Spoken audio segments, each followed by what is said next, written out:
I prefer the button. Oh, it started.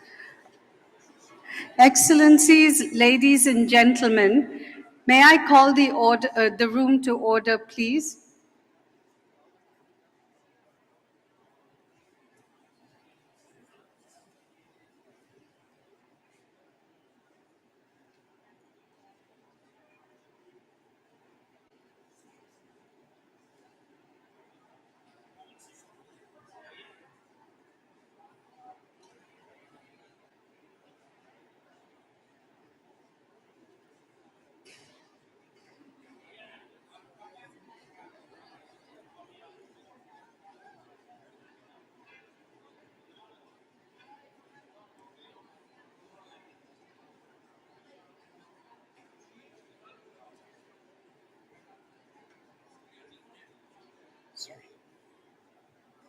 I'm there.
Can I start? Francisco, should I start? Okay.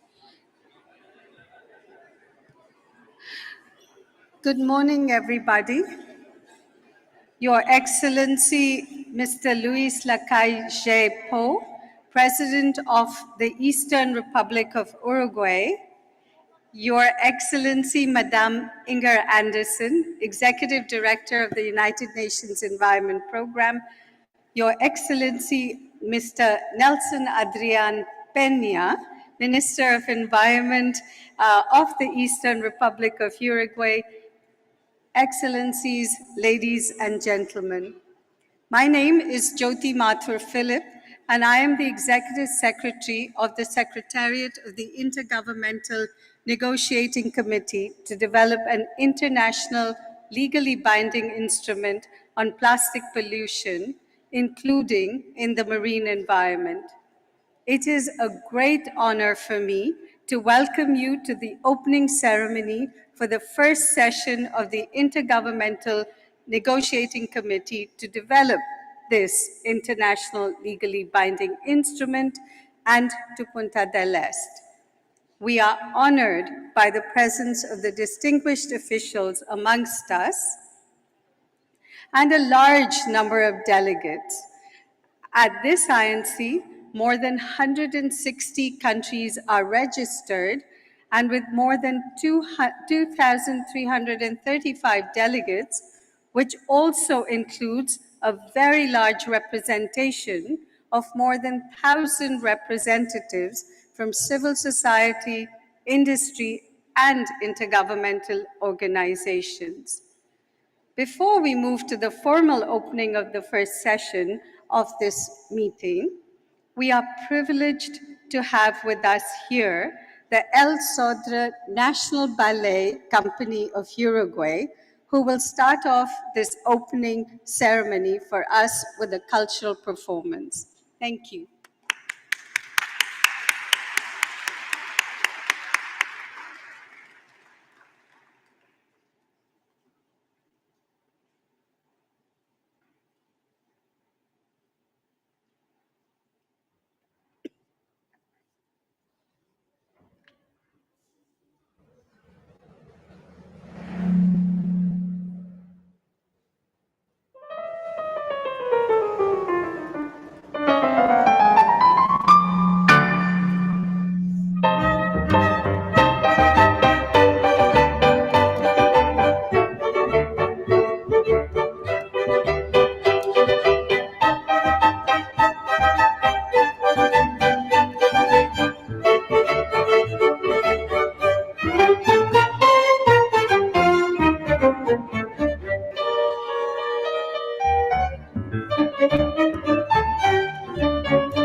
Thank you so much for this beautiful demonstration of dance and music.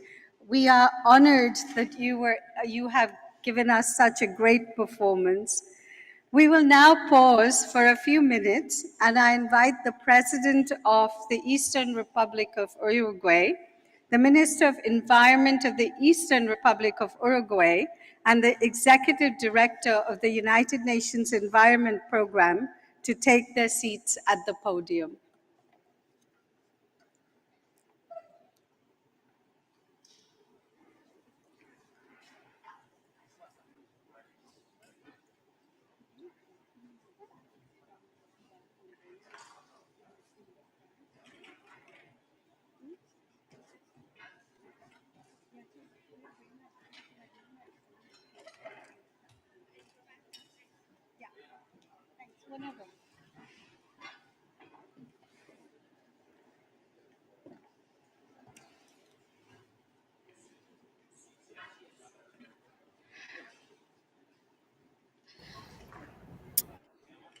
Excellencies, ladies and gentlemen, I declare the first session of the Intergovernmental Negotiating Committee to develop an internationally legally binding instrument on plastic pollution, including in the marine environment.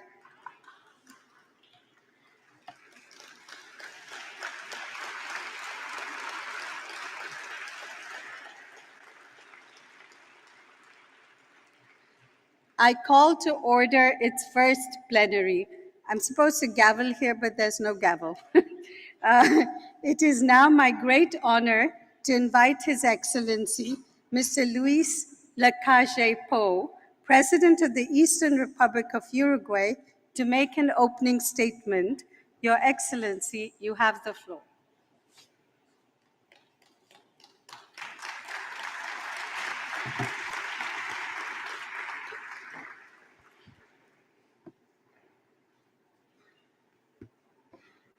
Buenos días para todos, darles la bienvenida a nuestro país.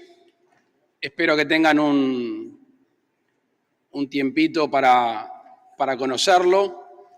Recién hablábamos con los organizadores, a veces uno va de convención en convención y no tiene tiempo de conocer realmente al país. Si lo pueden hacer, se darán cuenta que es un país muy lindo, pero lo mejor que tiene es su gente. Yo siempre digo que hay dos geografías, la geografía territorial, la geografía política y después la geografía humana. Y es cuando uno conoce a las poblaciones del lugar al cual visita. Así que les recomiendo especialmente no solo la geografía política, la territorial, sino además que interactúen con el mejor capital que tiene nuestro país, que es su gente. Tuvimos una reunión privada hace unos minutos y me pusieron al tanto de esta importante reunión que espero, y mediante el trabajo de todos nosotros, que sea recordada como un puntapié inicial y que haya generado resultados. A veces la suma de convenciones y de reuniones sin resultados específicos genera frustración en la población. Yo creo que este es un momento especial en el cual podemos hablar de tres elementos, por lo menos de mi punto de vista. Primero, desde el punto de vista del conocimiento. El conocimiento en el sentido más amplio. Hoy pertenecemos a una generación que tiene acceso a la información como nunca en la historia. Hoy sabemos qué es lo que hace bien, sabemos qué es lo que hace mal, sabemos lo que deja una huella, sabemos lo que no deja una huella y tenemos todo el menú de opciones y de herramientas. Y no solo que lo sabemos un grupo, sino que en este mundo de la interconexión y comunicación cualquiera puede tener acceso a la información. ¿Qué quiero decir con esto? Que ni un ciudadano ni un gobernante puede decir yo no sé, yo no sabía de las acciones que estaba tomando. El conocimiento de los procesos a seguir, porque no solo hay diagnóstico, no solo sabemos el mal que se causa, sino también sabemos el camino que podemos recorrer para revertirlo o para generar el bien. El conocimiento desde el reconocimiento de la asunción de responsabilidades. Y este es el segundo tema que quiero, o el segundo elemento que quiero mencionar, la responsabilidad. Y esto a veces uno tiende a maximizar la responsabilidad. O es culpa de las grandes potencias, o es culpa de los multilaterales, o es culpa... Siempre la culpa es del otro, nunca es nuestra. O la responsabilidad no es nuestra. Y yo creo que es un momento muy importante en base al conocimiento para que cada uno asuma su responsabilidad. Desde el momento que Uruguay se hace cargo de esta reunión, asume una responsabilidad. No de la organización del evento, sino del contenido del evento. La responsabilidad de la sociedad civil, motor de muchos cambios. La organizada y los simples ciudadanos. La responsabilidad de los productores, de la industria. La responsabilidad de los gobiernos. Y la responsabilidad de los gobiernos que tiene que tener la característica no solo de penar, castigar, sino de promover, sobre todo de promover determinados usos y determinadas costumbres. Y después el optimismo. Yo siempre comento que cualquier ser humano puede ser optimista porque sí. Ahora, cuando un gobernante se para enfrente a un grupo de personas, tiene que fundamentar su optimismo. No puede ser un optimismo personal y sin anclajes. Y también conversábamos recién en la reunión que tuvimos acerca de unas cosas que en el mundo están cambiando. Yo tuve la oportunidad de escuchar discursos de gente muy importante en las Naciones Unidas, donde se reclamaba, se pensaba y se proponía de una vez por todas atar la economía al medio ambiente. Ese divorcio o esa falsa contradicción entre que la economía va de un lado y el ambiente del otro hace imposible que tengamos avances.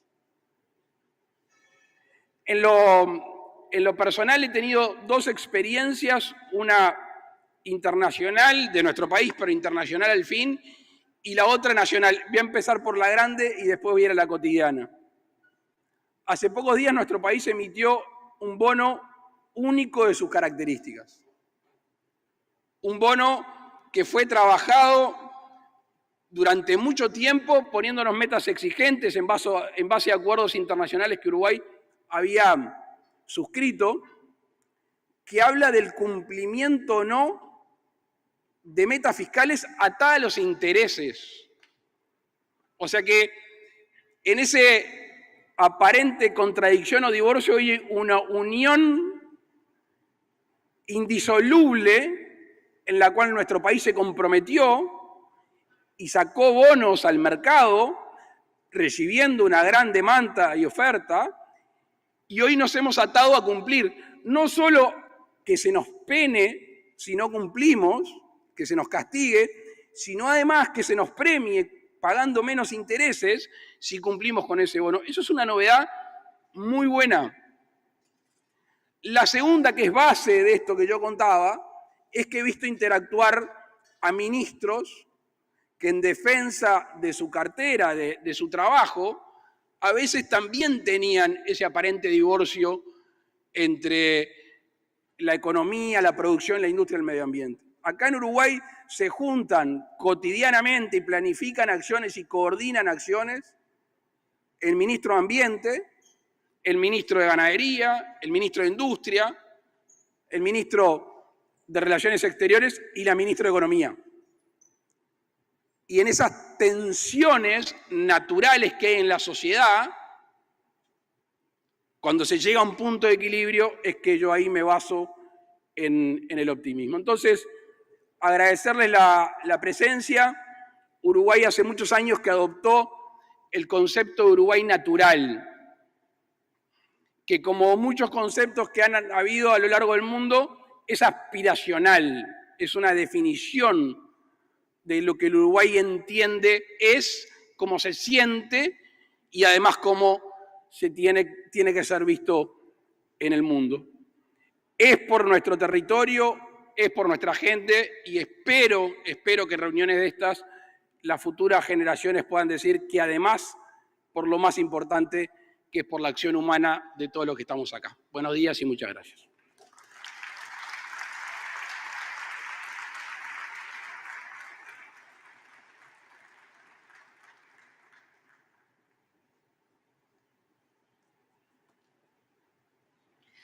I would like to thank the President for his inspiring words and for setting a goal for us to accomplish something for humanity from this meeting onwards. It is now my pleasure to invite Ms. Inger Anderson, Under-Secretary General and the Executive Director of the United Nations Environment Programme. Ms. Anderson, you have the floor.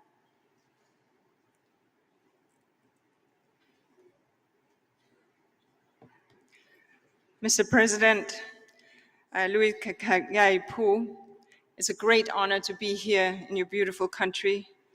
And Your Excellency, Minister Adrian Peña, what a pleasure it is to be with you here. And indeed, Executive Secretary of the INC, Ms. Jyoti Mato-Philip, ministers, ambassadors, excellencies, friends and partners who are here today, thank you. Thank you, first of all, of course, to Uruguay for your generosity in hosting this meeting. And of course, this is now the first INC Intergovernmental Negotiating Committee that we are holding that will embark on developing a legally binding instrument on plastic pollution. My sincere thanks to you, Mr. President. Your presence here today demonstrates the determination of Uruguay to be that and to remain that global environmental leader. And I also wish to express my deep appreciation to the people of Uruguay for the kindness with which we have been received. Friends, partners, excellencies, it is truly wonderful that we have so many participants. As we just heard from the Executive Secretary, nearly 2,500 participating in this event. Participating from many, many countries and many stakeholders. That is the future of multilateralism. This meeting is sandwiched between the Climate COP and the Biodiversity COP, these two summits. This is a calendar issue, but it is also incredibly appropriate. Creating a circular plastics economy that ends plastic pollution is critical to both the success of the nature and the climate agenda. It's critical to our success as a species, as a human species. Member states acknowledged this when, in Nairobi in March of 2022, they adopted at the United Nations Environmental Assembly, this resolution that brings us together here. Now, after the efforts of the open-ended working group, we now have to roll up our sleeves and get to work. At this meeting, there are several key aspects for us to focus on so that we can meet that 2024 deadline. Obviously, we have the resolution to guide us as a starting point. Now we need to set up the machinery so that the process, such as a Bureau of Rule and the rules of procedure, etc., but we also need to share views, hear stakeholders' voices, think about innovations, and we need the clarity and the direction on the future instrument, including its scope, its structure, and its objectives. At this meeting, we are here to set the stage to foster an innovative instrument by leaning into the future and learning from the past. Excellencies, what I'm about to say, those of you who have listened to my previous speeches, may be sounding a little bit like a broken record, as you may have heard it before. But as we are now getting into shaping the instrument, I feel it's important to reiterate to you how I think we can build this successful instrument. So please indulge me as I run through 4 areas of focus. First, we must build an instrument that is broad enough and deep enough to cover the whole plastics problem while also ensuring that all countries will participate. There's a lot to unpack here. We must eliminate and substitute problematic and unnecessary plastic items, ensure that plastic products are designed to be reusable, recyclable, compostable where possible, ensure that plastic products are circulated in practice, not just in theory and on paper, manage plastics that cannot be reused, and make sure that we talk about reduction on alternatives throughout the production chain. To get this done, we must cover the full life cycle, from considering different types of polymers and plastic products to developing safe and environmentally sound waste management. Crucially, we must ensure that these actions take into account the principles of a just transition so that nobody is left behind. That's my first point. Secondly, we need to be informed by science and work with stakeholders to build that new plastics economy. Clearly, the deal must lean heavily on science and identify the hotspots for action, but plastic pollution is everywhere and it affects everyone. It's essential that negotiators listen to a diverse set of voices and consider the many ways in which plastics impact different segments of society, whether in the global north or in the global south. And it's essential that the deal listens to civil society organizations, academia, indigenous peoples, in the informal sector, youth, trade unions, as well as the private sector, and creates a deal that ensures that everyone can contribute to its implementation. So we need to build on the interest of consumers to reduce plastic pollution, ensure the integration of millions of workers in the informal setting, such as waste pickers, into the new economy for plastics. Give the plastics industry a chance to innovate, to lean in, and to commit, and to measure up against the targets that I hope you will set. I'm pleased to see that there are different opportunities for all voices in INC1 through the stakeholder forum that took place this weekend, and of course, the dialogue that will take place tomorrow, Tuesday afternoon. I urge everyone to use these opportunities to bring innovation and ambition and to listen to one another so that we can move the process forward. And third, let's learn from other multilateral agreements, work with them, but also innovate in the multilateral space. The Montreal Protocol, the Basel, the Rotterdam, the Stockholm, and Minamata Conventions, including the Beyond the Environmental Areas, all provide experiences to build on. But this agreement must also work with, obviously, the Climate Convention, the Biodiversity Convention, and health-related conventions. But while learning from previous and past agreements, we must also look towards innovations as we forge that new, networked, inclusive, dynamic, and environmental deal on plastics. So let us not be tied by the past, let us be informed by the past and innovate for the future. And fourth, let's ensure that adequate financial and technical assistance for developing countries is part of the conversation.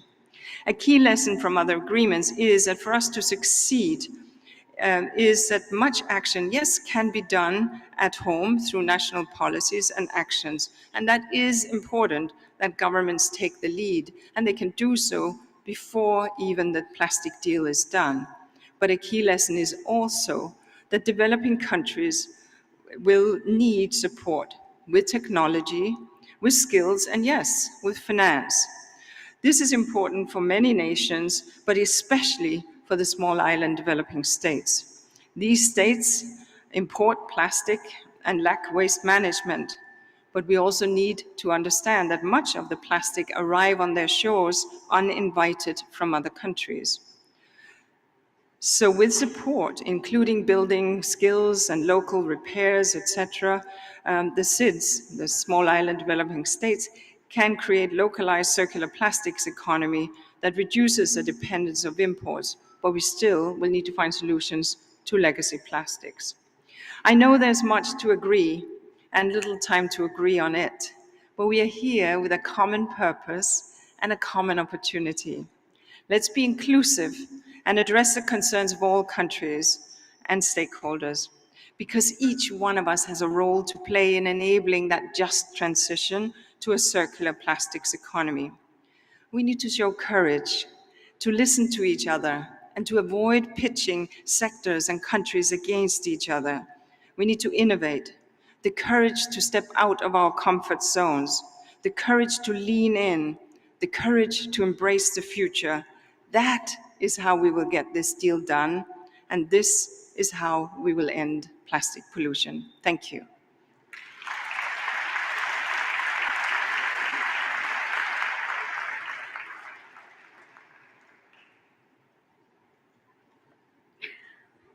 I would like to thank the Executive Director for her aspirational words, and we will keep these words in mind as we begin our 2 years marathon journey today. Now it is my honor to call upon His Excellency, Mr. Adrian Peña, Minister of Environment of the Eastern Republic of Uruguay, to deliver his opening statement. Your Excellency.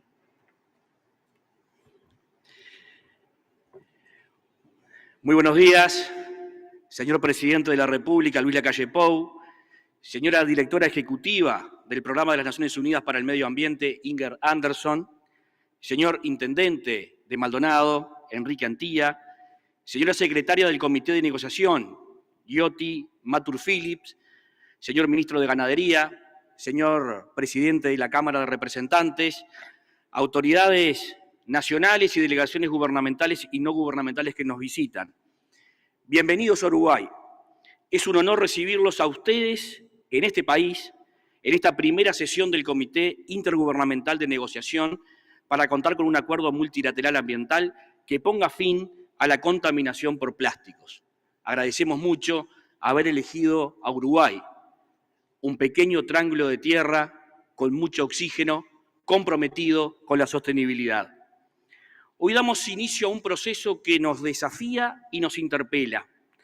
Nos interpela porque supone el reconocimiento de que un sistema de producción y consumo con aumento indiscriminado en el consumo de plásticos y fundamentalmente en lo de poca vida es insostenible desde todo punto de vista. Esto supone reconocer que deben generarse distintas formas para actuar en el tema, dado que este problema genera complicaciones desde el punto de vista ambiental, pero también para la salud de nuestras comunidades. Pero también es un desafío, porque una solución global de este tipo solo puede ser construido en conjunto y en consenso con toda la comunidad internacional. De diferentes formas, todos estamos involucrados en este problema. Los gobiernos como responsables de las políticas y de generar instrumentos eficaces, pero también el sector privado, responsable de incorporar productos de manera permanente para el consumo de manera insostenible. La academia y la ciencia, que deben trabajar en soluciones alternativas y en la transferencia de conocimientos, y también todos nosotros, pero desde otro rol, desde el rol de ciudadanos, desde el rol de consumidores. Esto supone que definitivamente la transformación es cultural y hay muchos hábitos y usos de consumo que definitivamente deberemos cambiar. La experiencia acumulada a través de otros acuerdos ambientales internacionales hace pensar que este es el camino correcto, este que iniciamos hoy, para alcanzar un tratado en el menor tiempo posible, un convenio que cuente con las previsiones necesarias para que no se profundicen las desigualdades y, por el contrario, se garantice una transición justa. Esto no sería posible sin el compromiso de ustedes, todas las delegaciones, pero en este punto quiero agradecer especialmente a 3 países que nos han colaborado financieramente para que esta reunión pueda hacerse aquí en Uruguay. Quiero agradecer a los gobiernos de Alemania, Suiza y a los Estados Unidos de América. Asimismo, vaya nuestro agradecimiento para el Programa de Naciones Unidas para el Medio Ambiente, cuyo trabajo ha sido indispensable para hacer realidad esta reunión, y en especial a su directora ejecutiva, Inger Anderson, que con su presencia aquí en Uruguay demuestra el claro liderazgo al frente de este proceso. Señoras y señores, somos conscientes que el desafío es grande y la tarea no es sencilla. Nuestro propio país está avanzando y experimentando cambios en materia ambiental. Con el liderazgo del presidente Lacalle Pou, hemos jerarquizado la institucionalidad ambiental, generando el primer Ministerio de Ambiente en la historia del Uruguay, con apenas 2 años de existencia. Pero la política ambiental en este país tiene una construcción de largo aliento, de no menos de 30 años, que hemos venido acumulando a través de los diferentes gobiernos y con base técnica. En este momento podemos decir que Uruguay es un país cuya matriz eléctrica tiene un 98% de base renovable y autóctona. Y estamos transitando hacia la segunda transformación en materia energética, hacia el eléctrico y con nuestra propia hoja de ruta y una política nacional en materia de hidrógeno verde. Estamos empeñados en demostrar científicamente que somos un productor de alimentos sostenible. La base de nuestra economía es la agropecuaria y queremos que Uruguay sea el primer país en el mundo que aumenta su producción cumpliendo con todo y científicamente demostrable en el Acuerdo de París. Como señalaba el presidente de la República, con el trabajo de varias carteras del Gobierno Nacional hemos emitido el primer bono sostenible atado, indexado a indicadores ambientales y climáticos, una emisión de 1.500 millones de dólares que ha vuelto Uruguay referencia en el mundo. Y en materia de residuos estamos enfrentando una transformación desde el punto de vista cualitativo y en particular en los envases. Sabemos que el 36% del plástico se va a envases. En envases estaremos presentando el jueves aquí, en el marco de esta reunión, el nuevo plan de envases para el Uruguay que incorpora el sistema de depósito, de devolución y reembolso, que es el primero que se va a aplicar en nuestra América Latina. Sin embargo, nos queda mucho por hacer y que ustedes estén aquí nos refuerza las ganas, nos refuerza el compromiso, nos refuerza el ánimo para seguir trabajando y profundizando las transformaciones. Los tiempos apremian, lo sabemos, debemos lograr un acuerdo ambicioso y realista, que cuente con recursos financieros acordes a la dimensión de las acciones a abordar, que permita la creación de capacidades y promueva la transferencia de tecnologías, por sobre todas las cosas, que proteja al ambiente, a la salud humana, en un marco de desarrollo sostenible. Amigos y amigas, en 1930, Uruguay era elegido como sede del primer Mundial de Fútbol. Hoy me gusta decir que en estas salas se está jugando otro Mundial y a Uruguay le toca ser de nuevo la primera sede de este otro Mundial. Este Mundial es mucho más importante, tiene que ver con la salud y la vida de las futuras generaciones, tiene que ver con salvarnos de un problema que ha ido creciendo y que tenemos de manera rápida que solucionar. Con el permiso del presidente y en nombre del Gobierno de la República Oriental del Uruguay, les deseo éxitos en estas 5 jornadas de negociación. Muchas gracias.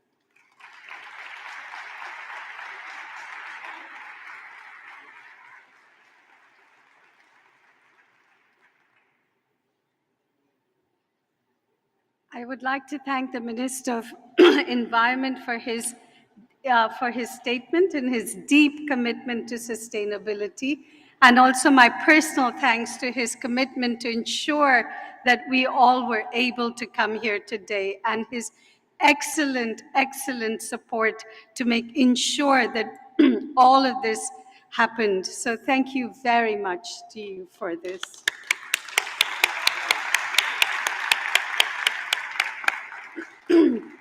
I would now like to conclude this opening statement by thanking our guests of honor for their attendance this morning.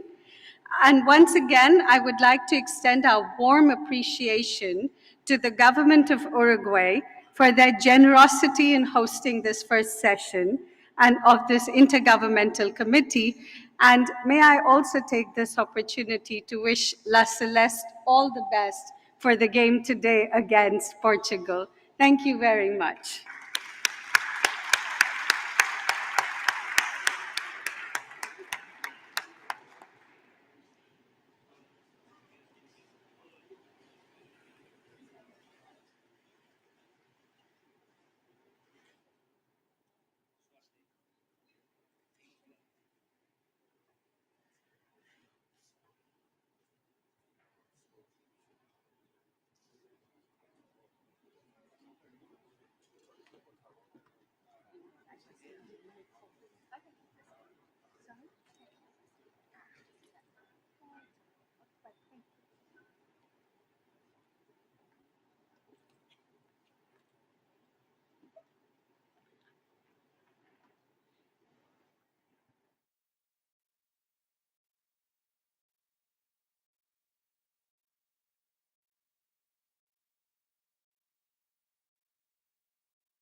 Distinguished delegates, once again, good morning. Let me once again add my voice and my sincere gratitude to the government and the people of the Eastern Republic of Uruguay for hosting this very important first session of the Intergovernmental Negotiating Committee and for the very warm welcome they have shown us. I would also like to seize this opportunity to express our appreciation to the many donors who have made it possible for us to organize this meeting and to welcome such a large number of delegates. My sincere thanks to the governments of Finland, France, Germany, Ireland, Japan, the Netherlands, Norway, Spain, Sweden, Switzerland, and the United States of America for having made early contributions to allow us to kickstart this important process. It has been quite a challenge to convene this meeting in such a short period of time, both for us in the Secretariat and I am sure also for you as delegates in your planning and preparation. In particular, regarding the preparation for this meeting. All the English language versions of the documents were available on time. However, I would like to convey our sincere apologies for the delay in processing and posting of all language versions. This was also due to the very heavy workload of our documents translating and processing team in Nairobi and elsewhere who are coping with preparations for so many different environment-related meetings and that have been rescheduled in the short term due to the pandemic as the multilateral environmental agreement meeting calendar has suddenly become overloaded. I do want to assure you that all language versions of our working documents are now available online, and rest assured that we are making all necessary contingency plans to ensure this does not happen again in the future and for any of our INC sessions. Let me just take this opportunity to express my heartfelt gratitude to all the UNEP staff who have supported the INC preparations and my sincere thanks and appreciation to my INC Secretariat team who have worked tirelessly to ensure that the preparations for this meeting have been as smooth as possible. I would now like to turn to agenda item 2 on election of officers, including a chair and 10 vice chairs, one of whom should be a rapporteur.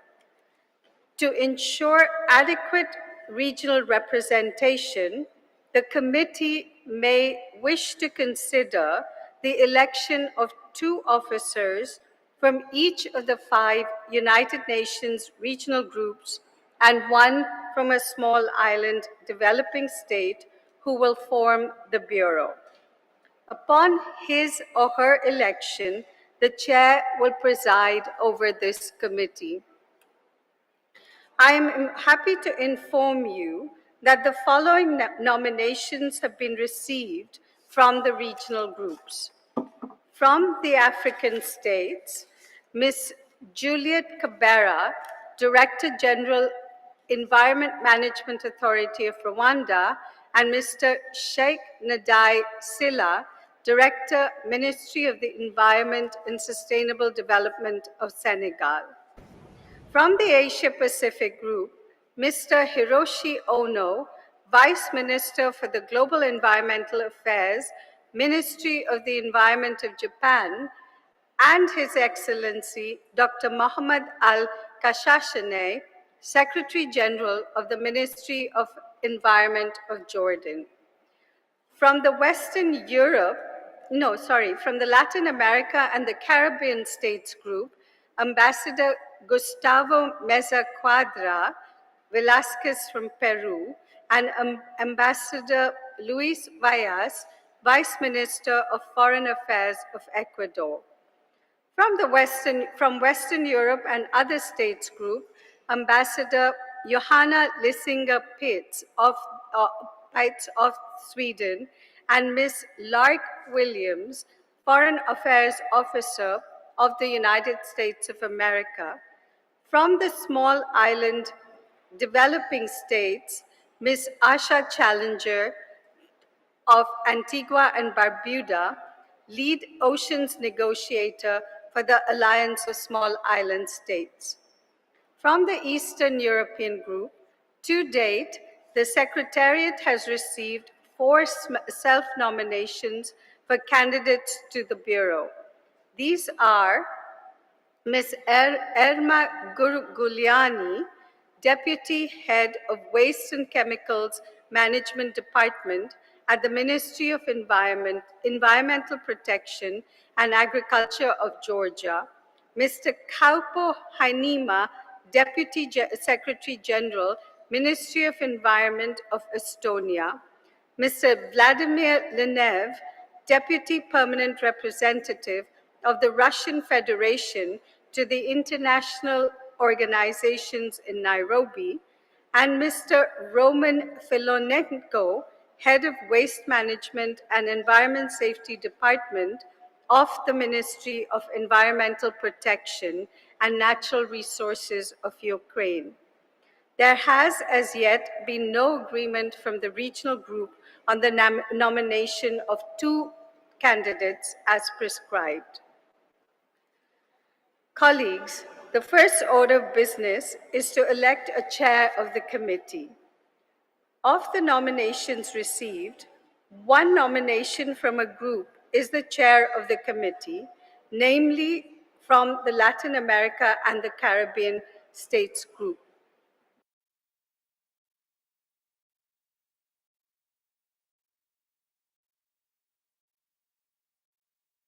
Ambassador Gustavo Meza Cuadra Velasquez of Peru.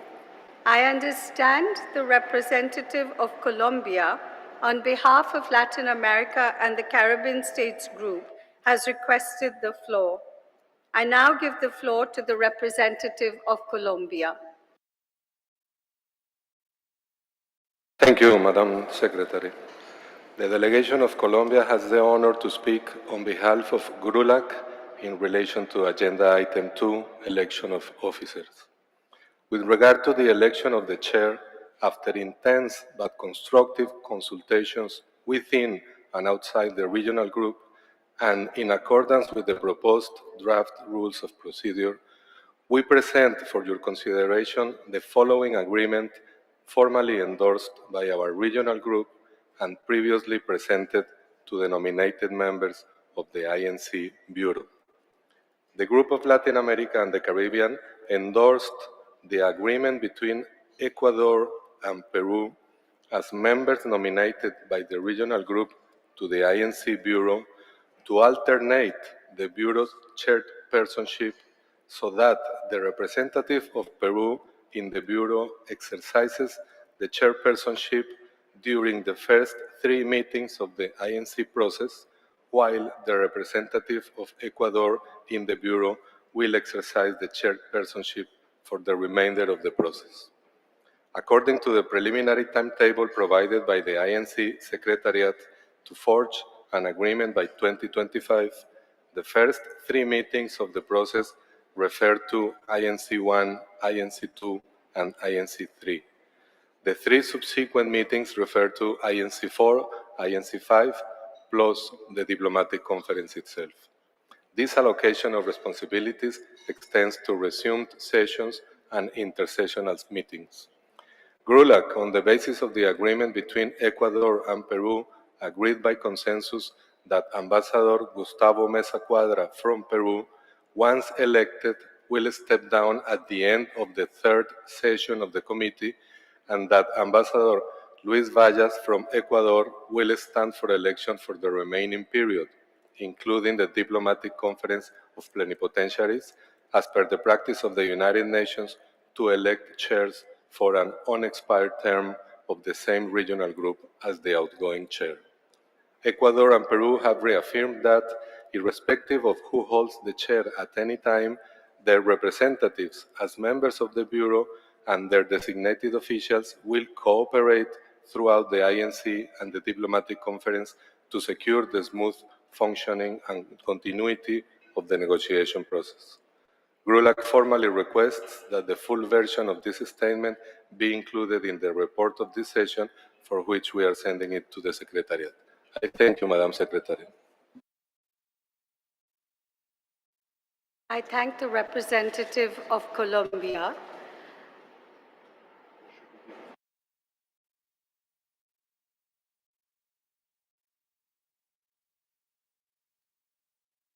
Does Antigua wish to take the floor on behalf of AOSIS? No? Okay. Apologies about that.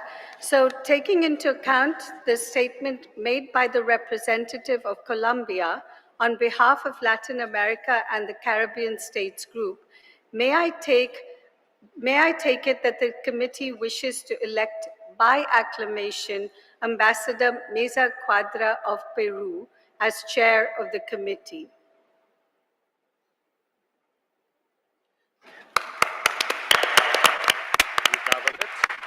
Seeing no objection, it is so decided.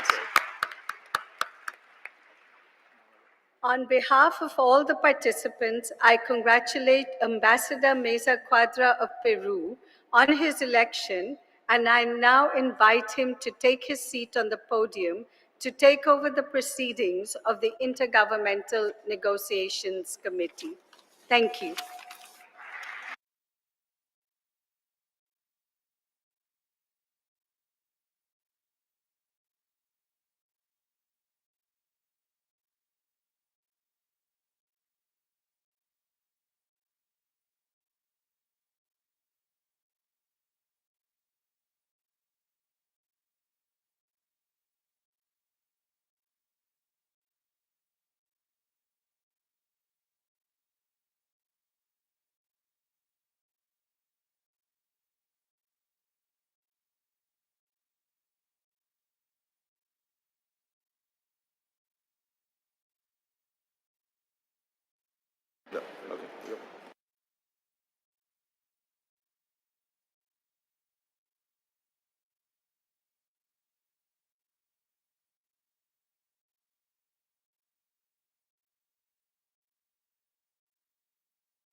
Muy buenos días, excelencias, distinguidos delegados, representantes de organizaciones observadoras, amigos todos.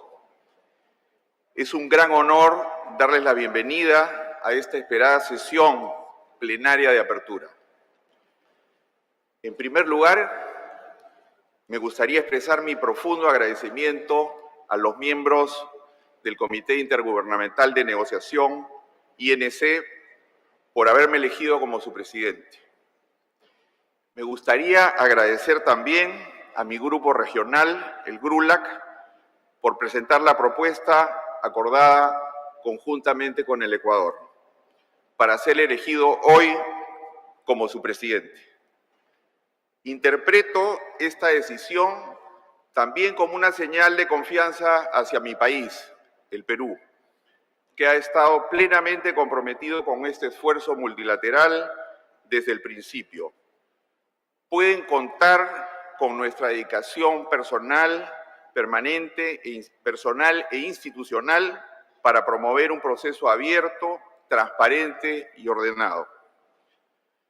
Como presidente de la primera sesión del INC, deseo expresar nuestro especial agradecimiento al Gobierno de la República Oriental del Uruguay por su generosa bienvenida y ejemplar labor en la organización de esta sesión inaugural de tan importante e histórico proceso, y al excelentísimo señor Presidente de la República Oriental del Uruguay, Luis Lacalle Pou, por habernos honrado con su presencia esta mañana. También quisiera agradecer muy especialmente a nuestros distinguidos colegas y amigos del PENUMA, Inger Anderson, secretaria general adjunta de las Naciones Unidas y directora ejecutiva del Programa de las Naciones Unidas para el Medio Ambiente, a Yoti Mazur Philip, secretaria ejecutiva de la Secretaría del PENUMA para el INC, y a sus respectivos equipos por su ardua labor previa a la sesión de hoy día. Voy a pasar al inglés. I'll switch to English. Today, we begin to negotiate what will likely be the most significant international environmental treaty in recent years. As we know, plastic consumption and production has reached unsustainable levels in the past decades. While global plastic production has doubled from 2000 to 2019, plastic consumption has quadrupled over the past 30 years. Current projections stipulate that left unchecked, plastic production will double again in the next 20 years, while waste leakage will triple by 2040. The world will not be able to manage the volume of plastic waste and avoid leakage. Business as usual is unacceptable. The need for an ambitious treaty is urgent to temper plastic pollution's impact on ecosystems, biodiversity, the climate, and human health.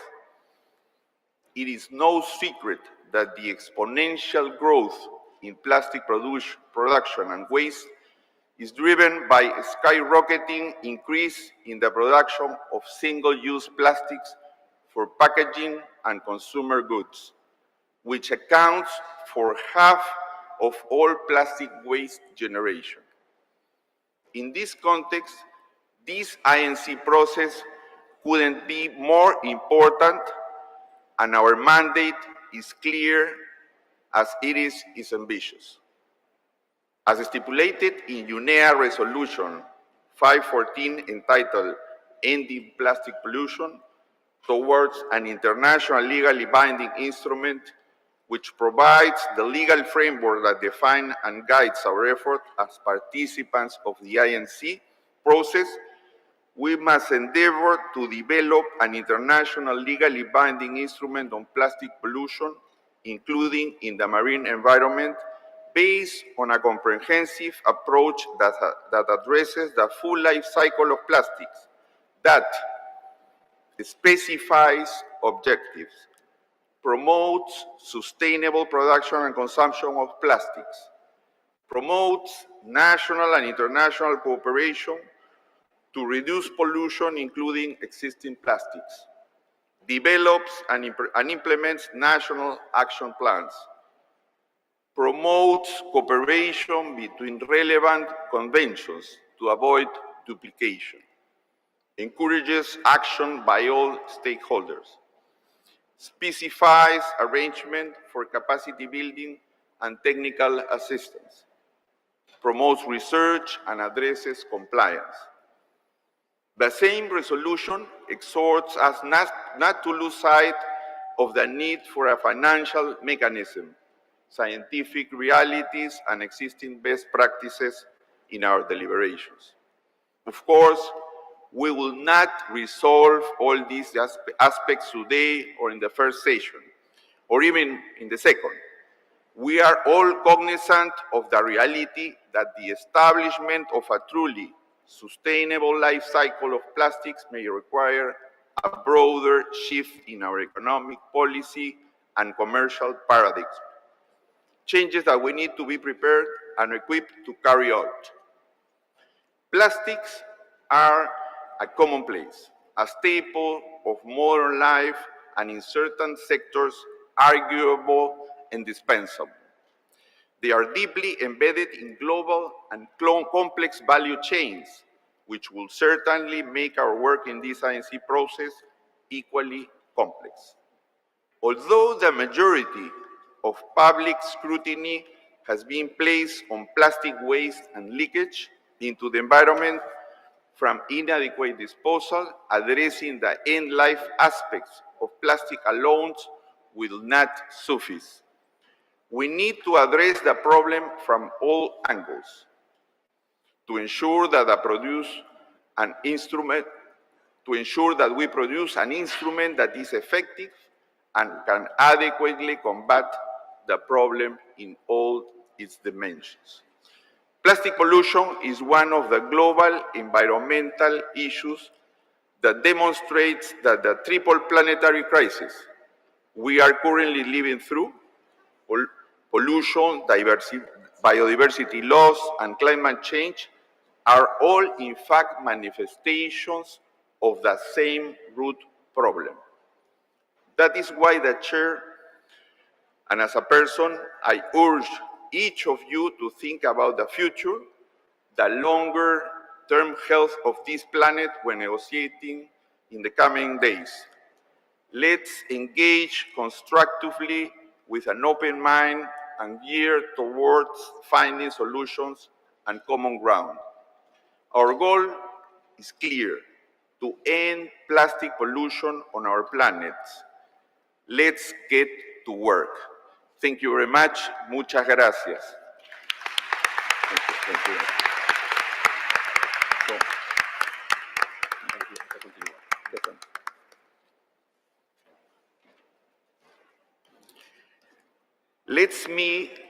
Let's now turn to the election of the vice chairs of the committee. You will recall that earlier the executive secretary had read out the names of the candidates for the bureau. It is my understanding that agreement has not yet been reached on the nominations from all regional groups. In this regard, having a partial bureau where not all region groups are represented would not be beneficial to the work of this committee.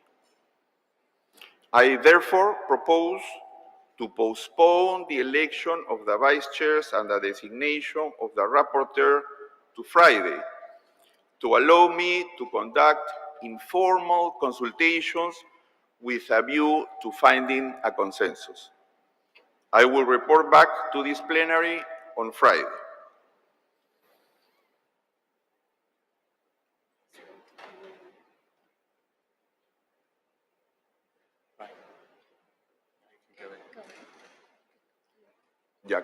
The committee has that concluded this stage of its consideration of item number 2 of the provisional agenda. Distinguished delegates, I now invite the committee to consider item 3A of the provisional agenda, entitled Adoption of the Rules of Procedure.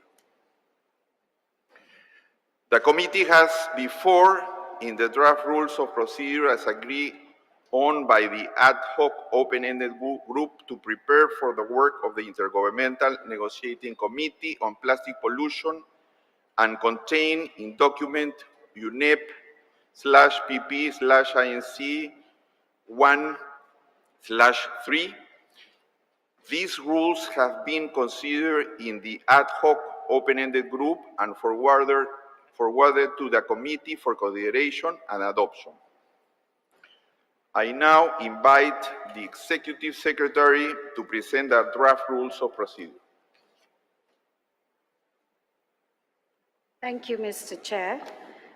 I am pleased to present to the committee for its consideration and adoption the draft rules of procedure to govern the negotiation of an international legally binding instrument on plastic pollution, including in the marine environment, as set out in the document UNEP/PP/INC 1/3. The draft rules were extensively discussed by the ad hoc open-ended working group in Dakar earlier this year. An agreement was reached on their content, with the exception of Rule 37, on voting rights, as captured in paragraph 1 by the bracketed text and the 3 alternatives for paragraph 2 as set out in the working document. Further to this, yesterday, the Secretariat has received from 2 delegations a proposal for a more consolidated text of Rule 37. The text has been made available on the dedicated website for this meeting. Thank you, Mr. Chair. I thank the Executive Secretary for this introduction of the draft rules of procedure. In order to fulfill our mandate established by UNIA Resolution 514, and in order to ensure a smooth conduct of work, the committee will need its rules of procedure.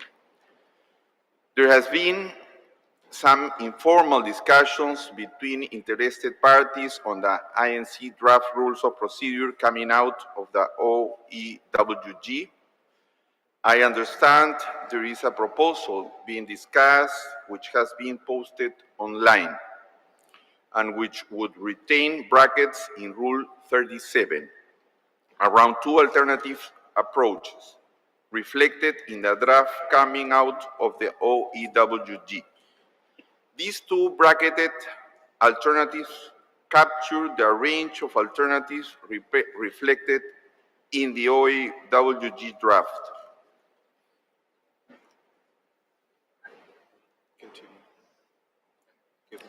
Given that there is as yet no agreement to adopt the rules of procedure of the INC, I propose that I hold consultations on the bracketed text with a view to reaching an agreement, and that pending that agreement, we apply the draft rules of procedure provisionally to our work. Do I have your agreement to proceed on this basis? I have 2 requests for the floor. I give the floor to the distinguished representative of Colombia. Gracias, señor presidente. El Grupo de Países de América Latina y el Caribe quiere tomar la palabra con relación a las reglas de procedimiento que han sido presentadas. Si bien el GRULAC no se opone a la adopción de las reglas de procedimiento con los 2 textos entre corchetes para el artículo 37, quiere reiterar que esta cuestión no afecta únicamente a unas pocas delegaciones y grupos regionales, sino que tiene implicaciones para toda la membresía. Por lo tanto, queremos manifestar nuestra frustración con el hecho de que el lenguaje propuesto no fue compartido con las delegaciones con la antelación suficiente a la sesión del día de hoy, de manera tal que pudiera ser revisado y discutido en forma adecuada dentro de cada grupo regional. Hacemos un llamado a todas las delegaciones y a la Secretaría para que se compartan en forma abierta y oportuna todas aquellas propuestas que se refieran a asuntos críticos para el proceso y sean pertinentes para toda la membresía. Gracias, señor presidente. Agradezco al distinguido delegado de Colombia y le doy la palabra al distinguido representante de la Federación Rusa. Thank you, Mr. Chairman. And please accept our congratulations on your election as the president of INC. And I wanted to clarify with you whether I understood you right. So your proposal is to adopt rules of procedure without rule number 37, for which we are going to hold consultations. My concrete question is in regard to paragraph 1 of this rule of procedure, because we also have brackets in this subparagraph. Thank you very much. Agradezco I thank the representative of Russia.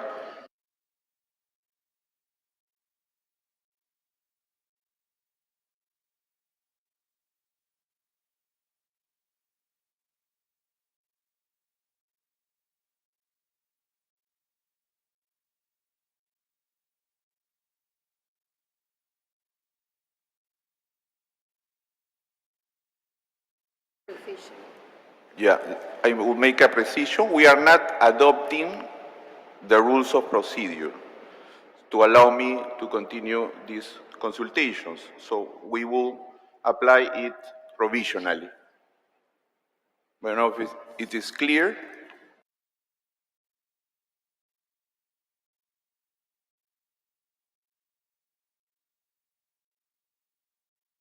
I see no objection. It is so decided. Okay, we have to take Saudi Arabia and China. I have a request of the floor from Saudi Arabia. Thank you, Mr. Chair. First, we congratulate you for being the president of INC. In the interest of time, and moving forward with discussions in this first INC meeting, we are willing to be flexible and consider the joint proposal from USA and EU to simplify and consolidate the text from many alternatives to a few simple brackets. To maintain all views that we are expressed and captured in the draft document from Dakar, we ask to please reinstate the brackets in point 1 following the comma around except as provided present true. As such, we would also ask to bracket entirely the paragraph 2. Once these changes are made, we would be happy to move forward with the proposed solution and advance of our work. Thank you. Thank you to Saudi Arabia. I give the floor now to China. 谢谢主席。关于目前的这个37段呢，我们同意您刚才提出的建议。那么关于这个议事规则呢，我们还有2点小的建议呢，希望能够给各方呢加以讨论。那么第一个建议呢，就是希望议事规则可以明确线上向下相结合的这种混合会议的模式。我们建议在议事规则第3条之后增加新的第4条，以专门规定混合会议模式。建议案文如下，我以英文读出来。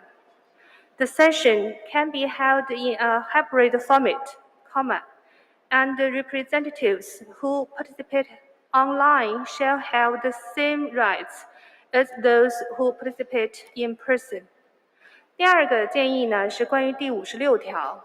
我们愿意再次强调多利益攸关方在塑料污染中治理和我们 INC 谈判里的重要的作用。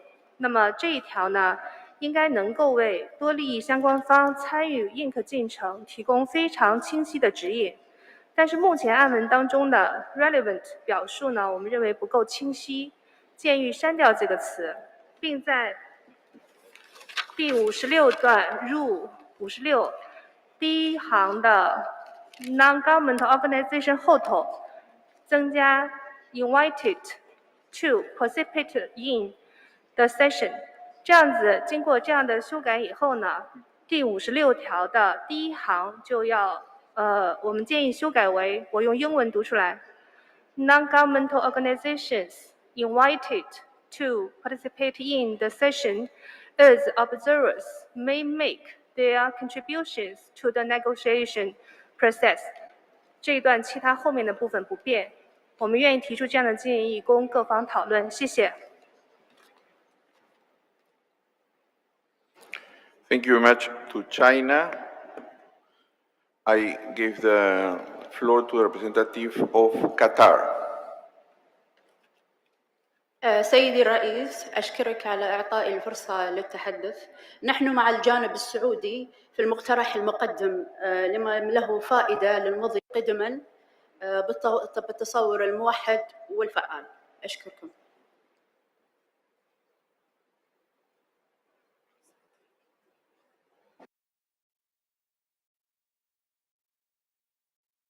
Thank you very much, representative of Qatar. I give the floor to representative of Sénégal. Merci, Monsieur le Président. Félicitations d'abord pour votre élection au poste de président de cette comité de négociation. Et je commencerai d'abord par féliciter le gouvernement et le peuple uruguayen pour l'accueil et la tenue de cette réunion, ainsi que le secrétariat pour les mesures qui ont été prises. J'ai seulement une question de procédure, parce que à Dakar, il a été négocié tout le package des règles et procédures, et il restait que l'article, le paragraphe 37 qui devait être négocié. Dans votre introduction, est-ce que c'est seulement ce paragraphe-là qu'on doit remettre? Là, je suis en train de me rendre compte qu'il y a beaucoup d'autres paragraphes qui sont ajoutés. C'est comme si on rouvrait donc cette discussion sur les règles et les procédures. Est-ce que vous pouvez nous confirmer que ça en est ainsi? Merci.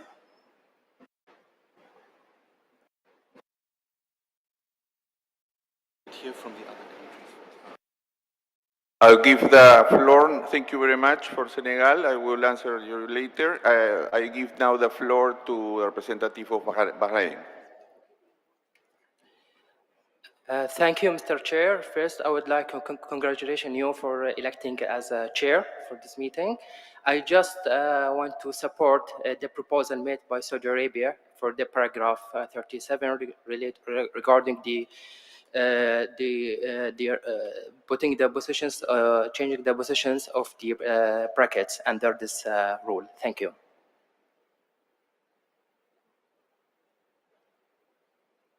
Thank you very much, Representative of Bahrain.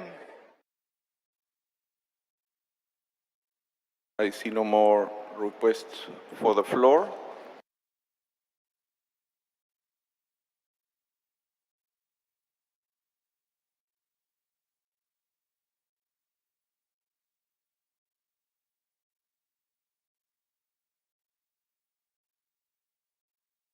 United States. I have a request from the United States. I give you the floor. Thank you very much, Mr. Chair, for giving me the floor. And thank you for your proposal to continue informal consultations on this agenda item in an effort to move forward. The United States supports the chair's proposal. We also support the intervention from the distinguished delegate from Senegal, who noted that so much progress had been made in Dakar on the draft rules of procedure. There is only one outstanding issue to be resolved, which we hope can be resolved through the informal consultations proposed by the chair.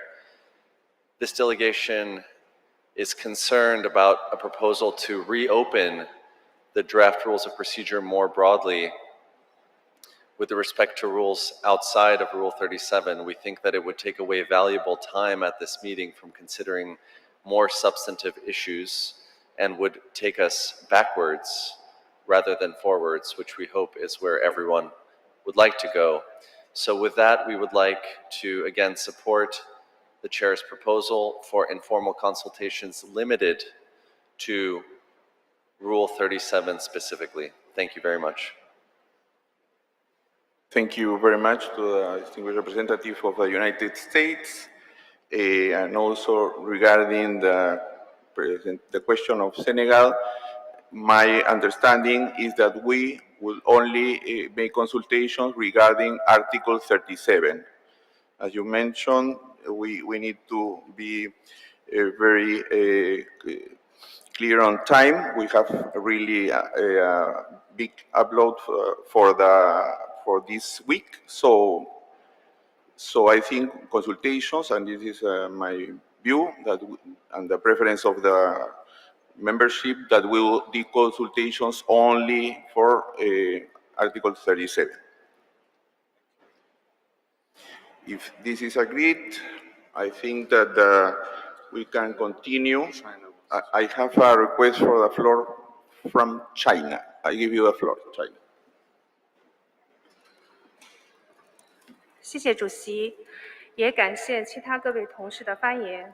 我们也知道，在塞内加尔工作组的会议上，确实大家为了达成目前议事规则的这个版本，也是付出了很多时间和努力。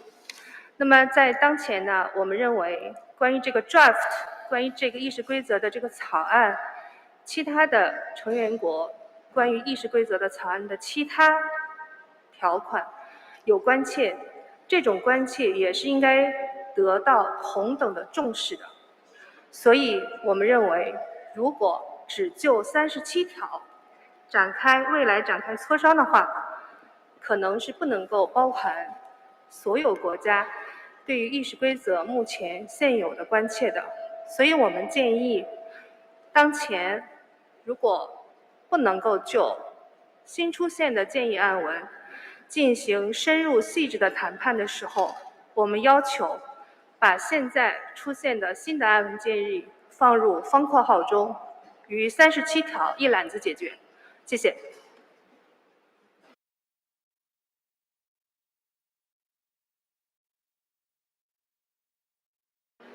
Agradezco a la representante de China.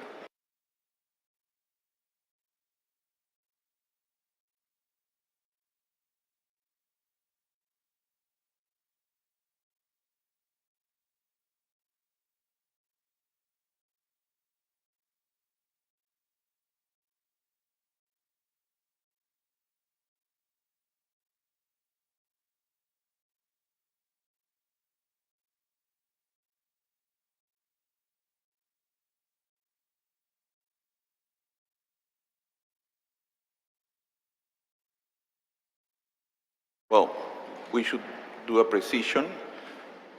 The work in Senegal, as it finished, was that we had these rules of procedure adopted, except this Article 37. So we are unable to bracket it so the consultations, as I mentioned before, will be only regarding Article 37. You have requested the floor again. China, I give you the floor. 谢谢主席，对不起，我们再次要求发言。我们这次发言呢，我们是想申请一个法律方面的一个澄清的一个概念。我们理解塞内加尔的会议是一个不限名额的工作组的会议。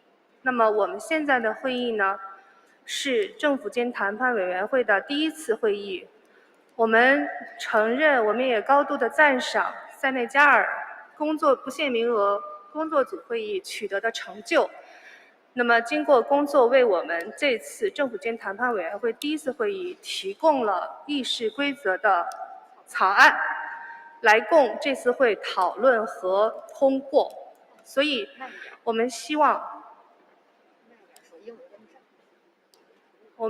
现在能够寻求一个法律上的一个意见。塞内加尔不限名额工作组会议通过的这个草案，是不是就已经是除了37条以外，其他各条都已经获得了通过？我们希望寻求一个这样的法律上的一个澄清和解释。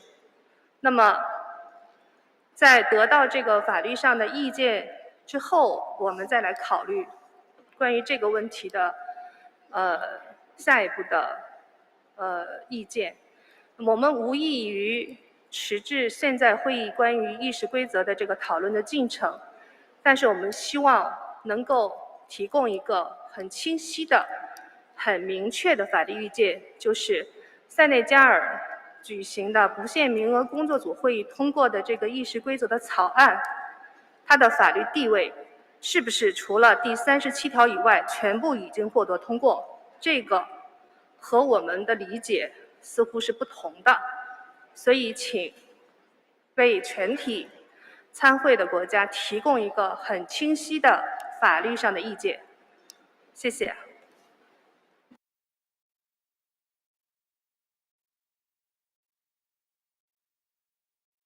Muchas gracias a la representante de China.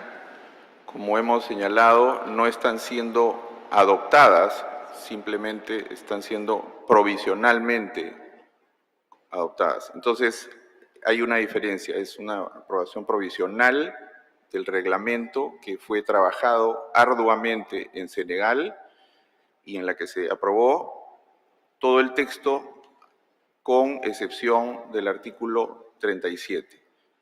Ahora la representante de China me está solicitando una opinión jurídica, así que yo le daría la palabra al asesor legal para que le dé una respuesta. Thank you, Mr. Chairman. Just by way of background, operative paragraph 5 of Resolution 14 of the United Nations Environment Assembly requested the Executive Director of UNEP to convene an ad hoc open-ended working group to hold one meeting during the first half of 2022 to prepare for the work of the INC and to discuss in particular the timetable and organization of work of the committee, taking into account the provisions and elements identified in paragraph 3 and 4 of Resolution 14. Pursuant to paragraph 5 of UNEA Resolution 514, the ad hoc open-ended working group, which was the preparatory body for the INC, was convened by the Executive Director of UNEP and met in Dakar from 30 May to 1 June 2022 to prepare for the work of the INC to develop an internationally legally binding instrument on plastic pollution. At that meeting, the draft rules of procedure for the INC were discussed and agreed, except for Rule 37. The text that was agreed, except for Rule 37, was based on the rules of procedure of other United Nations bodies and on the established practice of other previous INCs that had been formally convened by the United Nations. The document that you have before you, UNEP/PP/INC.1/3, sets out the draft rules of procedure as agreed on by the working group and forwarded to the INC committee for consideration and adoption, with the exception of Rule 37. It is therefore important to understand that these rules, except for Rule 37, were formally recommended by the open-ended working group to the INC for final adoption. The intention of member states at the OEWG was not that the rules of procedure be completely reopened, but that there should continue to be consultations on Rule 37. Accordingly, and following and in light of the work of the OEWG, the purpose here at the INC is to consider outstanding matters under the rules which relate to Rule 37. Thank you. Thank you very much to the legal advisor. I hope this has been clear. I see the request of the floor from Egypt. I give you the floor. Thank you very much, Chair, and I would like to join previous speakers in congratulating you on assuming the chairpersonship of the INC. We agree with your proposed way forward, Mr. Chair, regarding the rules of procedure, specifically on launching these consultations on Rule 37. We also agree the sentiments expressed by Saudi Arabia and supported by several others, that the brackets should reflect basically the differences that still exist regarding this rule and all related rules. And we would like to urge you that during the consultations that you will undertake, to ensure the utmost transparency and inclusivity so that all interested parties are able to engage. So we are aware that there have already been some informal engagements in the last couple of days on this issue.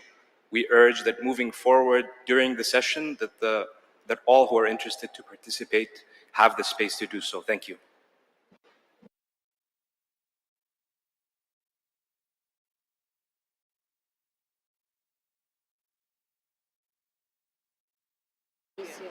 Thank you very much to the distinguished representative of Egypt. I see now a request for the floor from Indonesia. I give you the floor. Thank you very much, Mr. Chair. Our delegation also joined previous speakers in congratulating you to be elected as chair of INC. Rest assured that Indonesian delegation will actively engage to support this undertaking. With regard to the rules of procedure and the informal consultation that has been taking place and will take place under your guidance, we would humbly request that that information to be shared to all member states so that every interested member states and parties can join the consultation. We also emphasize the importance of having the transparency principle and inclusivity so that we can move forward with our rules of procedure. I thank you very much, Mr. Chair. I thank the distinguished delegate of Indonesia. Are there any requests? So I think now the issue is clear. And with that, we will proceed, as I mentioned, with these consultations. So it is so decided. The committee has thus concluded this stage of its consideration of agenda item 3A.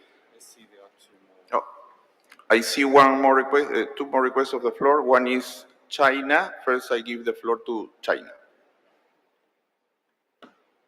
谢谢主席。我们也理解，在时间非常紧张的这个情况下呢，大家希望能够迅速的推进会议日程，尽快的切入实质问题的谈判。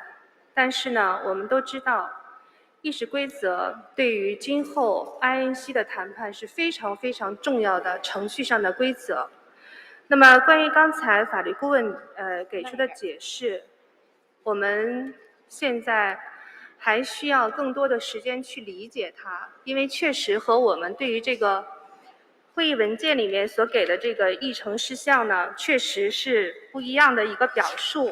我们也希望大家能够看一下本次会议文件 INC 1/1 ADD 第1页关于这个议事规则这一类的表述，说的呢是说这个委员会希望能够考虑通过这个草案，所以它仍然是一个草案在秘书处提供的这个文件上。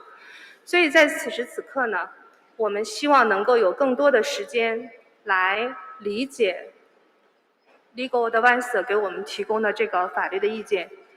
同时，我们也会和国内的同事们进行一下商讨。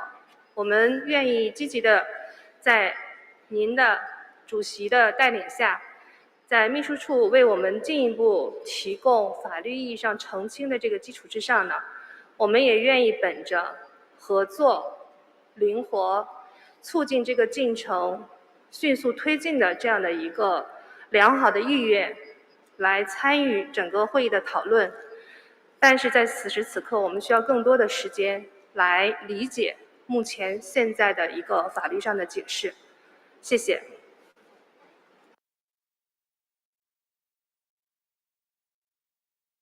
Thank you very much to China. I stress we are not approving the rules of procedure. We are applying the draft rules of procedure provisionally to our work. Tengo un pedido de intervención de la República, de Saudi Arabia. Arabia Saudita tiene la palabra. Thank you, Mr. Chair. We would like just to have a confirmation that our comment, which was supported by a number of countries, are captured in the new proposal. Thank you.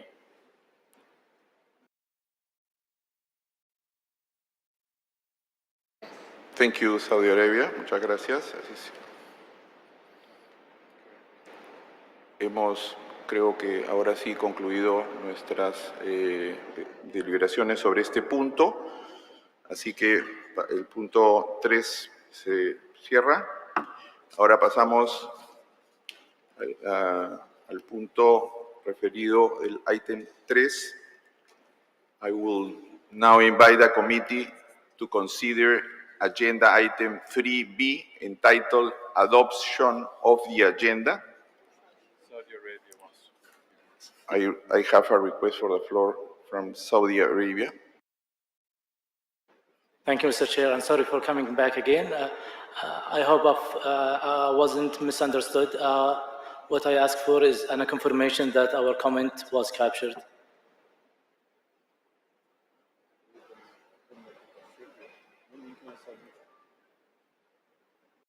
Muchas gracias por Saudi Arabia.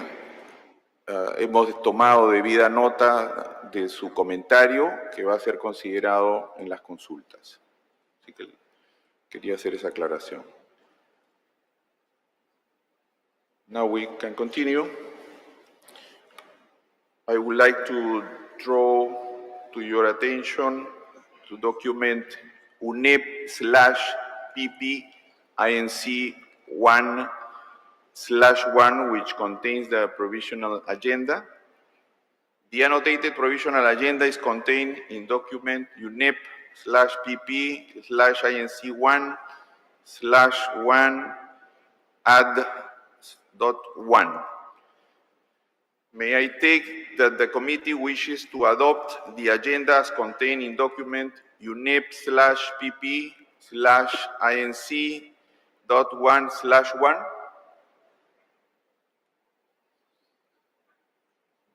I see no objection. It is so decided. The committee has thus concluded its consideration of agenda item 3B. I now invite the committee to consider agenda item 3 entitled Organization of the Work.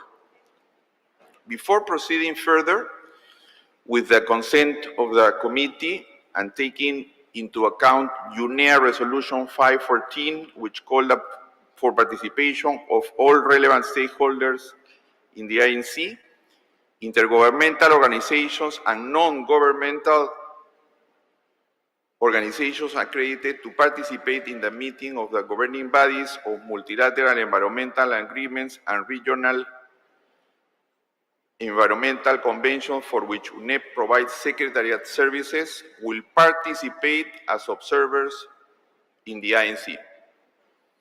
We will therefore proceed accordingly. I would also like to highlight the hybrid nature of our meeting and note that we have many online participants with us today and for the rest of the week. We look forward to your active contributions to the deliberations. Some additional information on online participation will be provided by the Secretariat in their intervention on housekeeping. The session will be conducted in the 6 official languages of the United Nations. Plenary meetings will take place from today, Monday 28 November through Friday the 2nd December from 10 a.m. to 1 p.m. and from 3 p.m. to 6 p.m. with the exception of Tuesday 29 November, during which our afternoon plenary meeting from 3 p.m. to 6 p.m. will be devoted to an informal stakeholder dialogue. Every effort should be made to conclude our discussions in the plenary during the agreed working hours each day. To accommodate smaller delegations, there will be no contact groups running in parallel with the plenary meetings. If there is a need for contact groups, the plenary meeting will be suspended. Only 2 contact groups will run simultaneously. There is currently no provision for evening sessions of the plenary. So I strongly encourage you to use the evenings for informal consultations to resolve any pending issues. In line with established practice, dedicated meeting facilities have been made available for each of the regional groups. The regional groups will have the opportunity to meet each morning from 9 to 10 a.m. Document UNEP PPINC 1/2 is a scenario note developed by the Executive Secretary for the INC to guide the flow of the meeting. It provides the expectations for the days ahead. Further guidance for the meeting can also be found in the annotations of the provisional agenda in document UNEP/PP/INC.1/1/add.1. May I invite the Executive Secretary to introduce the scenario note that provides the meeting objectives based on the UNEA Resolution 5/14, the modalities for the session regarding procedures and documentation, the proposed schedule for our work, and an annex on Code of Conduct of United Nations meeting, of which we should all take note. Madam Executive Secretary, you have the floor. Thank you, Mr. Chair. As you have noted from the scenario note, the meeting objectives are to launch the negotiations and to undertake a preliminary exploration of the issues set out in paragraph 3 and 4 of UNEA Resolution 5/14. To this end, the committee may wish to consider what should be included in the legally binding instrument and how the process could be structured such that an agreement can be reached on a text by the end of 2024. The discussions of the committee are supported by the documents prepared by the Secretariat, the list of which is provided in Annex 1 to the scenario note. The scenario note also contains a proposed program for the work of the committee, which can also be found in the annotated agenda. The Secretariat has updated the provisional program that is annexed in the annotated agenda. Sorry about that. The current updated version of the program is available under the Overview tab on the meeting page and will be continued to be updated as required. We invite you to go to the page as often as possible to see any changes. We will begin our work under Agenda Item 4 with general statements. In order to assist with the work of the interpreters, we would kindly request delegations to submit their statements to the Secretariat ahead of their delivery to the INC1 dedicated email.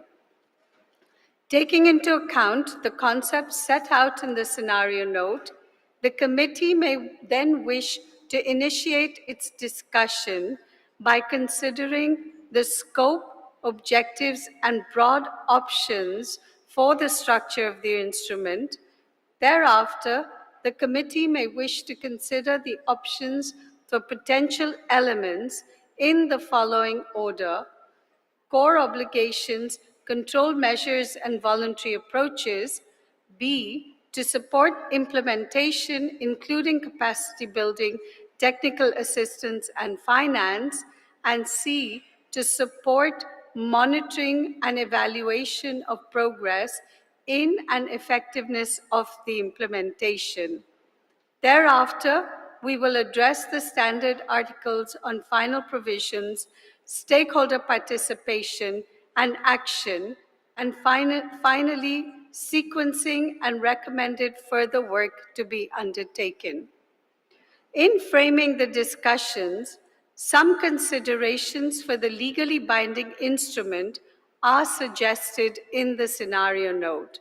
These are: which problem or problems will the instrument aim to address? How will the aim be reflected in the instrument? What core obligations, control measures, and voluntary approaches would provide a comprehensive approach to addressing the problem or problems, how can the instrument create an incentive-based approach and enabling environment such that it is in everyone's interest to implement their obligations? Regarding considerations in structuring the process to reach agreement, on what issues can early agreement be envisaged? What areas require further work to be undertaken by the Secretariat or the Chair of the Committee, and by when? How can the Intergovernmental Negotiating Committee ensure that the interests of all stakeholders are considered and contribute to the process of elaborating the instrument? Finally, the committee will need to discuss preparations for future sessions of its work, including dates and venues, the provisional agenda for the second session, as well as the possible convening of further multi-stakeholder forums. Thank you, Mr. Chair. Thank you for that introduction to that scenario note. Are there any comments on our proposed way forward?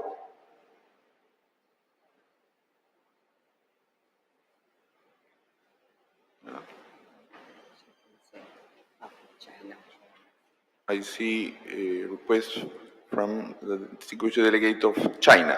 Give you the floor. 谢谢主席，我们也感谢秘书处为准备会议文件开展的辛勤的工作，也感谢执秘刚才对于这个谈判的情景设计做的详细的介绍。我们也注意到各方在本次会议前已经提交了相关的建设性的意见。我们认为大家所关注的这个塑料全生命周期呢，是一个有机的整体，应该从全局出发，统筹考虑各阶段的管控措施，不宜过于细化分组。同时，我们也一直认为，发达国家在解决本国塑料污染问题的同时，应该加强对发展中国家在技术、资金、能力建设方面的支持。因此，我们建议Unit 5-14号决议中提及的国际文书的各项要素，应该获得同等的关注，在谈判的进程中应该平衡推进，避免出现管控义务、管控措施等义务性的议题推进过快，而发展中国家履约所必须的技术、资金支持和能力建设等议题进展较慢的这种不平衡的情况。谢谢。慢不掉。I thank the distinguished delegate of China. I now give the floor to the distinguished delegate of Indonesia. Thank you very much, Mr. Chair, and thank you, Madam Executive Secretary, for the information. At this stage, Mr. Chair, our delegation has just a small request to the Secretariat. Madam Executive Secretary just now mentioned that delegations are expected to look into the meeting website as frequent as possible to make sure that we can get the updated documents. So in this regard, Mr. Chair, through you, I would like to request the Executive Secretary and her team to provide an information in the main tab of the website which document that is updated, so that delegation can immediately look into the updated document and can study it for their consideration. I do believe that this simple measure from the Secretariat will help delegation to read the updated document and avoid misunderstanding that they read the outdated version of that document. I thank you very much for the opportunity, Mr. Chair. Thank you very much to the representative of Indonesia for your proposal and comments, and I will pass the floor to the Executive Secretary who will comment on your proposal. Thank you. Thank you, Mr. Chair. We can create a tab on the page for updated documents when we start having updated documents. I was referring to the agenda, the updated agenda. We can find a way to see how we can put it on the main page like a daily program so that everyone is aware of what's going to happen that day. We will explore this possibility. Thank you. Thank you very much. No more requests. So, following the practice of the United Nations Environmental United States of America. Sorry? US. We have a request from the United States of America. You have the floor. Thank you, Chair. This delegation would like to note its general support for the organization of work as reflected in the updated session program posted to the meeting website. And additionally, we would like to just simply confirm a few points or clarifications on and observations on some of the categories as reflected in that updated session program for expectations when we get to those items later in the meeting. So specifically on the sub-item on core obligations, control measures, and voluntary approaches, this delegation would just like to note we would view as inclusive of that discussion a discussion on the role of national action plans. This delegation views the role of national action plans and the obligations to have said national action plans as an important mechanism under this potential instrument, and would see that as a part of that discussion on control obligations, control measures, and voluntary approaches. With respect to item C, sub-item C on support for monitoring and evaluation of progress in and effectiveness of implementation, this delegation would also like to note its understanding that this would be inclusive of national reporting. This is an important issue for this delegation, and we infer the intent is to cover national reporting, but we would just like to note that for other delegates, and we hope that's the understanding in the room so that we can have a holistic conversation on this matter. And we would also note, as we've recently reviewed this updated organization of work, there may be other matters that some delegations wish to discuss, which perhaps may not be as explicit in the organization of work as reflected in the revised program. And so we would welcome, for example, if there's time, something like a other category or time for other issues to be discussed. So we'd welcome, for example, this delegation in particular would welcome a discussion on scientific and technical cooperation and coordination, research, and awareness raising. These issues are also important, and as many delegations have studied the excellent documents the Secretariat prepared, we noted those items in the potential elements document, document 5, and we just wanted to note our interest in discussing those matters. Perhaps those are included in one of those 3 items, but we wanted to just note our interest in discussing those issues in particular as well. And additionally, that will be it. Thank you so much, Chair. Thank you to the representative of the United States. We've taken duly note of your recommendation. I think it's clear that these are general items and could include the ones you mentioned. So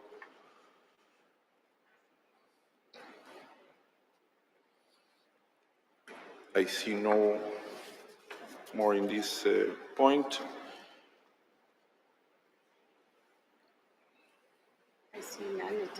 So I don't see more. We agreed on the. Oh, we have one more request of the floor. I give the floor to Bangladesh. Thank you, Chair. I'm just for assure with the updated website, if as we have to work this updated working paper, so if side by side, if INC Secretary will give us the mail, it would be helpful for making it fruitful. Thank you.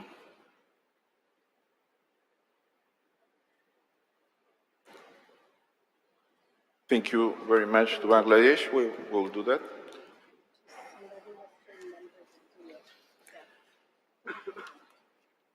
So now we see no more comments on this part. So we have agreed on the organizational work.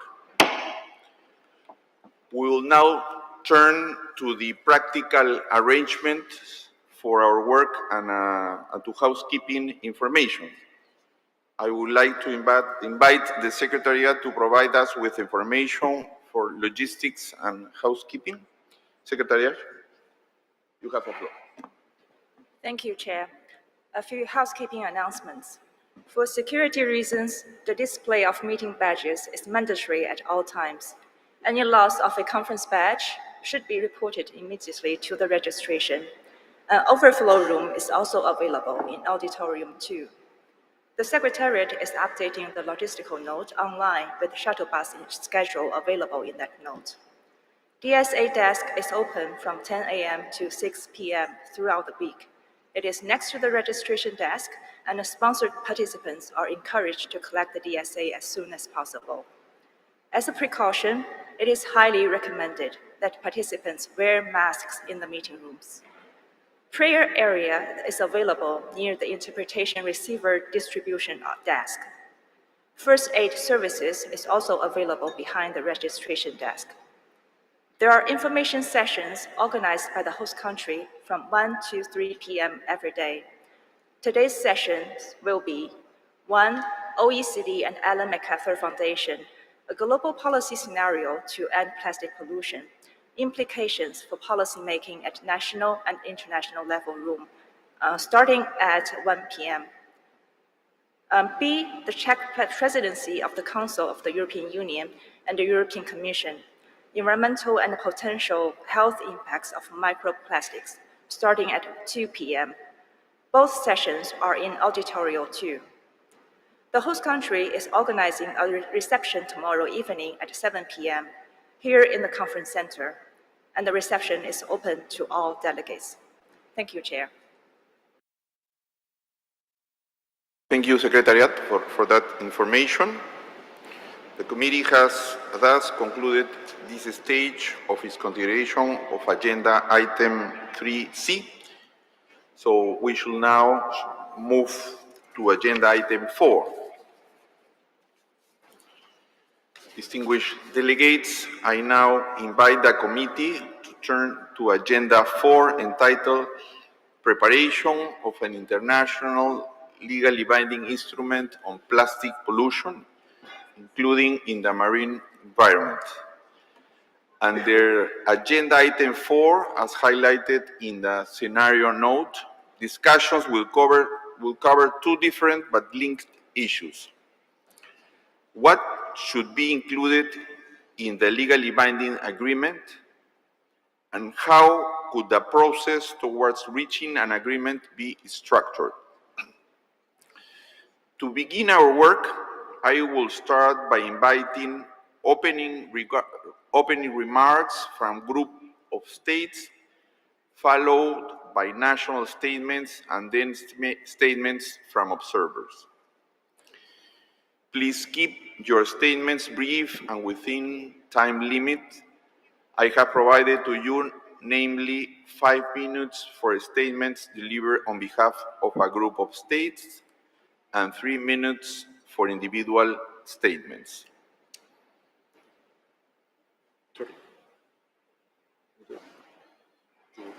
Jordan is speaking on behalf of the Asia. I finish it. Yeah, finish it. Yeah. May I remind you that delegations in the room are to press the microphone button to be inscribed on the list of speakers. Those joining on virtual platform are to use the raise hand function. Please note that statements delivered through the virtual platform are limited to those delegations that are participating fully online. So I now give the floor to the representative of Jordan on behalf of the Asia Pacific Group. You have the floor. Bismillah ar-Rahman ar-Rahim. Thank you, Chair. Excellencies, distinguished colleagues, I am delivering this on behalf of Asia Pacific Group, jointly with my colleague from Chaban, Mr. Horshi, as nominated Bureau members from Asia Pacific region. First and foremost, the Asia Pacific Group extend its gratitude to the government of Uruguay for hosting this very important session. We as a group wholeheartedly welcome the much-awaited launching of Intergovernmental Negotiating Committee to develop an international legally binding instrument on plastic pollution, including in the marine environment. The Asia-Pacific region is home to widely diverse countries, but we share in the sense of urgency to tackle this transboundary issue by strengthening global and regional coordination and cooperation. Group members have long been suffering from the impact of plastic pollution, and there are many best practices at the local, national, and regional level that we have been accumulating over the years, which we can bring to the table. Some of group members have introduced bans of or on single-use plastic products, restricted the use of microplastic in certain products categories, implemented extended producer responsibility systems, EPR, throughout the entire life cycle of plastics. Adopted measures based on the polluter-based principle are implementing the Eco School program to raise public awareness and have been achieving impressive waste collection and recycling rates. There are various regional initiatives, including guidance for harmonizing monitoring and assessment mechanism on marine litter and plastic pollution, efforts for preparing a platform for harmonized data sharing and providing international assistance toward formulating national action plans. Dear colleagues, more recently, the group welcomed Qatar to host the first World Cup in the world to be carbon neutral in this region, in addition to the Qatar's offers to reduce waste production, especially plastics. In moving forward, we need to strengthen our effort. The group recognizes the essential role of capacity building, technical and financial assistance, as well as technology transfer to ensure the high ambition and effectiveness of the instrument and its ambitious implementation. The group is committed to actively engaging in the important discussion ahead of us. We hope that INC1 will lay the foundation for our endeavor toward ending plastic pollution, making progress step by step, recognizing that there are many paths to reach our goal. We welcome and support the offer of the Republic of Korea to host the INC in 2024, which will contribute to the geographical diversity in the selection of the venue. The Asia Pacific Group emphasized the need to build an ambitious and inclusive but practical instrument and encourages participation and actions by all countries, whether large or small, developed or developing, island or continental, and coastal or landlocked. At the same time, we reiterate that our task is ending plastic pollution, not necessarily plastic themselves. Plastics do play an important role in our society today, and we must utilize all available options, solutions, technologies, and approaches to promote effective, flexible, and balanced measures at every stage of entire life cycle of plastic, while taking into account, among other things, the principles of the Rio Declaration on Environment and Development, as well as national circumstances and capabilities. Additionally, we are reiterate the need to respect the mandate we have all decided under UNIA Resolution 5/14. The resolution is the fruit of hard negotiation and the spirit of mutual understanding. Therefore, fulfilling its mandate should be our top priority. The group stressed that the discussion of all elements listed in the resolution should receive the same attention to ensure the balanced and consensus-based outcome. Chair, Excellencies, distinguished colleagues, in concluding our statement, the Asia-Pacific Group reiterates its commitment to proactively engage in the discussion, and we look forward to a productive week ahead of us. I thank you.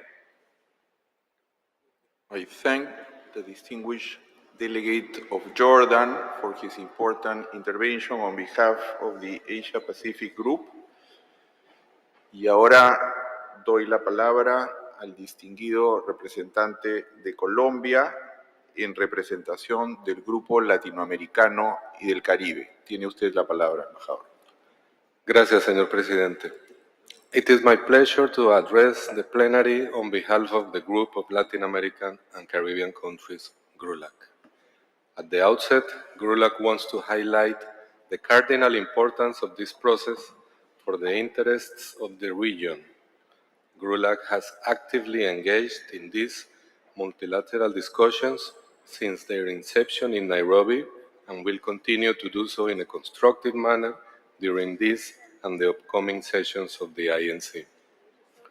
GRULAC member states are extremely concerned about the growing trends and impacts of plastic pollution on human health and on the environment, including those related to the use of hazardous chemical additives in the production of plastics. Our region's share in the global production of plastic is small, and yet the best available scientific evidence shows that Latin America and the Caribbean is one of the regions most affected by plastic pollution in land, air, and oceans. This feature points out the transboundary nature of the problem and the need for an integrated global approach to address it, involving all relevant sectors and stakeholders. This approach shall go beyond voluntary national actions and country-driven measures, taking into account the principles of the Rio Declaration on Environment and Development, in particular that of common but differentiated responsibilities and respective capabilities in the light of different national circumstances. GRULAC affirms that in order to have effective implementation of the future instrument, developing countries need commensurate means of implementation to achieve its objectives. These include the provision of new, additional, predictable, and adequate financial resources, access, development, and transfer of technology, and capacity building. Furthermore, means of implementation are cross-cutting in nature and should be addressed from the beginning of the negotiation. Other key principles of international environmental law guiding the INC meetings should include, among others, the precautionary principle, the polluter pays principle, the equity principle, and Principle 12 of the Rio Declaration. GRULAC welcomes the recognition by the UN General Assembly of the right to a clean, healthy, and sustainable environment as a human right, and adds that a human rights approach should also guide this negotiation. Gender-responsive and intergenerational approaches are important in addressing health issues associated with hazardous chemicals in plastic and plastic waste, as well as those related to the health of workers involved in the plastic sector, since, in addition to environmental and consumer risk, there is occupational exposure. This includes, in particular, waste pickers and informal recyclers. Systemic changes are required to address plastic pollution.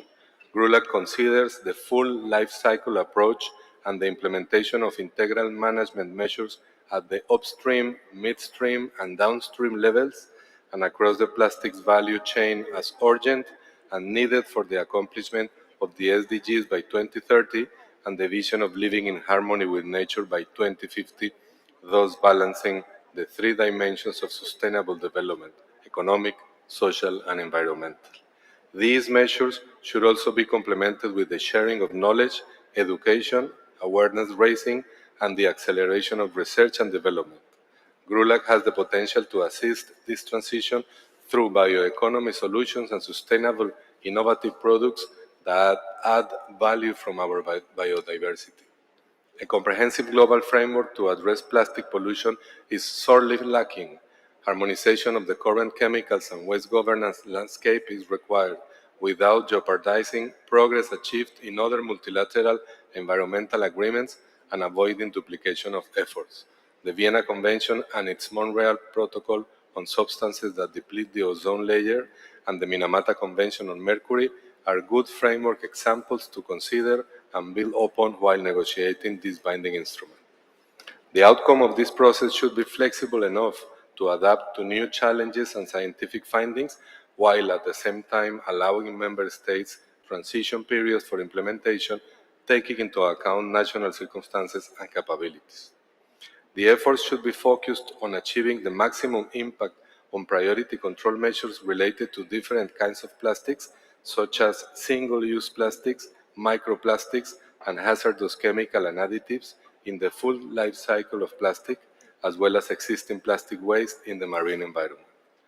GRULAC recognizes the importance of the scientific policy interface and reiterates the call for the INC to consider throughout the process the best available science, traditional knowledge, knowledge of indigenous peoples, and local knowledge systems, as well as socioeconomic information and assessment related to plastic pollution. GRULAC believes that there is room to improve the multi-stakeholder engagement. The recognition of the role of waste pickers and informal recyclers is key for our region. We strongly call to make better use of the intersessional period with multi-stakeholder and regional meetings programmed in a way that allows for them to feed into the process. In the conduct of work, we also urge to avoid the proliferation of multiple sub-working or contact groups, which may hinder the participation of small delegations like most of GRULAC's. We also call upon the Secretariat and sponsoring member states to allocate adequate funds to allow financial assistance for at least 2 delegates per each developing country. While GRULAC commends the Secretariat for preparing and organizing all the working documents for this first meeting of the INC as a good basis for discussion, we expect that documents for subsequent INC meetings will be made available in all official languages in due time. We welcome the decision by the INC that on the basis of the agreement endorsed and presented by GRULAC for splitting the terms between Peru and Ecuador, you, Mr. Chair, Ambassador Mesa Cuadra, has been elected as chair of the committee. Finally, GRULAC expresses its sincere gratitude to the host country, Uruguay, for taking the lead and pays tribute to its hospitality and tradition in the promotion and development of international law, which we hope to honor during this meeting. I thank you all. Agradezco al distinguido representante de Colombia por su importante intervención en representación del Grupo Latinoamericano y del Caribe. I now give the floor to the distinguished representative of Antigua and Barbuda in representation of the small island development states. You have the floor, ma'am. Thank you, Mr. President. Mr. President, Madam Executive Secretary, Excellencies, I have the honor to deliver this statement on behalf of the Alliance of Small Island States, AOSIS. the invention of plastic, a relatively inexpensive, durable product, has improved our quality of life, revolutionized industries, and made healthcare safer and more affordable. However, as production has exploded, we have failed to utilize plastics sustainably, resulting in an exponential increase in plastic pollution, causing detrimental impacts to our ecosystems and societies. As has been mentioned many times since Nairobi, we have no time to waste. We must negotiate this new instrument swiftly because the negative impacts of plastic pollution, particularly in the marine environment, are already being felt. Small island developing states are disproportionately impacted by yet another transboundary environmental problem that we did not cause. This pollution mostly originates thousands of kilometers from our shores and is carried to our countries by atmospheric and oceanic currents. Our identity, livelihoods, and future are intrinsically tied to the ocean. Plastics are toxifying the marine food chains that we rely on for nutrition and food security. Science now tells us that microplastics have been found in our blood. Plastics are also choking and killing marine biodiversity, including coral reefs and mangroves. These ecosystems provide essential services such as fisheries and tourism, accounting for a significant portion of GDP in SIDS. Plastic pollution exacerbates not only the cause, but the negative impacts of climate change. It reduces the ability of the ocean to absorb and sequester carbon dioxide. As well as plastics break down, they emit GHG into the atmosphere. And most troubling, plastic production and incineration is projected to emit 2.8 gigatons of carbon dioxide by year by 2050.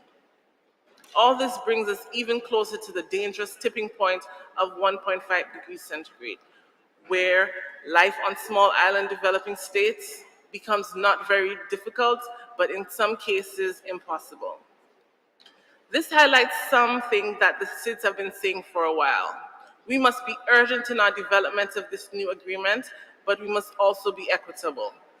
We must recognize the special circumstances of SIDS and the special needs of other developing countries in this agreement. We must both ensure that the particularly vulnerable are protected and they have the capacity to contribute to this agreement's implementation. In the spirit of wasting no time, let me get straight to the point. We need a creative international instrument that deals effectively with the complexity of the plastic pollution crisis, especially in the marine environment. A crisis that is environmental, economic, and social, with solutions to the problem that are not always under the jurisdiction of national governments. Our old models of international agreements are not likely up to the task of solving this crisis.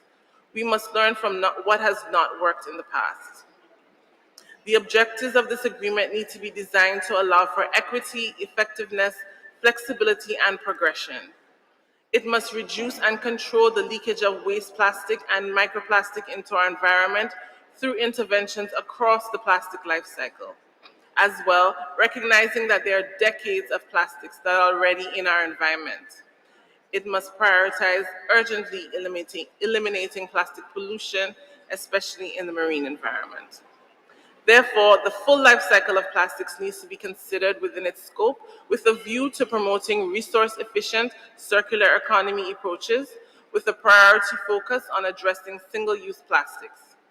It should take a central place in the international efforts while facilitating cooperation, coordination, and complementarity among relevant regional and international conventions and instruments. The instrument should promote the development, dissemination, and incorporation of technology, science, data, and information on plastics, and incorporate relevant traditional knowledge, knowledge of indigenous persons, and local knowledge systems, including from local communities, in a rights-based manner. Research and development should also be forward-thinking, seeking alternatives to plastics as well as more sustainable plastic substitutes for future production. For SIDS, this agreement and the accompanying means of implementation will be essential to promote and implement environmentally sound waste management in our countries. We are all at different starting points, and the provision of grant and concessional resources are necessary to ensure that we can work towards achieving any of its collective goals and our respective obligations. Finance, capacity building, and technology development and transfer must be new, additional, adequate, and predictable, with specific provisions for SIDS and LDCs, including priority, efficient access, and allocation of resources. Flexibility in the implementation of obligations, commitments, or contributions, taking into account national circumstances and respective capabilities, is an absolute necessity. In line with established practice under existing instruments, we believe SIDS and LDCs warrant explicit flexibilities in the relevant context. The potential elements within the Secretariat's 8 broad headings are a good, non-exhaustive starting point, but we must be flexible to supplement those when needed based on further discussions in the INC. At minimum, this session must do 3 things. First, comprehensively consider the objectives and scope of the instrument in order that it is urgent, efficient, equitable, and address the full life cycle and health impacts of plastics. Second, start defining the key terms and concepts, recognizing that this will be work that will continue later in the INCs. And third, develop a clear roadmap for our work ahead, including the potential structure of the treaty, our program of work, including intersessional work and potential working groups. As we have mentioned before, we must be evolutionary in our structure for this agreement. Moreover, non-state actors are critical in confronting this global crisis. Multi-stakeholder engagement must be maintained and prioritized throughout the development of this agreement. They should be ensured there will be opportunities to meaningfully contribute to the INC process, including on their essential role in the implementation of the agreement. The private and informal sectors, and NGOs in particular, should be engaged in relation to innovative financing, technology development and transfer, and facilitating the implementation of obligations, actions, and measures. We have set a crucial, ambitious timeline to conclude our work. The time allocated for these meetings should be utilized as effectively and efficiently as possible, while considering the needs of small delegations. We must all be flexible to overcome our differences and work in solidarity to ensure that process does not delay progress. A failure to urgently conclude an ambitious, effective, and equitable instrument will continue the devastating and irreversible negative impacts on SIDS ecosystems, and food chains will continue to be destroyed, thus compromising livelihoods and human health. The stakes are higher than they have ever been before, and urgent global action is required immediately before it is too late. Thank you.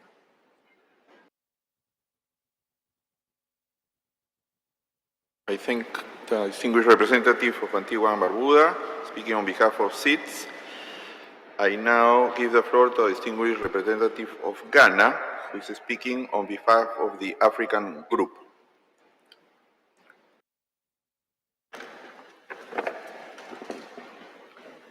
Thank you, Chair.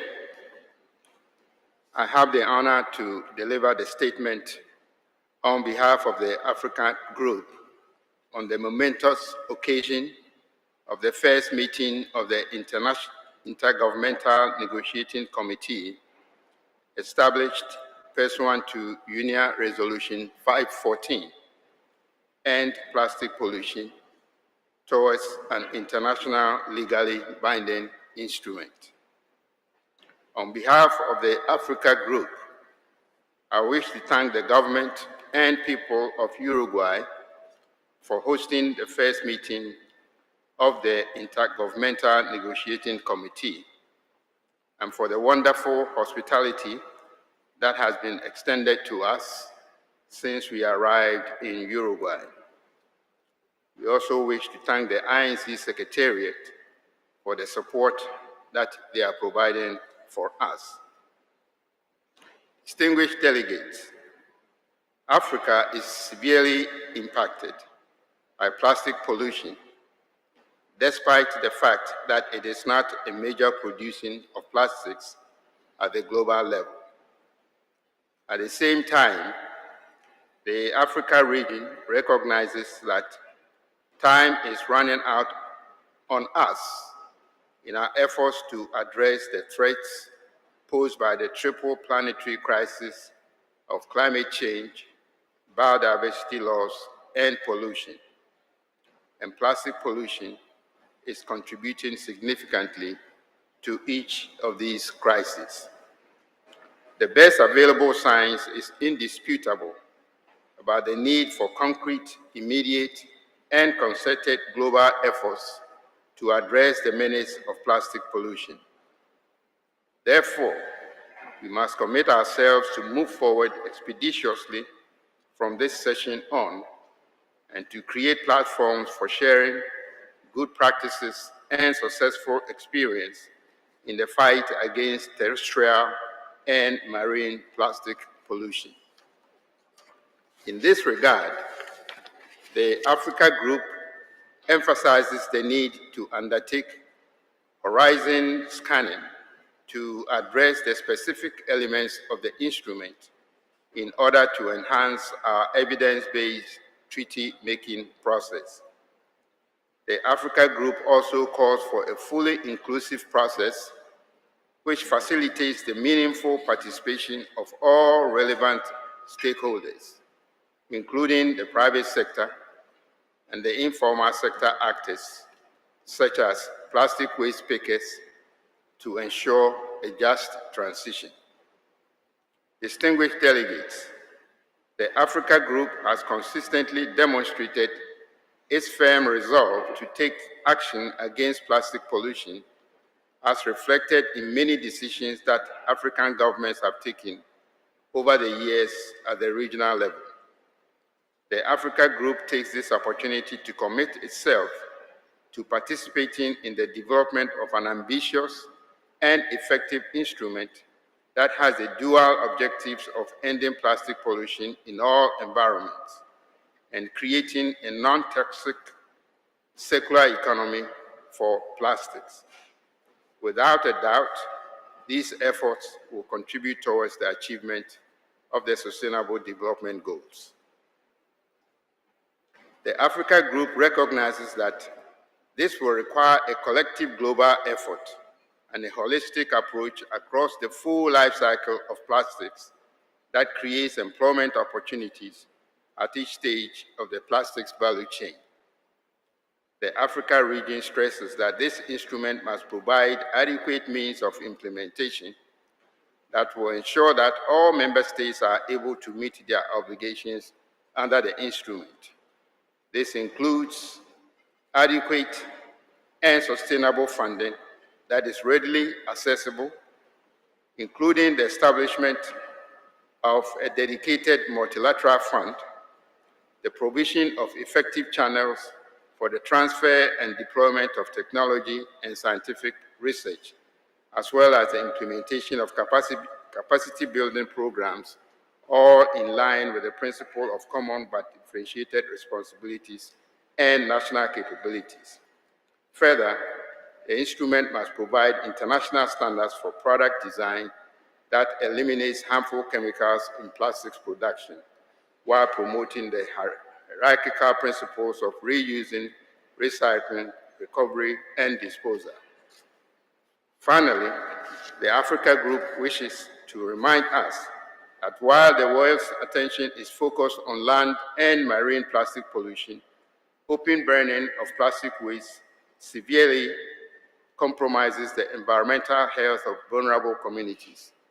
Therefore, the instrument must ensure the elimination of open burning of plastic waste in order to provide a safe environment, especially for vulnerable communities, as well as legacy plastic pollution. Thank you very much, your distinguished delegates.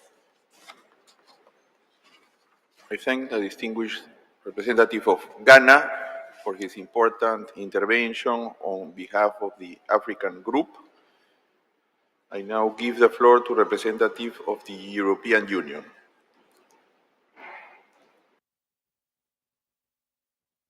Thank you, Mr. Chair, Executive Secretary, distinguished delegates.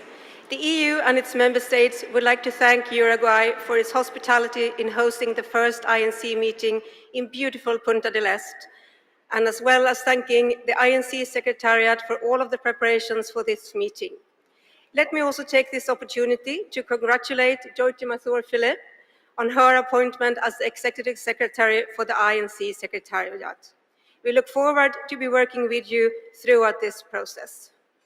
Ambassador Gustavo Mesa Cuadra, let me also congratulate you on the election on your appointment as a chair. We look forward to work with you for the first 3 steps of this journey, as well as we look forward to work with Ambassadors Luis Vallas to take us to a successful conclusion of the INC process. As was mentioned by the representative from the African group, plastic pollution heavily contributes to the triple planetary crisis of biodiversity loss, climate change, and pollution, and has a negative impact on human health. The world has seen a massive increase in plastic production and pollution. Global plastic production and consumption is set to triple by 2060 if business continues as usual. Plastic pollution is forecast to grow alongside production and consumption. The EU and its member states are determined to seize the opportunity and build on the momentum we achieved at UNEA 5.2 in Nairobi. We will engage with the aim to develop an ambitious legally binding international instrument to end plastic pollution. For this INC, the EU and its member states look forward to having a first exchange of views and discussions on substance. In particular, reaching an early agreement on scope and objectives in broad terms would be important to advance the negotiations. For the EU and its member states, it's key that the instrument will address the whole life cycle of plastics with priority given to upstream parts by commitments and provisions that lay the ground for a sustainable production and consumption of plastics, paving the way, as has been mentioned for many others, for a circular plastic economy. The new instrument should also include the necessary obligations to prevent plastics from entering into the environment. It should also address all plastic materials and products, including microplastics and potentially nanoplastics, irrespective of their source. Unnecessary, avoidable, and problematic plastics, substances, and additives should be reduced, eliminated, substituted, or banned. Which, however, does not mean ending all plastic consumption and production. The world has high expectations for this week. Time is short, and we must work together in a cooperative and constructive spirit. Our task is clear: to develop a new legal instrument to end plastic pollution in the environment. We need to act now and to prevent more irreversible damage to the global environment and human health. We have an opportunity to create a new, modern, and multilateral agreement building on the lessons learned from the past and create a strong instrument that drives implementation on the ground. 2 days ago, we heard the many voices from the Multi-Stakeholder Forum. It clearly showed that we as government cannot solve this challenge alone. We need all stakeholders involved. The EU and its member states would therefore like to stress the importance of continued stakeholder involvement throughout the process in order to create inclusiveness, transparency, and credibility. We also stress the importance of designing the stakeholder involvement process in close cooperation with stakeholders themselves in order to have a format that truly fosters meaningful involvement. Mr. Chair, we are fully committed and determined to achieve ambitious actions across the world that will involve all of us, with no one left behind.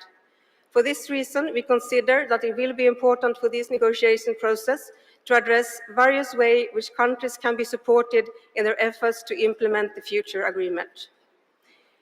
Before concluding, let me express the EU and its member states' full solidarity with Ukraine and the Ukrainian people.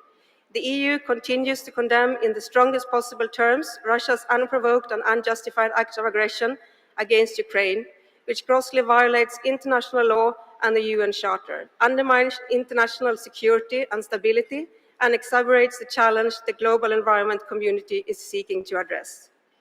Before concluding, We also would like to thank all governments that through their generous contributions supported the work of the Secretariat as this INC process. Colleagues, let us conclude by stressing once again how important this first INC is. To end plastic pollution, we must be bold and innovative, and we are confident that we are ready for the task ahead of us, and we look forward to a constructive and successful meeting with all of you. I thank you.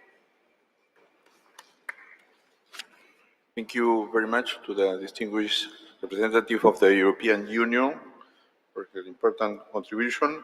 I now give the floor to the representative of the United States of America on behalf of JUSCANZ. Thank you, Mr. Chairman, for recognizing us now. On behalf of the United States, Australia, Canada, Iceland, Japan, Monaco, New Zealand, Norway, the Republic of Korea, Switzerland, and the United Kingdom, we condemn the ongoing casualties and widespread destruction, including environmental damage and transboundary harm caused by Russia's military aggression against Ukraine. Our thoughts are with the people of Ukraine. This aggression is a violation of international law, including the UN Charter. Russia's actions violate the prohibition of the use of force and the territorial integrity and political independence of Ukraine as enshrined in international law. We support efforts to hold those responsible to account. We call once again on Russia to abide by its international obligations, cease all hostilities in Ukraine, withdraw its troops, facilitate the rapid, safe, and unhindered access of humanitarian assistance to those in need in Ukraine. Thank you, Mr. Chairman. I thank the representative of the United States on behalf of JUSCANZ. I see no more hands for regional groups, so I'll now take national.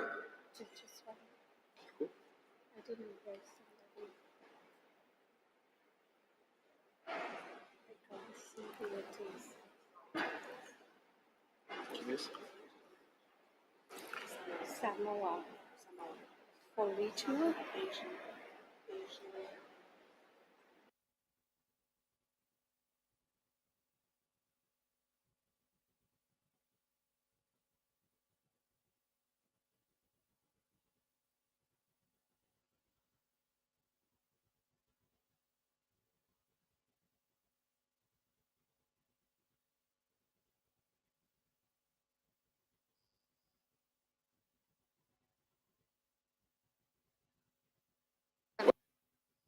I now give the floor to Representative of Samoa on behalf of the Pacific seats.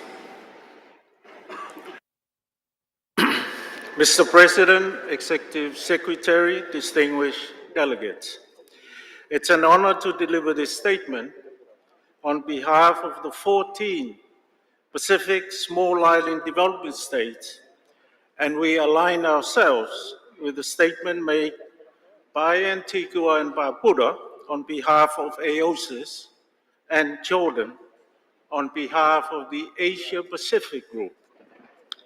We congratulate you, Mr. President, on your successful election.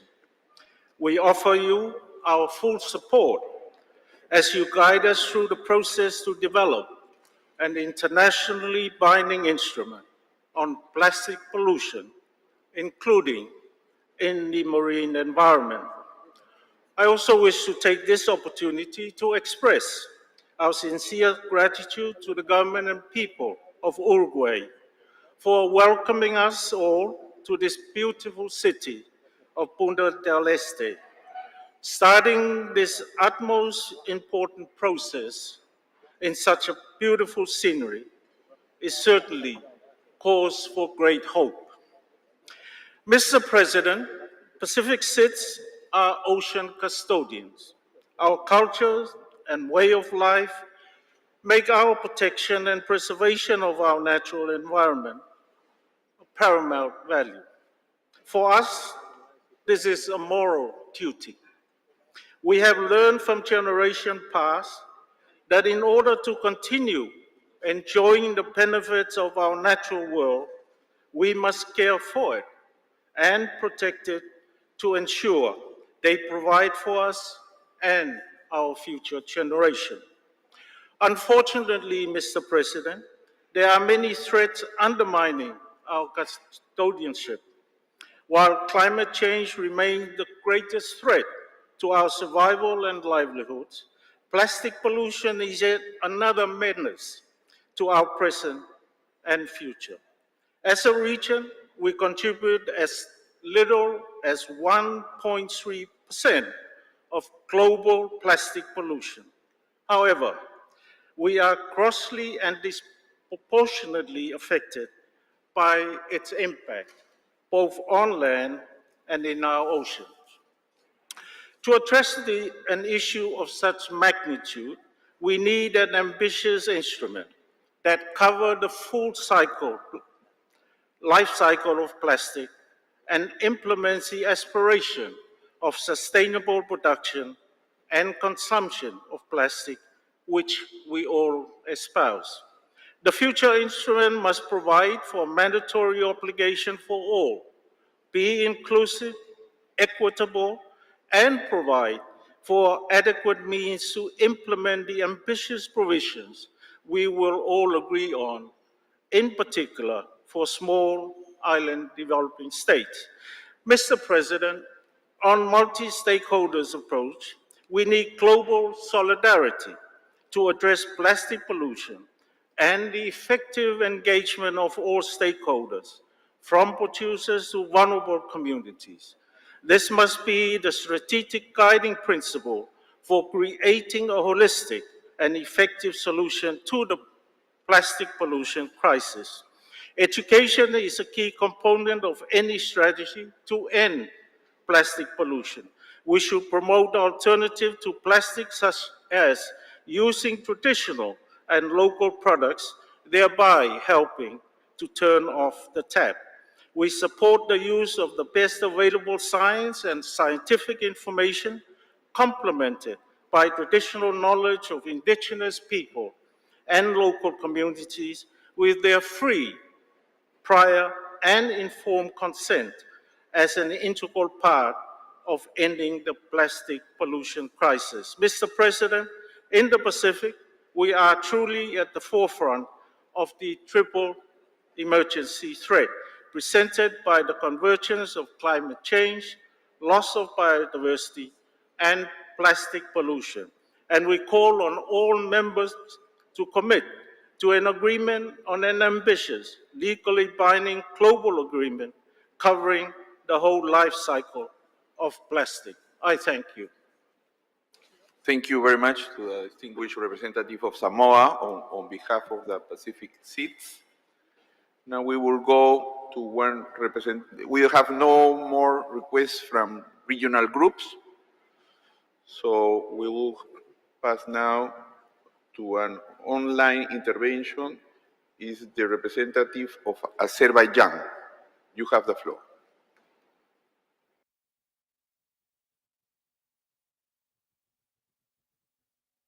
Вы меня слышите? Уважаемый председатель.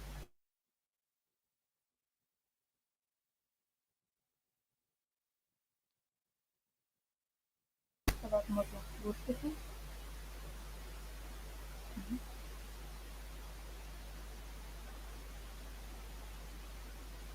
Вы меня слышите? You can speak now, Excellency. Azerbaijan has the floor.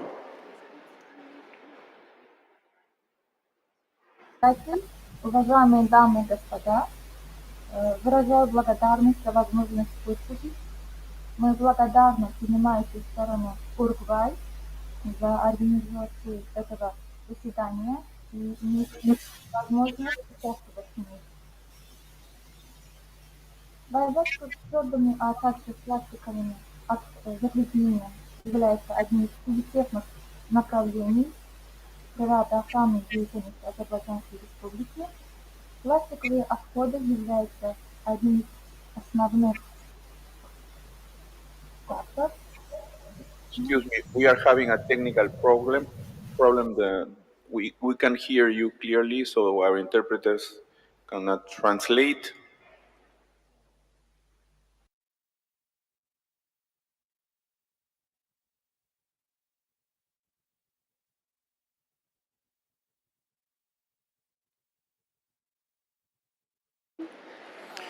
We will solve that, so we'll come back to Azerbaijan in the afternoon. So I will now give the floor to a representative of Georgia. You have the floor. Excellencies, colleagues, Georgia is proud to deliver a joint statement on behalf of the High Ambitious Coalition to End Plastic Pollution, which now has members from all regions of the world representing more than a quarter of UN member states and over 50 countries. Plastic pollution, including microplastics, contributes to the triple planetary crisis and already has impacts on ecosystems and biodiversity as well as the climate and human health. And already we are alarmed by the accelerating growth of plastic production and use globally, with plastic consumption having quadrupled over the past 30 years and is set to triple by 2060 if we continue along with the same path. We recognize that national and regional approaches, together with the several voluntary international initiatives, while important, have been insufficient to address the global problem of plastic pollution. We therefore call for the establishment of an ambitious and effective international legally binding instrument to protect human health and the environment from plastic pollution with a view to end plastic pollution by 2040. We recognize the imperative to develop common international and binding obligations and control measures across the full life cycle of plastics while reflecting the precautionary approach, waste hierarchy, and the polluter pays principle to restrain plastic consumption and production to sustainable levels and enable a circular economy for plastics that protects the environment and human health while achieving environmentally sound management and recycling of plastic waste.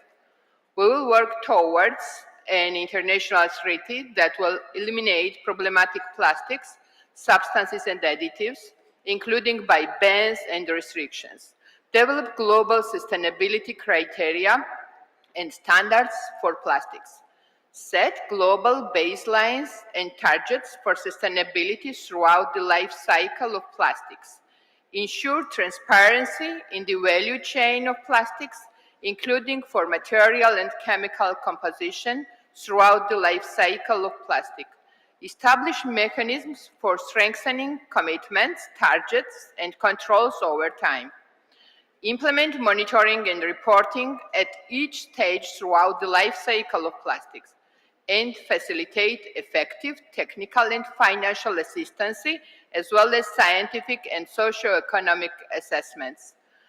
We would stress the importance of establishing a clear and effective progress for the Intergovernmental Negotiation Committee at our first meeting here in Uruguay.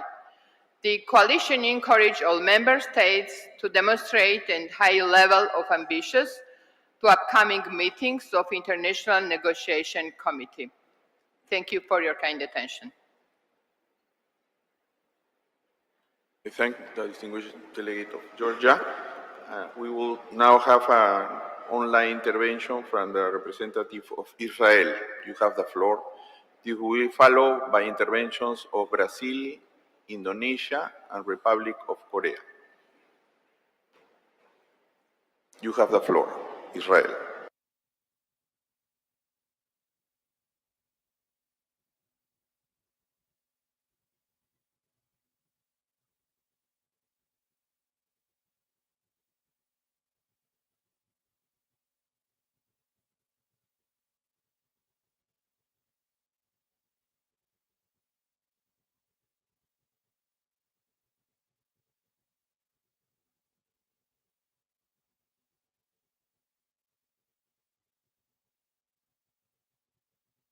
And just give it to them, yeah. We have a technical problem, so we will go ahead with the next speaker. I have in my list Brazil is ready. So if Brazil is ready, we'll give the floor to Brazil. You have the floor, sir. Thank you. Obrigado, presidente. Em nome do governo do Brasil, eu gostaria de cumprimentar a todos e reconhecer a importância desse evento de negociações para um instrumento juridicamente vinculante sobre poluição de plástico no âmbito do Programa das Nações Unidas para o Meio Ambiente. É uma honra vir aqui prestigiar e participar desse evento que marca o início desse processo negocial. Venho aqui destacar a conexão direta entre redução de emissões de gases de efeito estufa e poluição de plástico, uma vez que a sua reutilização, a reciclagem, a recuperação energética são fortes aliados nesse processo e devem ser fortalecidos e ampliados, como exemplos na solução ambiental empreendedora e lucrativa, na direção de uma nova economia neutra em emissões até 2050.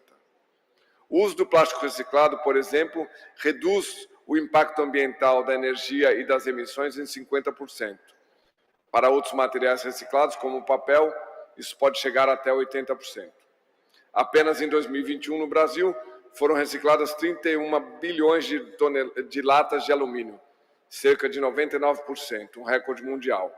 A lata de alumínio feita a partir de reciclagem usa 70% menos energia e 71% menos de gás de efeito estufa. Nesse sentido, o Brasil é protagonista nas negociações durante as conferências do clima na UNFCCC. Na COP26, chegamos a um resultado concreto com a regulamentação do mercado de carbono global e o acordo do metano.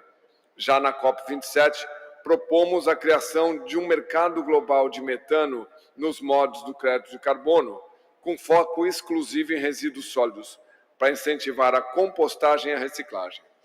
Durante a conferência, as COPs, o Brasil defendeu o financiamento climático e ambiental como uma mola propulsora para uma economia neutra em emissões. E agora, incluir o setor de tratamento de esgoto e resíduos sólidos como um dos principais eixos para a descarbonização global. E o Brasil tem dado bons exemplos, como o marco do saneamento e dos resíduos sólidos, com recorde de investimentos, o lixão zero com o fechamento de 800 lixões, o Recicla Mais, que cria o crédito de reciclagem para embalagens, e o Escolas Mais Verdes, que busca despertar o interesse dos alunos com a separação de lixo, reciclagem, uso de água e energia renovável, iniciando com a instalação de biodigestores nas escolas. O metano zero, fomos o primeiro país a transformar o compromisso da COP26 em medidas concretas, com foco exclusivo no tratamento de resíduos orgânicos na cidade e no campo, e com uma meta de redução de 30% das emissões totais de metano do Brasil. Um destaque especial para o programa Campo Limpo, com a reciclagem de embalagens defensivas chega a 94%. Primeiro lugar no mundo. Alemanha e França com 70%, Estados Unidos com 30%. Esse é o indicador da nossa sustentabilidade na agricultura. Assim, os resíduos do setor do ciclo produtivo geram empregos verdes, preservando os recursos naturais, evitando a poluição, além de reduzir as emissões de gás de efeito estufa. É uma economia circular na prática. Precisamos agora elevar a reciclagem a outros produtos e a embalagens plásticas na linha da discussão que ocorre no ONS 5.0 em Nairobi e na Conferência dos Oceanos em Lisboa. Precisamos, a partir de ações concretas, no monitoramento da fonte de poluições plásticas, de produtos químicos usados na fabricação e do fluxo ao longo da vida, do ciclo de vida, e os impactos do meio ambiente, na saúde, entre outros. Ao mesmo tempo, evitar o descarte inadequado e o lançamento de produtos de embalagem plásticas que sabemos acabam se degradando e se transformando em microplásticos, um dos maiores desafios ambientais da atualidade, com diversos impactos conhecidos e outros desconhecidos. Outra medida a ser considerada é reduzir o uso de microesferas de plástico de origem petroquímica em cosméticos. Podemos, assim, reduzir o microplástico lançado dos mares. No entanto, sabemos que é urgente atuar nesse cenário. O Atlântico Sul é uma proporção oceânica mais limpa do planeta e queremos preservar essa importante contribuição que damos ao mundo e, ao mesmo tempo, incentivar os demais países a virar o jogo em relação à poluição plástica, de forma a incentivar as primeiras negociações que agora se inicia. O governo brasileiro anuncia o compromisso voluntário de recuperar até 2040 50% de todas as embalagens geradas e evitando o seu descarte no meio ambiente. Deixamos assim esse compromisso como forma de incentivar as demais partes a assumirem compromissos ambiciosos em relação à poluição plástica e emissões de gases de efeito estufa.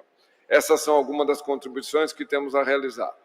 Seguimos à disposição para o diálogo e a cooperação e desejamos a todos um excelente e exitoso evento. Muito obrigado.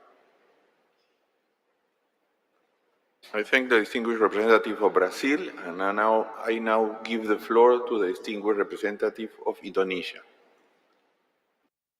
Thank you, Mr. Chair. Indonesia associates itself with the statement delivered by Jordan on behalf of Asia Pacific Group. The government of Indonesia attaches great importance to the establishment of INC.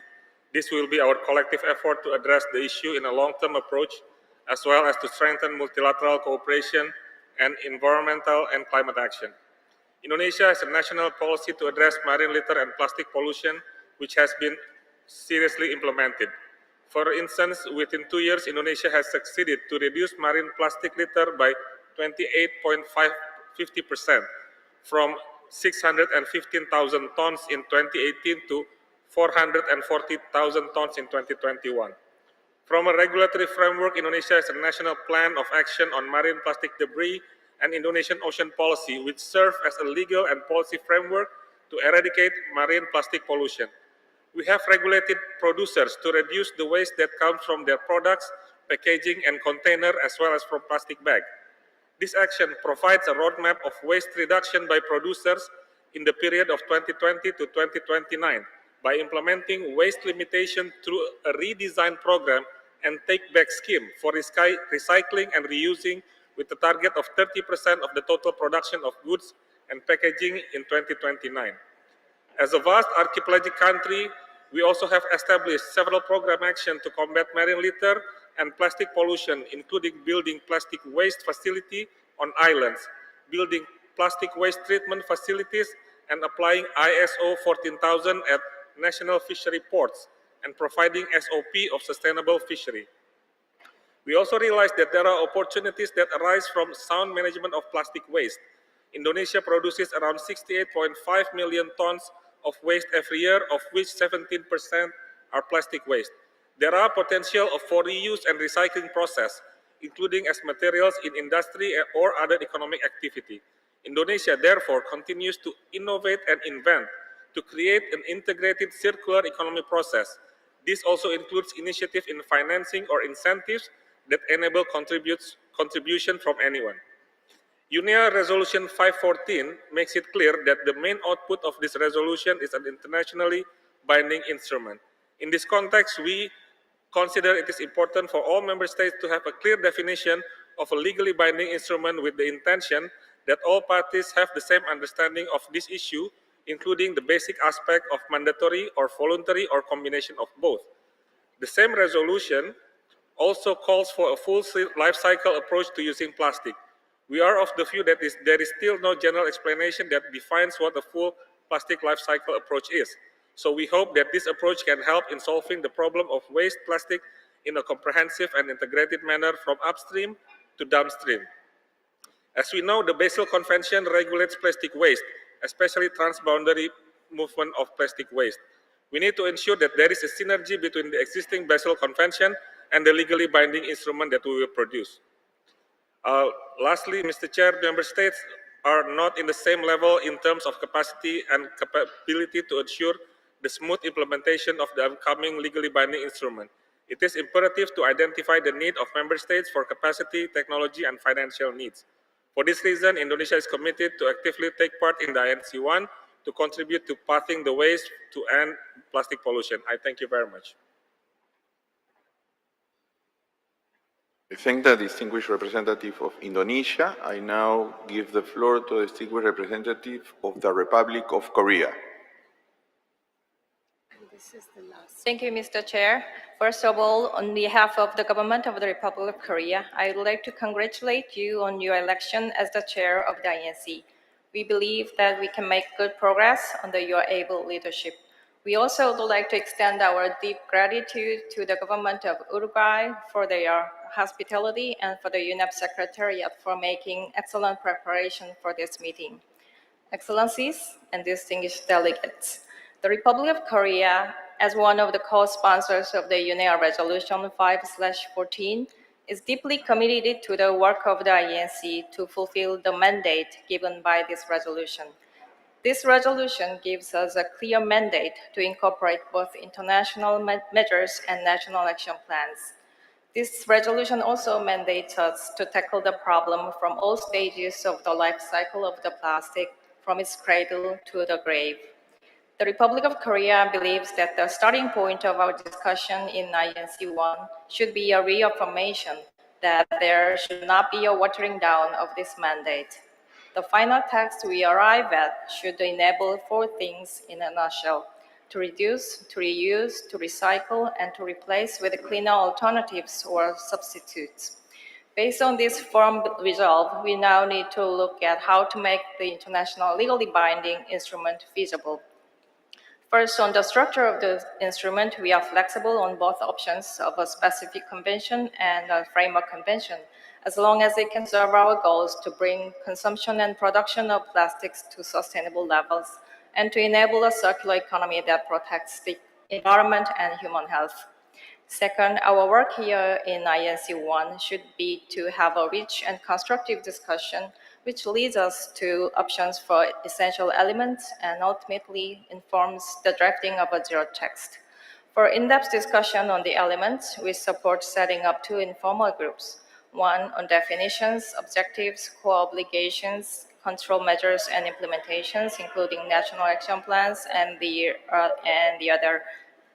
other on means of implementation, including capacity building, technical assistance, and finance. We are of the view that the third work stream on monitoring and evaluation of progress in and effectiveness of the implementation can be combined with the first work stream. Finally, we strongly support multi-stakeholder engagement. Our own domestic policy experiences show that plastic consumption and production are deeply ingrained within the life cycle of our public. Without public buy-in, nudged by the public policy, our efforts would be in vain. What we need is a clear and consistent signaling which will encourage innovation away from pollution and towards cleaner alternatives. In this regard, we commend the efforts of Uruguay and the UNEP Secretariat in organizing a multi-stakeholder forum during this INC 1 and believe that going forward, there should be a feedback loop between the negotiations and the stakeholders' discussion. Before I close, I'd like to mention that Korea is honored to be named as a potential host of the last round of INC in the latter half of 2024. With the decision on the host countries to be made sometime this week, I would like to reiterate our support for the work of the INC. I thank you. I thank the distinguished representative of the Republic of Korea. This is our last intervention for this first session of the morning. Before going for lunch, I will give the floor to the Executive Secretary for informing us of the list of speakers. You have the floor, madam. Thank you. So we urge you not to put down your hands during lunch because then we will keep the same list. The list we have currently is Egypt, Burkina Faso, Japan, Russian Federation, Islamic Republic of Iran, Mongolia, Peru, Sri Lanka, Ecuador, Cuba, Mali, Switzerland, Pakistan, Saudi Arabia, Thailand, Uruguay, Malaysia, Palau, Qatar, South Africa, Cook Islands, and USA. And I think we are going to still try to get Azerbaijan and Israel online and maybe Mexico. So that's the list so far. Please don't put down your hands so that we can come back to the same list. Thank you. Thank you very much. This session is adjourned.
distinguished delegates. This is Francesco from Interactive Technical Team.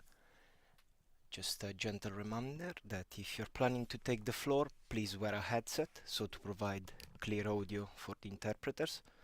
And if you wish to test your microphone and camera, please raise your hand with the button at the bottom center of your screen, and you will be allowed to open your microphone. And by pressing the speak button still at the bottom of your screen, you will be able to speak. Thank you.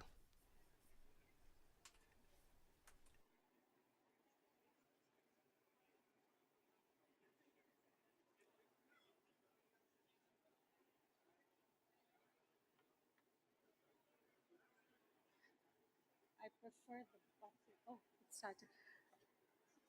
Excellencies, ladies and gentlemen, may I call the room to order, please?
everyone.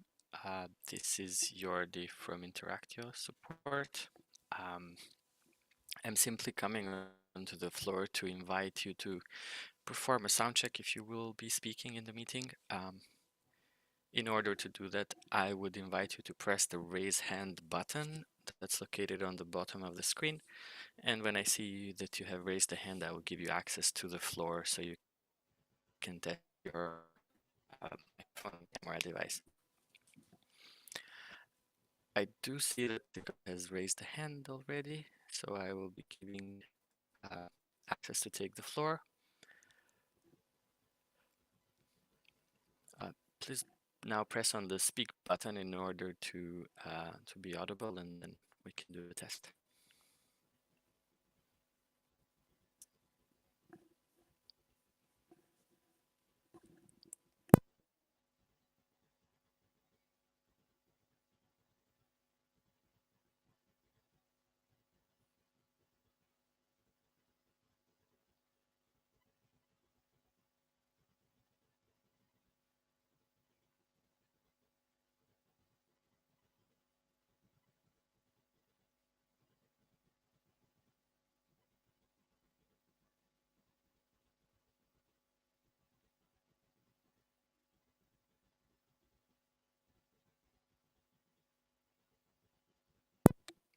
Okay, as I can see, Mexico, Miss Camilla,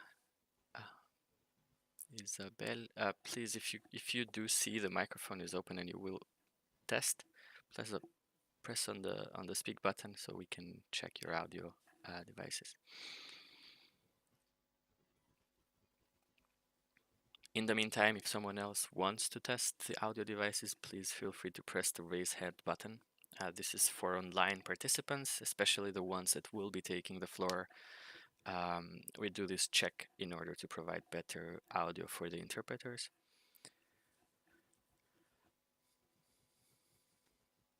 Hello, this is Mexico. Can you hear me? Hi, yes, I can hear you. At the moment, the camera is not turned on. Okay, let me check that. Settings. Okay. Is the camera working now? Perfect. Thank you very Now much. it's working. We hear you and we see you. Thank you.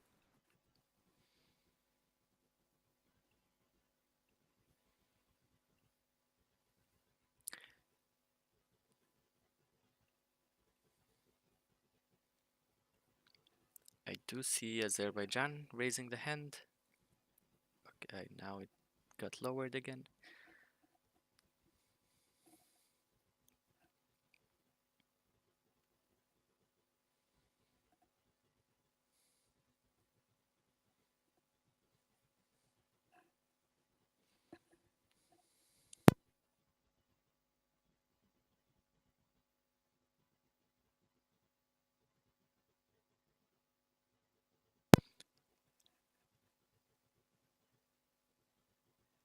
I also see Mr. Oludayo raising the hand. I'm giving you access to take the floor.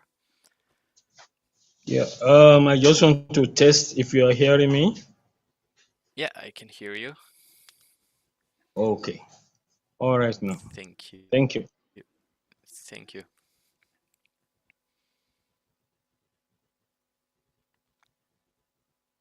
And next would be Partnerships for Change. Sonali, I'm giving you now access to take the floor.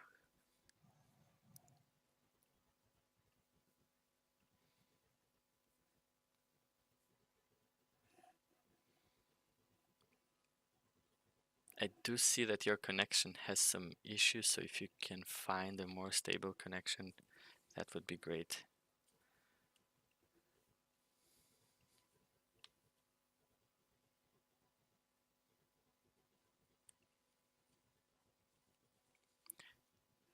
Okay, Azerbaijan, I'm giving you the floor.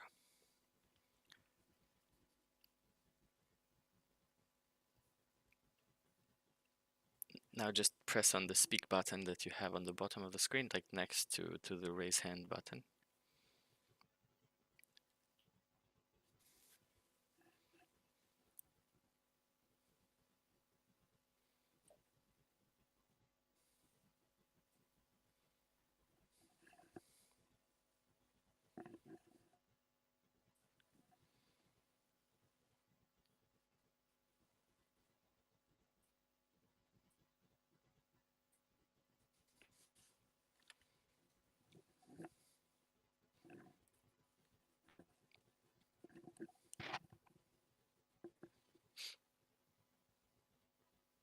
Azerbaijan, you do have the access to take the floor. Just press on the speak button and then say something in order for you to take the floor.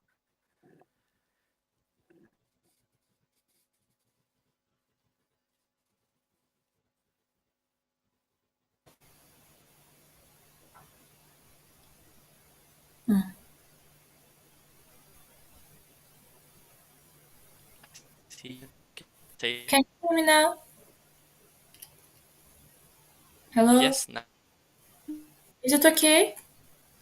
we can. Can you hear Yeah, me now? it's okay. Okay. Thank you. Thank you very much. Thank you.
Good afternoon. I call the meeting to order. Please take your seats.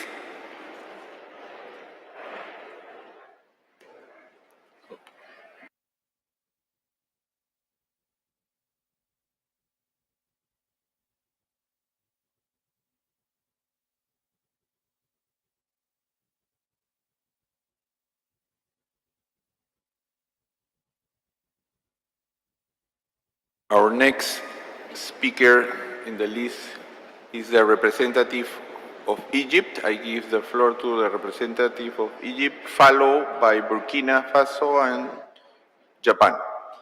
Egypt, you have the floor. Thank you very much, Mr. Chair. Excellencies, dear colleagues, ladies and gentlemen, Egypt aligns itself with the statement delivered by Ghana on behalf of the African Group. I wish to begin by extending our sincere appreciation to the government and the people of Uruguay for hosting this inaugural INC meeting and for the hospitality they have afforded us here in beautiful Punta del Este. May the breathtaking coastline a few minutes away from here serve as an inspiration to us, to all to make meaningful progress at this meeting. I also wish to thank the Secretariat for the very rich tapestry of documents they have prepared for us this session, which offer plenty of guidance, inspiration, and food for thought, which I have no doubt will greatly assist us to hit the ground running during our negotiations and deliberations here in Uruguay, and also at subsequent sessions. Mr. Chair, Excellencies, before I broadly address a few of the main substantive issues before us at this session, being guided by the Secretariat's scenario note, I wish to underline a number of key principles that should guide us during our work this week, and indeed throughout this INC process. First and foremost, this process must exhibit the highest levels of transparency and inclusivity and be member states owned and driven. Secondly, we must balance between ambition and pragmatism. And to this end, it is necessary to identify and prioritize low-hanging fruits and avoid overloading ourselves during the session. Thirdly, as far as the structure of this agreement is concerned, form should follow function. Fourthly, a balanced and inclusive outcome should be our ultimate priority, ensuring that the voices of developing countries are heard, our efforts are in line with efforts to achieve sustainable development and eradicate poverty, and that the fundamental principles of common but differentiated responsibilities and equity are upheld. Fifth, the element of national ownership is of paramount importance. National efforts must be the basis of this new agreement and follow a bottom-up approach that is nationally determined. There is no one-size-fits-all approach.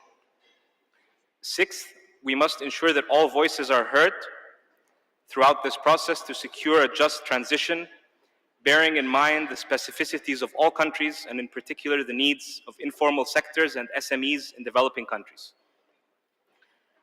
And finally, and perhaps most importantly, an ambitious global agreement must be underpinned by equally ambitious means of implementation in order for it to be implemented meaningfully.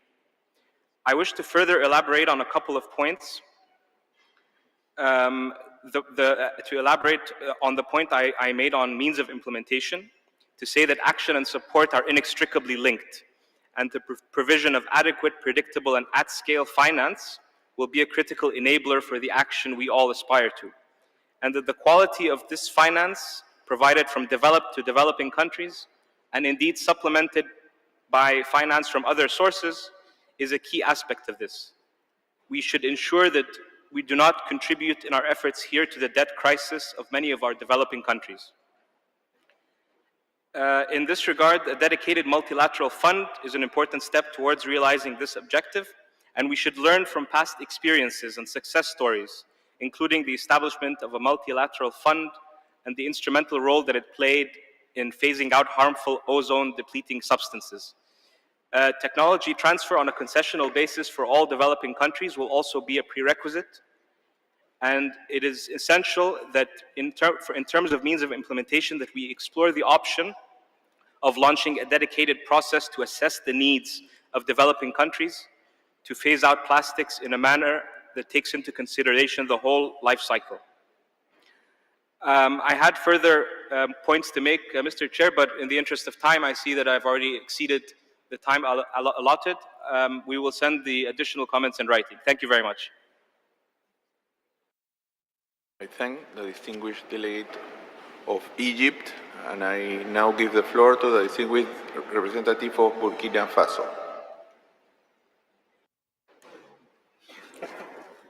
Merci, Monsieur le Président.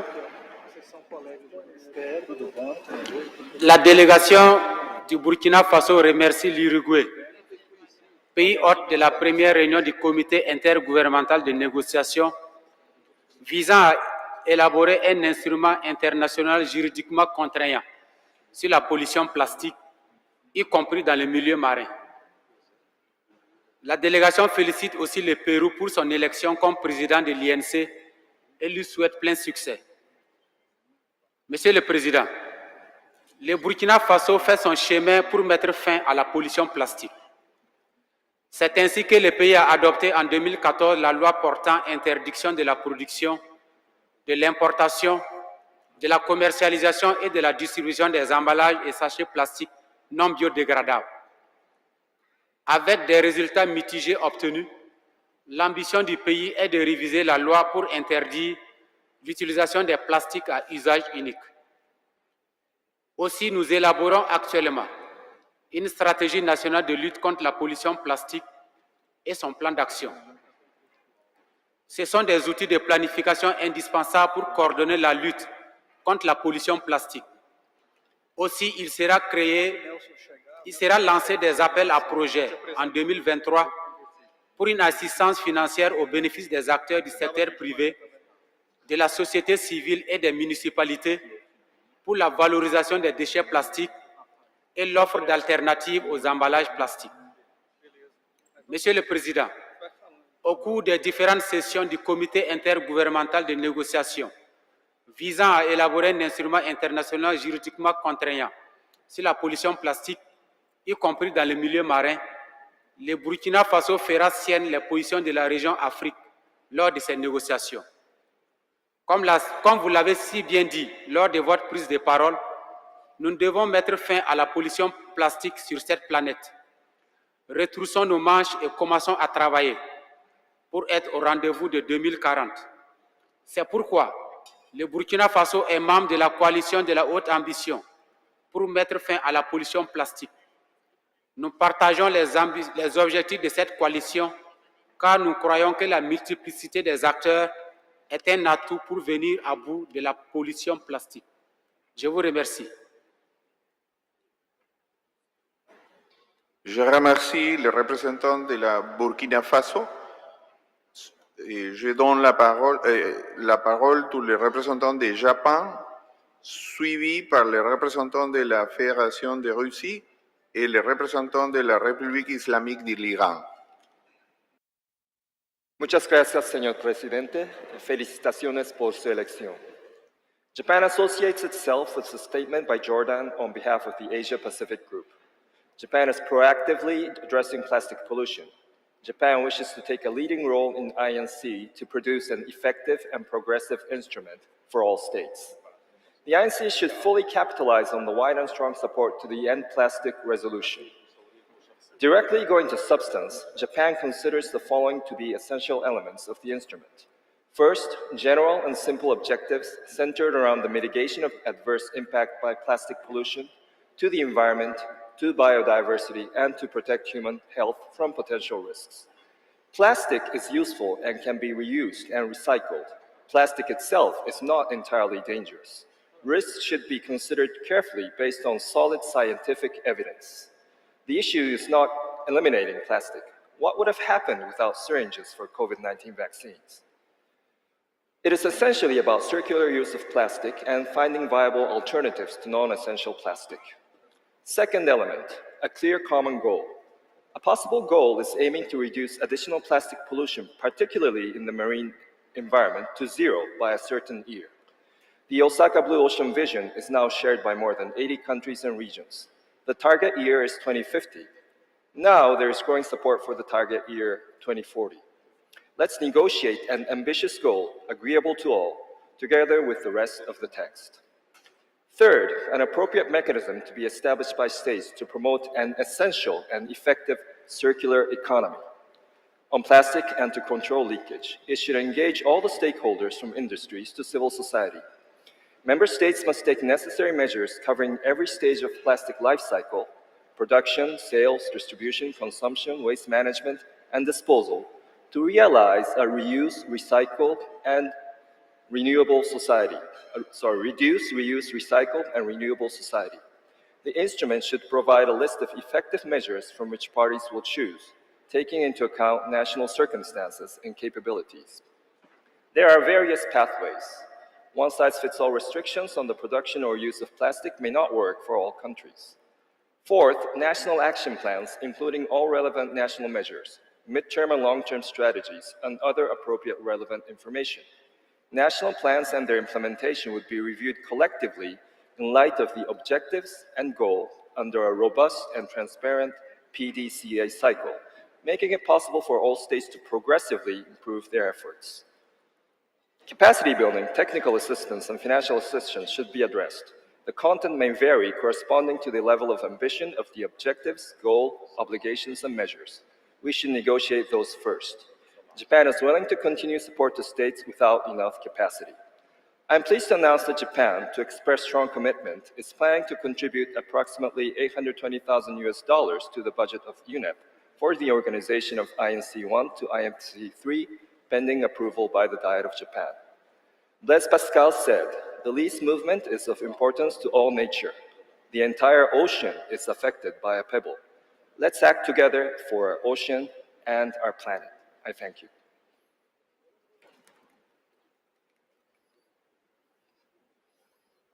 I thank the distinguished representative of Japan, and I now give the floor to the distinguished representative of the Russian Federation. Спасибо, господин председатель. Имею честь зачитать субстантивное обращение к участникам МПК главы российской делегации, директора Департамента международного сотрудничества и климатических изменений Министерства природных ресурсов и экологии Российской Федерации Ивана Александровича Куща, который сейчас принимает участие в работе МПК в режиме онлайн. Вместе с тем, российская делегация хочет воспользоваться в конце обсуждения данного пункта повестки дня своим правом на ответ в связи с заявлениями Европейского Союза и США от имени стран JUSCANZ.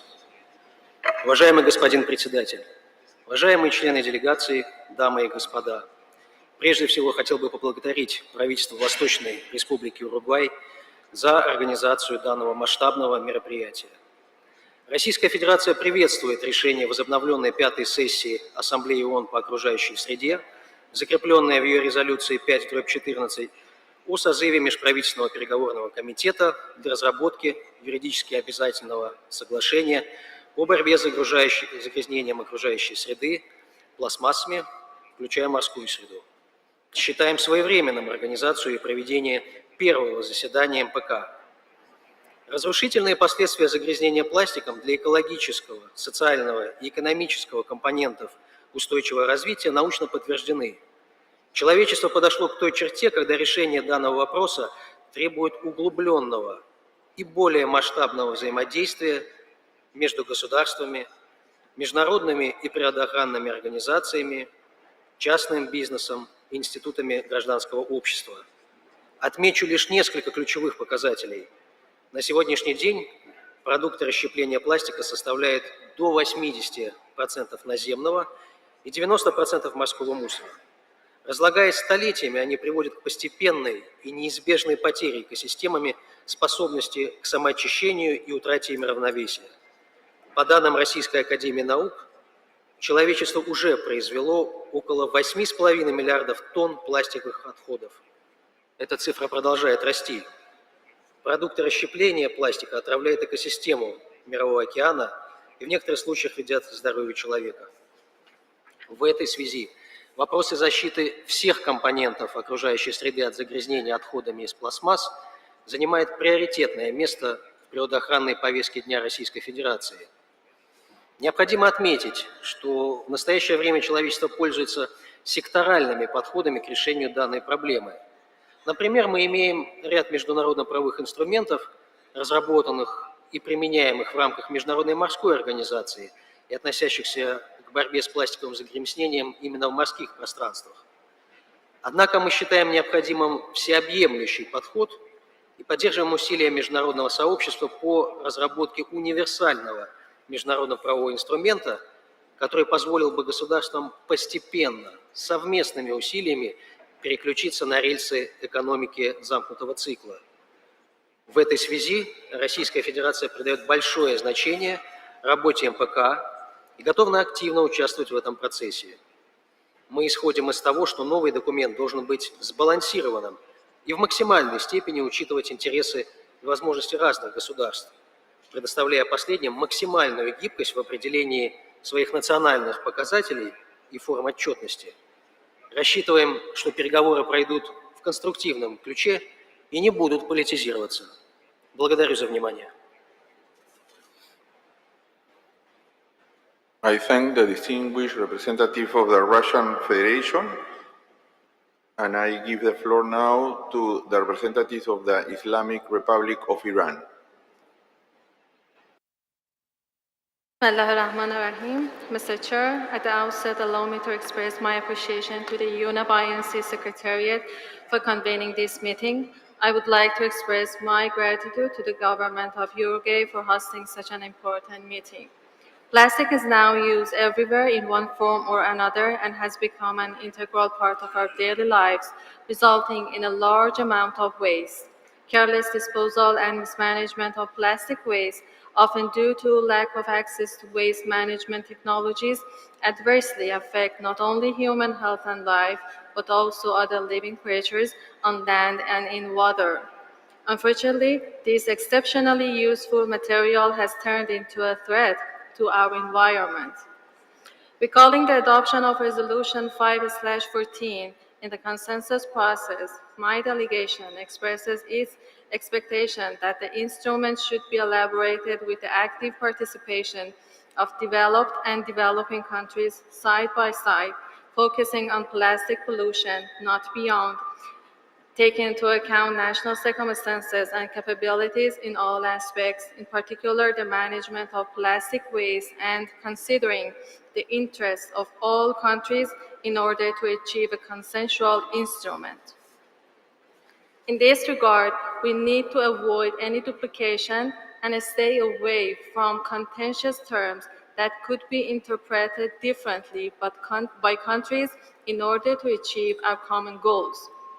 Mr. Chair, the establishment of an international legally binding instrument on plastic pollution, including the marine environment, should be based on the principle of common but differentiated responsibilities and respective capabilities.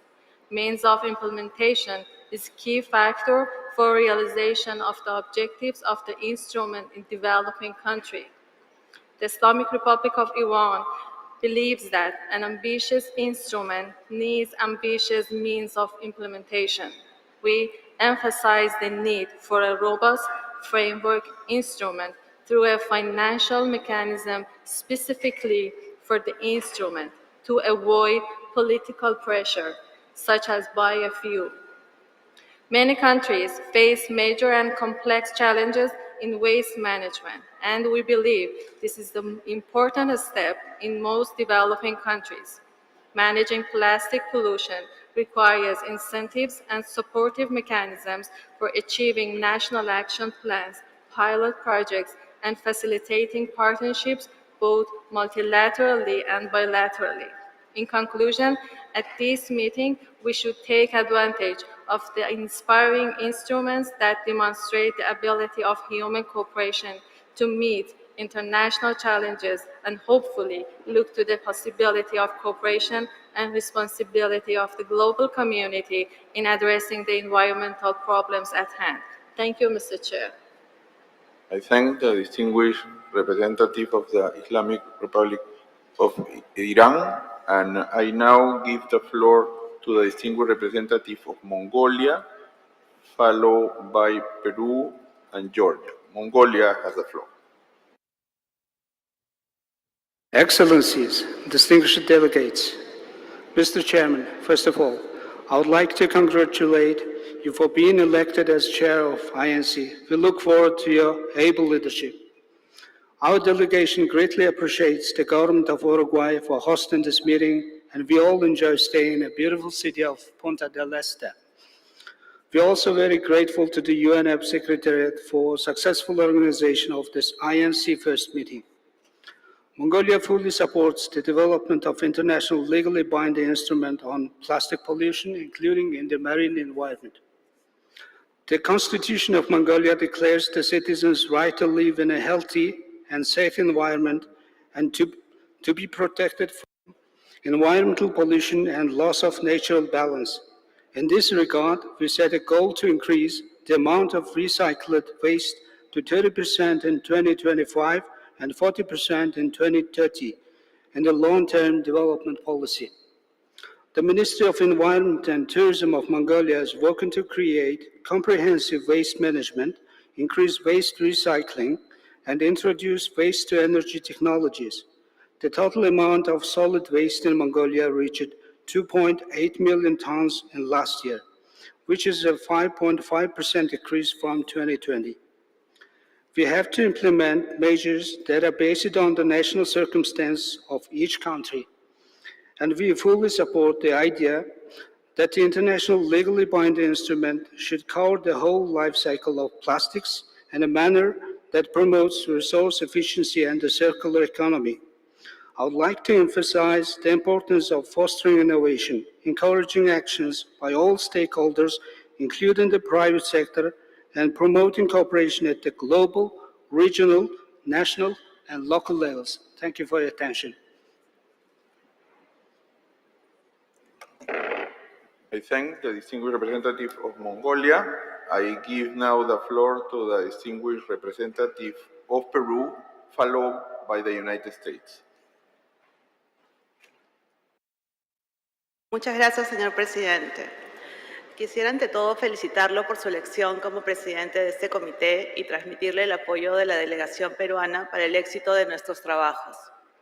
El Perú es muy consciente de los efectos devastadores de la contaminación plástica en la pérdida de biodiversidad, los servicios ecosistémicos y el empeoramiento de la crisis climática. Para atender esta problemática, el Perú ha tomado diversas medidas, entre las que se encuentran la normativa relacionada con la gestión integral de residuos sólidos, plásticos de un solo uso y envases descartables, así como hojas de ruta de economía circular en los sectores de la industria, procesamiento pesquero y la promoción de acuerdos de producción limpia. La contaminación plástica, al igual que los demás problemas ambientales, es un problema transfronterizo que no puede abordarse solo con acciones individuales.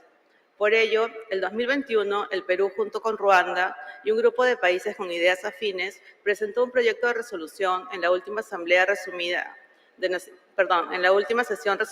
Asamblea de las Naciones Unidas para el Medio Ambiente, UNEA 5.2, que terminó en la histórica adopción de la resolución que establece este comité. Estamos muy complacidos de finalmente poder estar hoy reunidos para comenzar con las discusiones sustantivas. En la visión del Perú, el futuro instrumento internacional jurídicamente vinculante debe ser lo más ambicioso posible y basarse en un enfoque integral para prevenir y reducir la contaminación por plásticos y microplásticos en el ambiente mediante la promoción de una economía circular y abordando el ciclo de vida completo de los plásticos, desde el diseño, la producción y el consumo, hasta la gestión, prevención y manejo ambientalmente racional de los residuos. Somos conscientes de que la contaminación plástica afecta desproporcionalmente a los países en desarrollo y a las comunidades con problemas socioeconómicos que trabajan en entornos informales y cooperativos. Por ello, necesitamos un tratado sólido, con objetivos ambiciosos y con medios de implementación igualmente ambiciosos, que considere las necesidades de los países en desarrollo. El tratado necesitará también un marco institucional robusto, en particular a través de un mecanismo financiero dedicado específicamente al instrumento, que garantice un financiamiento estable y predecible. El Perú también cree que la comunidad internacional debe escuchar diferentes perspectivas para lograr un tratado verdaderamente ambicioso y a su vez realizable.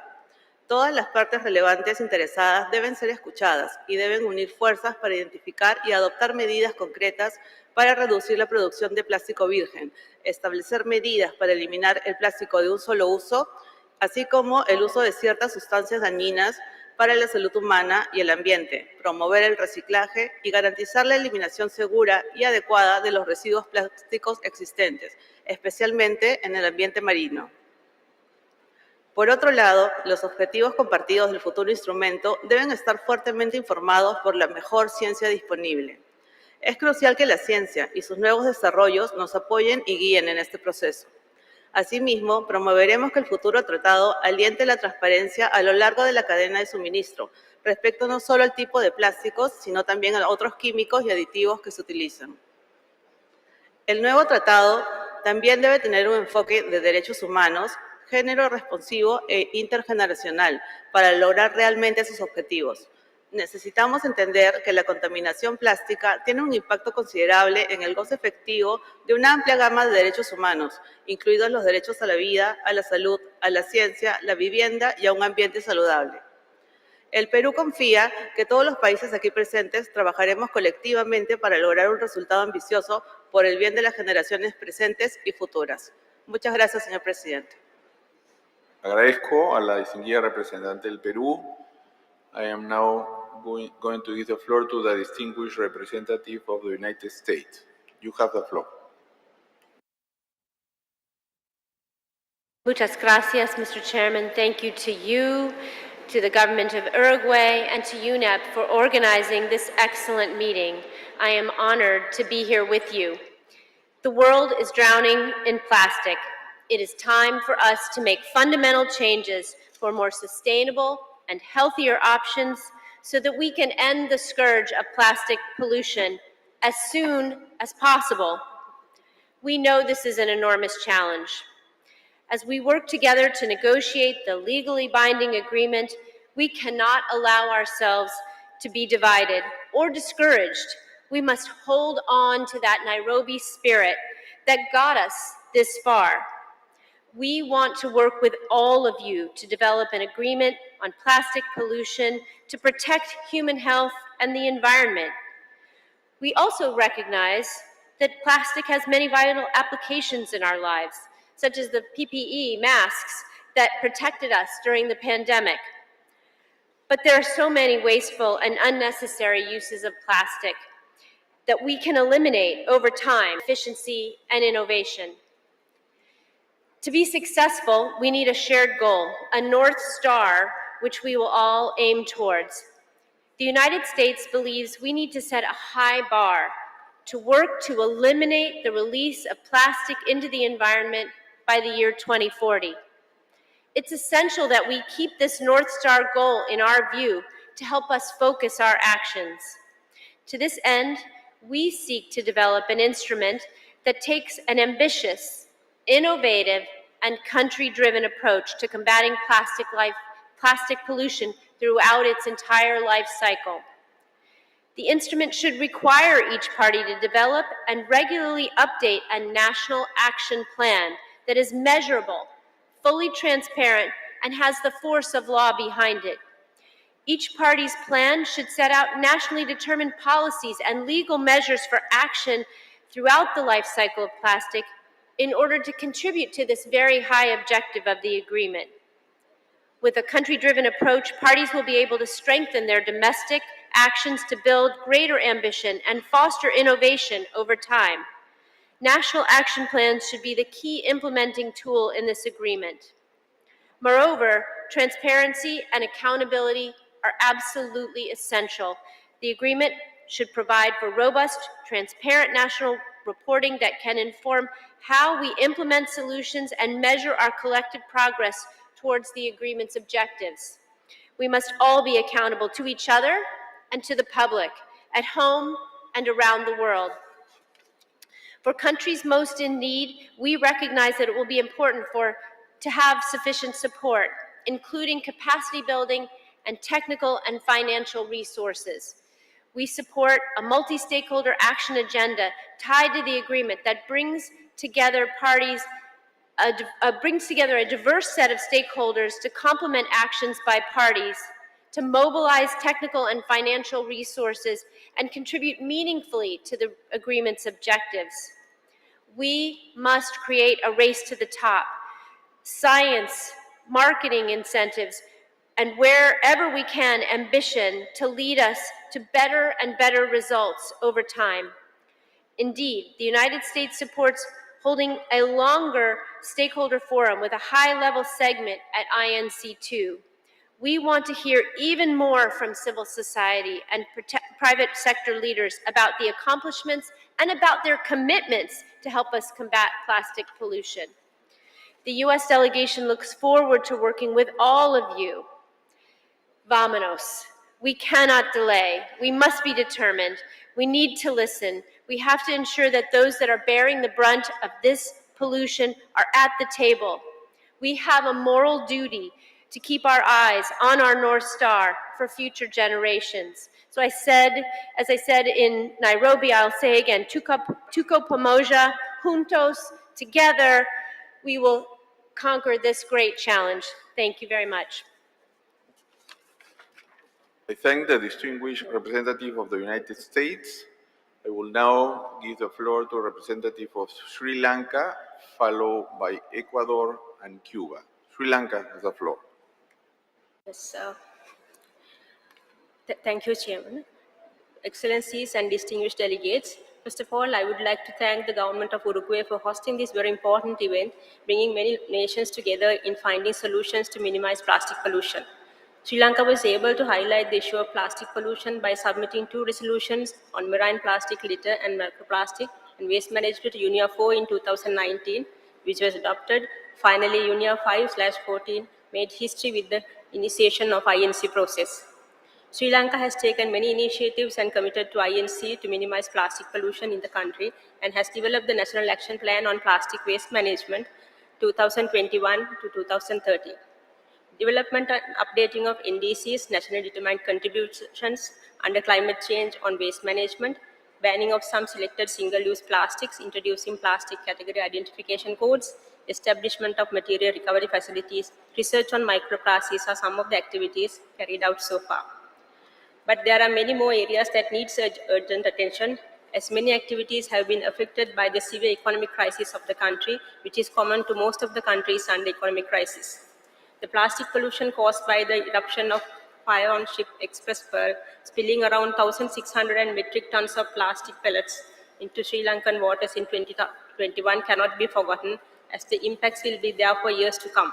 Therefore, plastic disasters of this nature should be paid attention, and mechanisms should be developed to address them through this INC process to avoid future such activities. Strengthening of capacities to enhance environmental risk assessment processes and rehabilitation of the contaminated sites needs urgent attention. Accumulation of residual plastic waste at waste dump sites too has caused serious threat to Sri Lanka and most of the countries, as well as many countries, which need to be treated and disposed in an environmental friendly manner. Transboundary movement of waste plastics, including through sea currents, needs further attention and control, which is a huge problem for some of the countries.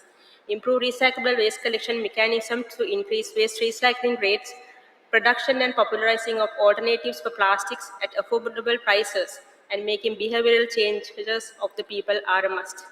It is important to build consensus among nations to control production of toxic plastics to safeguard human health and the environment, as many of us breathe, drink, and eat microplastics every day without knowing, as per the scientific research data. Finally, I would also like to commend the UNEP Secretariat for their hard work and wish the deliberations to be very successful to save the planet Earth for all living beings and the future generations. Thank you. We thank the distinguished delegate of Sri Lanka. And I now le doy ahora la palabra al distinguido representante del Ecuador. Tiene usted la palabra, señor embajador. Muchas gracias, señor presidente. Deseo en primer lugar agradecer vivamente al gobierno y pueblo uruguayos por la cálida acogida que hemos recibido en este extraordinario país hermano. De igual manera, reciba usted, señor presidente, nuestras congratulaciones. Le auguramos éxitos en sus funciones y le presentamos nuestro apoyo permanente, el mío como miembro del Buró en particular y del equipo ecuatoriano en general, a la luz del acuerdo regional alcanzado gracias al compromiso de nuestros países. Señor presidente, al tiempo de asociarnos enteramente a la declaración del GRULAC, deseo resaltar que el Ecuador es uno de los 17 países con mayor biodiversidad del mundo, lo que nos lleva a estar plenamente comprometidos con la protección y conservación de los ecosistemas y el uso sostenible de los recursos. Y por ello, reafirmamos nuestro compromiso con el multilateralismo como la principal vía para dar solución a los más graves desafíos ambientales existentes, incluyendo, por supuesto, respuestas urgentes a la triple crisis planetaria. La lucha contra la contaminación por plásticos durante todo su ciclo de vida, incluyendo el medio marino, es de alta prioridad para el Ecuador, no solo por la gravedad de sus impactos en el medio ambiente, salud, turismo, transporte y en el pleno ejercicio de los derechos humanos, sino también porque dicha lucha tiene indudable y directa relación con la contaminación ambiental, el cambio climático y la pérdida de la biodiversidad.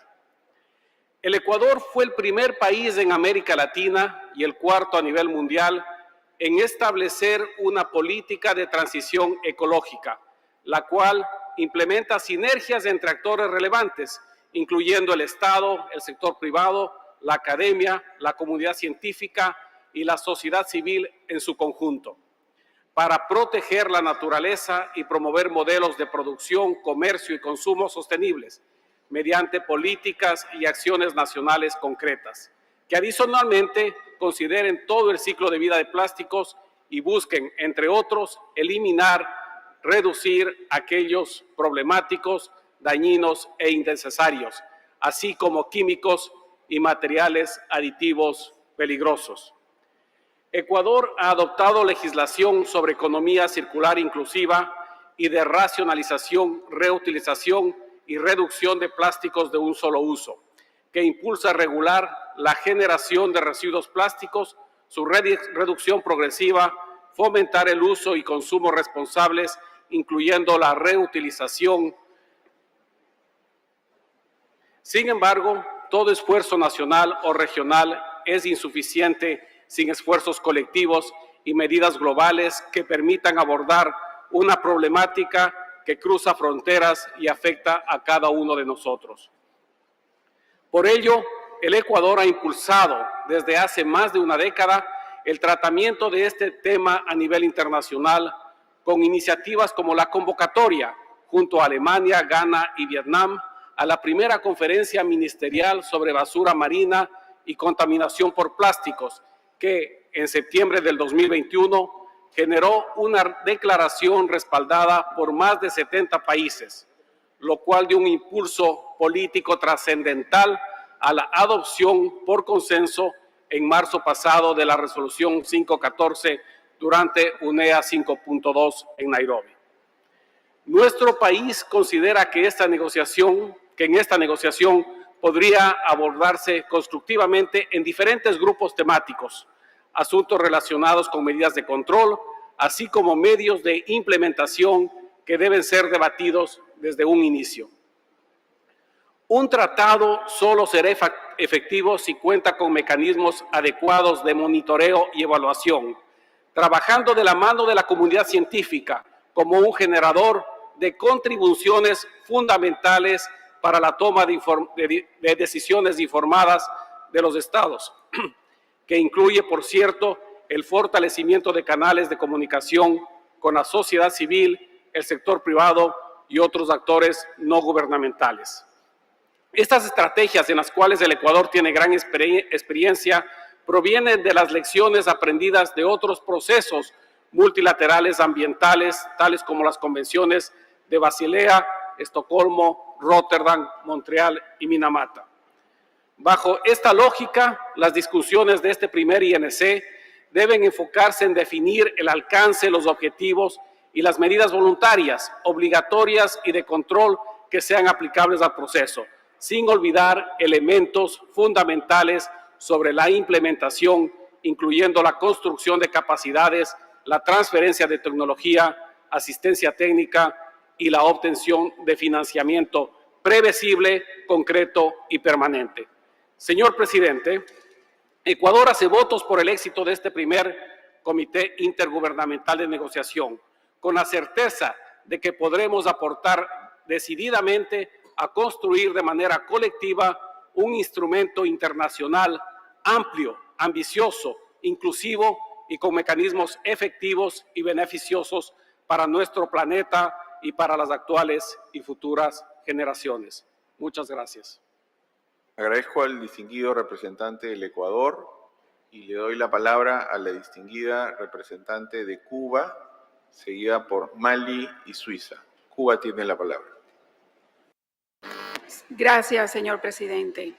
Ante todo, deseamos agradecer al gobierno de Uruguay por acoger tan importante reunión y asimismo agradecemos y respaldamos las declaraciones realizadas en nombre del GRULAC y el grupo AOSIS, lo que nos permitirá referirnos solo a determinados aspectos.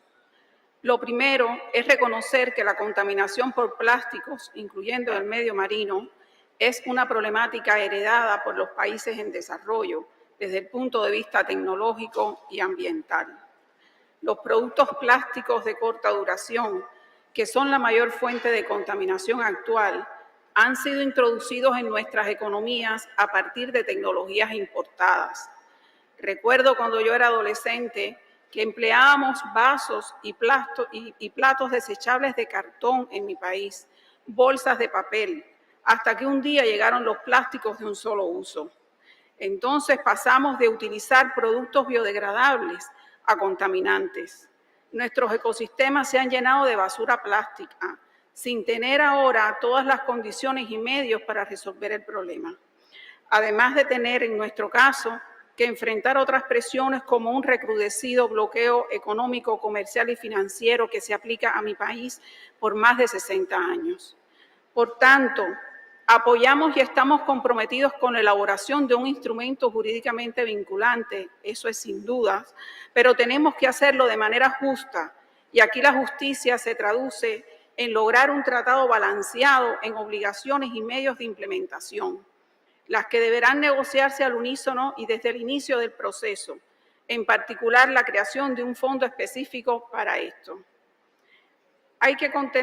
Debe contener disposiciones precisas de flexibilidad a los países en desarrollo, en especial los pequeños estados insulares por su vulnerabilidad ante el problema ambiental que se trata. Se necesita flexibilidad para la elaboración de los planes de acción nacionales y las disposiciones de cumplimiento, reporte y monitoreo en función de las capacidades y circunstancias nacionales. Aplicar el enfoque de vida a partir de la diferenciación por tipos de productos, los que son de un solo uso, los que pueden ser circulares y los que no puedan ser reutilizados o reciclados. Esa diferenciación de productos podría incluirse en anexos del instrumento y distinguirá la aplicación de medidas obligatorias y voluntarias. El enfoque de los anexos, a nuestro juicio, ayudará a mantener la vigencia del tratado, pues pueden actualizarse en el futuro según evolucionen las tecnologías y las evidencias científicas que son imprescindibles para la definición de cualquier tipo de obligación y medidas de control. En cuanto a la manera de avanzar en la elaboración del instrumento, se debería comenzar con disposiciones básicas e introductorias como objetivo, alcance, definiciones preliminares que por supuesto tendrán que completarse en el transcurso de la negociación. También podemos adelantar disposiciones relacionadas con los arreglos institucionales del instrumento. El objetivo u objetivos del tratado deben ser sencillos, claros y alcanzables. Para esto debemos tener en cuenta que los plásticos tienen una amplia y diversa utilización en sectores que son importantes para la vida del hombre, por lo que sería irreal pensar que todos van a poder eliminarse o sustituirse. Muchos tendremos que seguirlos utilizando, entonces lo importante es lograr que se produzcan y manejen de manera sostenible, en particular sus residuos, aplicando el enfoque de circularidad siempre que sea técnicamente posible. En el alcance del tratado no debe faltar la prevención y la reducción de la contaminación, así como la promoción de la investigación, la educación, la sensibilización del público y el desarrollo de tecnologías para la búsqueda de alternativas, por ejemplo, a los plásticos, entre otras cuestiones. Todo lo anterior permitiría tener un tratado ambicioso con la seguridad de iniciar su instrumentación de manera global con relativa rapidez y lograr resultados de su implementación cuanto antes. Es lo que necesitamos. Muchas gracias. Agradezco a la distinguida representante de Cuba.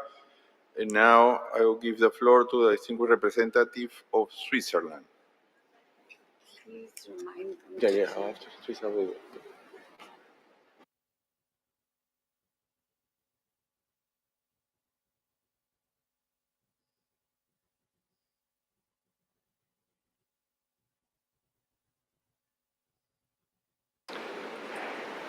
Switzerland has the floor. Thank you very much, Mr. Chair, Excellencies, colleagues. Let me first join my voice to express our appreciation to Uruguay for hosting this important meeting. This delegation would also like to congratulate you, Ambassador Mesa Quadra, for election as chair of the INC process.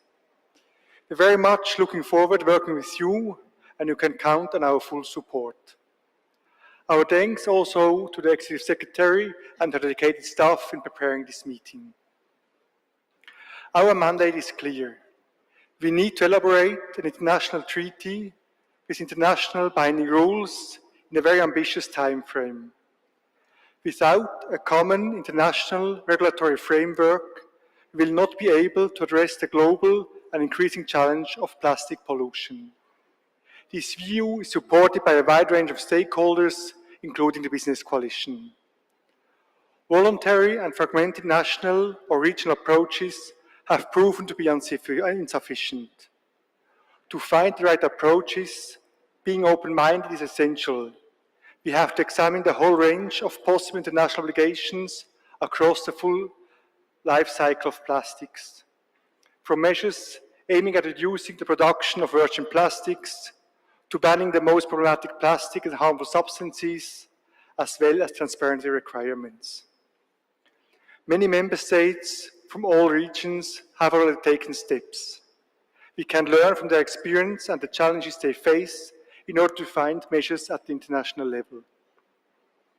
We know as fact that the world cannot deal with the amount of plastic we produce. There is no silver bullet.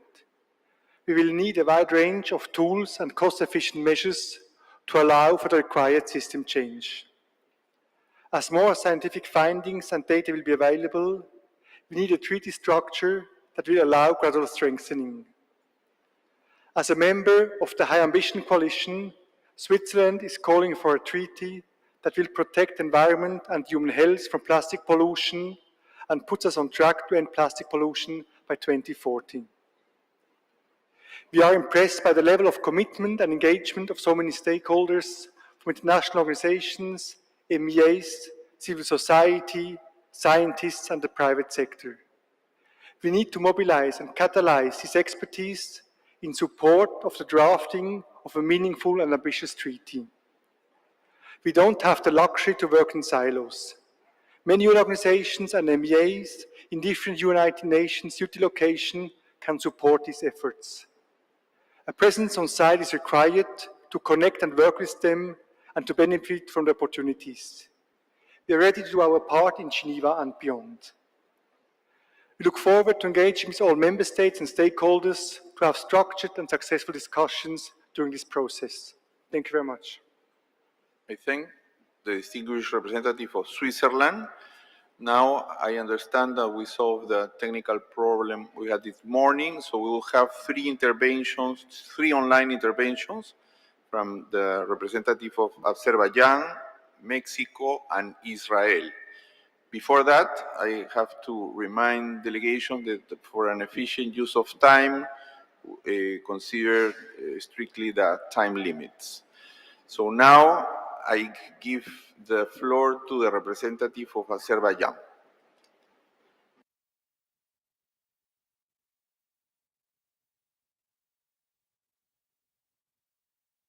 Дамы и господа,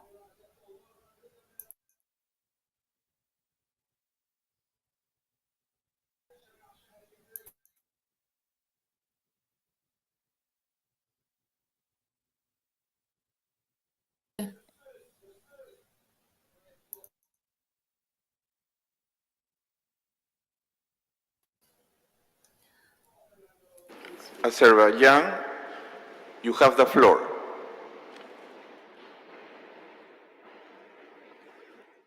господа, выражаю благодарность за возможность выступить. Мы благодарны принимающей стороне Уругвай за организацию такого важного заседания и возможность участия в этой заседании.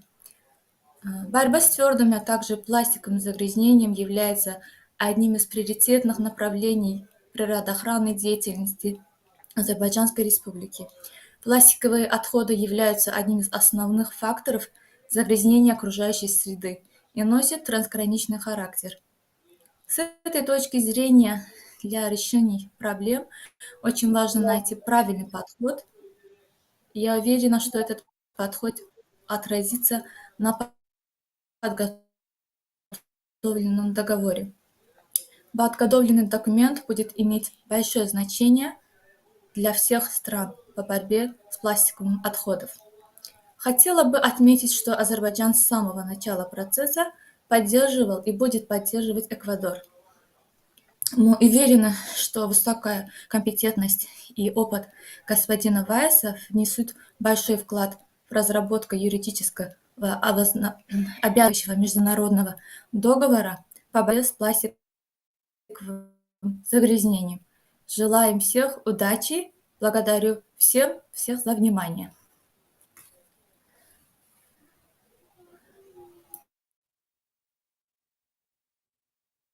I thank the distinguished representative of Azerbaijan. I give now the floor to the representative of Mexico.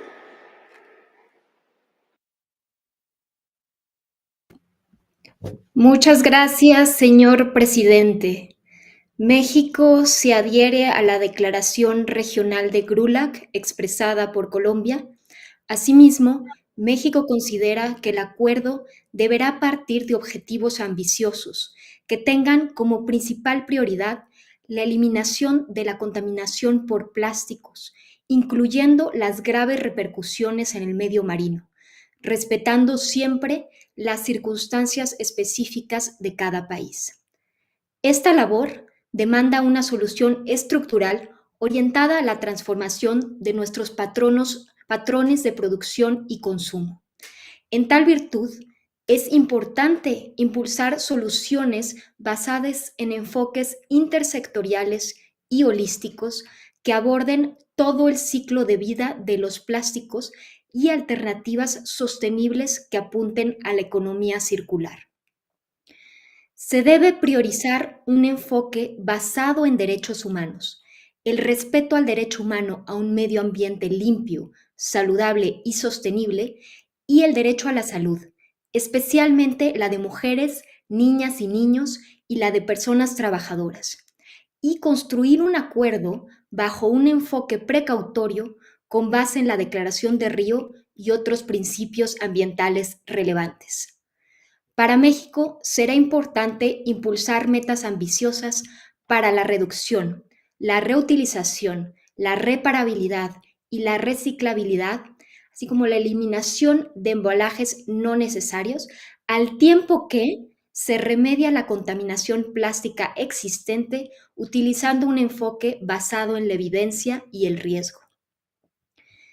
El instrumento deberá incluir medios de implementación adecuados y predecibles para apoyar a los países en desarrollo, incluido el apoyo tecnológico y la mejora de sus políticas y marcos legales, así como un mecanismo de monitoreo, reporte y evaluación para medir progresos, alineados con pautas y metodologías acordadas. El Gobierno de México está convencido de que la vía multilateral es la única forma viable para atender retos globales. Tomemos esta ocasión para colaborar de una forma constructiva, transparente y que incluya la participación de todos los sectores involucrados, garantizando especialmente la participación de las personas trabajadoras informales y recolectoras de residuos, las organizaciones de la sociedad civil, los pueblos indígenas, las mujeres y las juventudes. Finalmente, agradecemos al Gobierno de Uruguay y al Secretariado por organizar esta importante reunión híbrida. Estamos convencidas de que bajo su liderazgo, señor presidente, tendremos una reunión exitosa. Muchas gracias. Agradezco a la distinguida representante de México, and I now give the floor to the distinguished representative of Israel.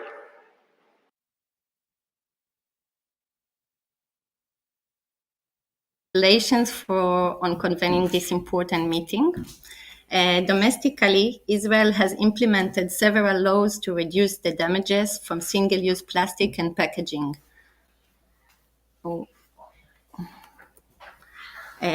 Including the adoption of an EPR scheme for packaging, a deposit refund system for bottles, and plastic bag fee. Recently, Israel introduced a high purchasing tax on single-use plastic, which resulted in an over 30% decrease in their overall consumption, and in addition, banned the purchase of single-use tableware by government institutions. To address the environmental problem of marine litter in Israel, the Clean Beach program sets clear outcome targets for the clean beaches. 70% of the beaches are clean 70% of the year. In 2021, 70% of the beaches were defined as clean or even very clean, at least 70% of the year, compared to only 90% in 2005, when the program was launched. But the increasing severity of this problem leads us to conclude that binding common global goals are not merely voluntary domestic undertakings or necessary. We are expressing here our initial views and, of course, look forward to hearing those of others and seeking the consensus necessary to arriving at a multinational agreement. Israel believes that the agreement must develop control measures across the entire plastic life cycle, and the policies and tools included in the agreement must add a market shift away from recycling and recovery towards reduction and reuse, taking into account the externality along the entire value chain. Control measures may include a range of action, for example, setting a time frame for the phasing out and banning of unrecyclable materials and those with negative health impact.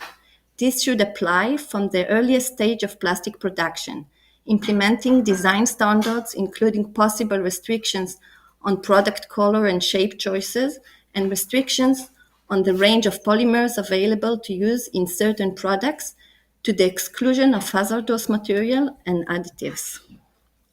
Steps must be taken to deal with the most pressing harmful pollutant by targeting first and foremost categories of high-risk plastic pollution and those most prone to leakage. In addition, there should be harmonized product standards and control measures to improve recyclability of product. Standards should be set for plastic additive as well. Attention may be paid in the agreement also to changing consumer habits and to product labeling and consumer information. In our area of the world, single-use plastic and fishing gear are responsible for 70% of marine plastic pollution. So the agreement should consider the phase-out of this source of pollution, as well as the reduction of microplastic and plastic in products such as cosmetic and tires, or using technology of capturing, as well as other sectoral areas such as fishing, agriculture, textile, building, cars, packaging, and medical supplies. Of course, the agreement must take into account varying capability and capacities of all countries, and the timeline for implementation must be sensitive to these differences while setting common standards to be achieved. In addition, capacity building and technological assistance has to be available. Finally, it may be worthwhile considering a clearinghouse for scientific findings and best practices to be available for technical cooperation among regulators and other stakeholders.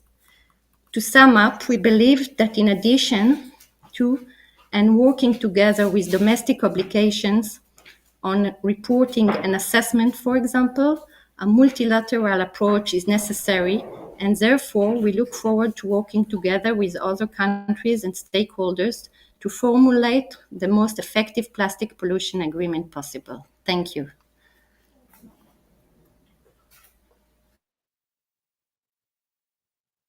I thank the distinguished representative of Israel. And now I will give the floor to the representative of Mali, followed by Pakistan and Saudi Arabia. Mali has the floor. Merci bien, Monsieur le Président. En faisant mienne la déclaration africaine et en prenant la parole pour la première fois, permettez-moi, Monsieur le Président, de vous féliciter pour votre brillante élection au fin de diriger cette tranche des négociations. Aussi, qu'il me soit permis de remercier le peuple et le gouvernement d'Uruguay qui accueille cette première réunion du CENI, de l'instrument international juridiquement contraignant sur la pollution par les plastiques, y compris dans le milieu marin. J'aimerais également élargir ces remerciements au secrétariat du CENI pour la parfaite organisation de l'événement. Aussi, je suis reconnaissant aux généreux donateurs dont les contributions assurent la participation des moins nantis. De prime abord, dans l'exécution de la résolution 5/14, il me plaît de saluer les bases jetées par le groupe de travail à composition non limitée réuni au mois de mai 2022 au Sénégal, qui a traité le calendrier et l'organisation des travaux comme requis par la résolution en tenant compte des dispositions 3 et 4 de la dite résolution, de tout sous l'égide du directeur exécutif du PNUE. Ma délégation apprécie à sa juste valeur l'alinéa F du point 4 du mandat qui stipule que le CENI, dans ses délibérations sur l'instrument, devrait considérer la possibilité de mettre sur pied un mécanisme qui livrerait l'information scientifique, socio-économique fiable et des évaluations appropriées au service de l'éclairage politique des décideurs.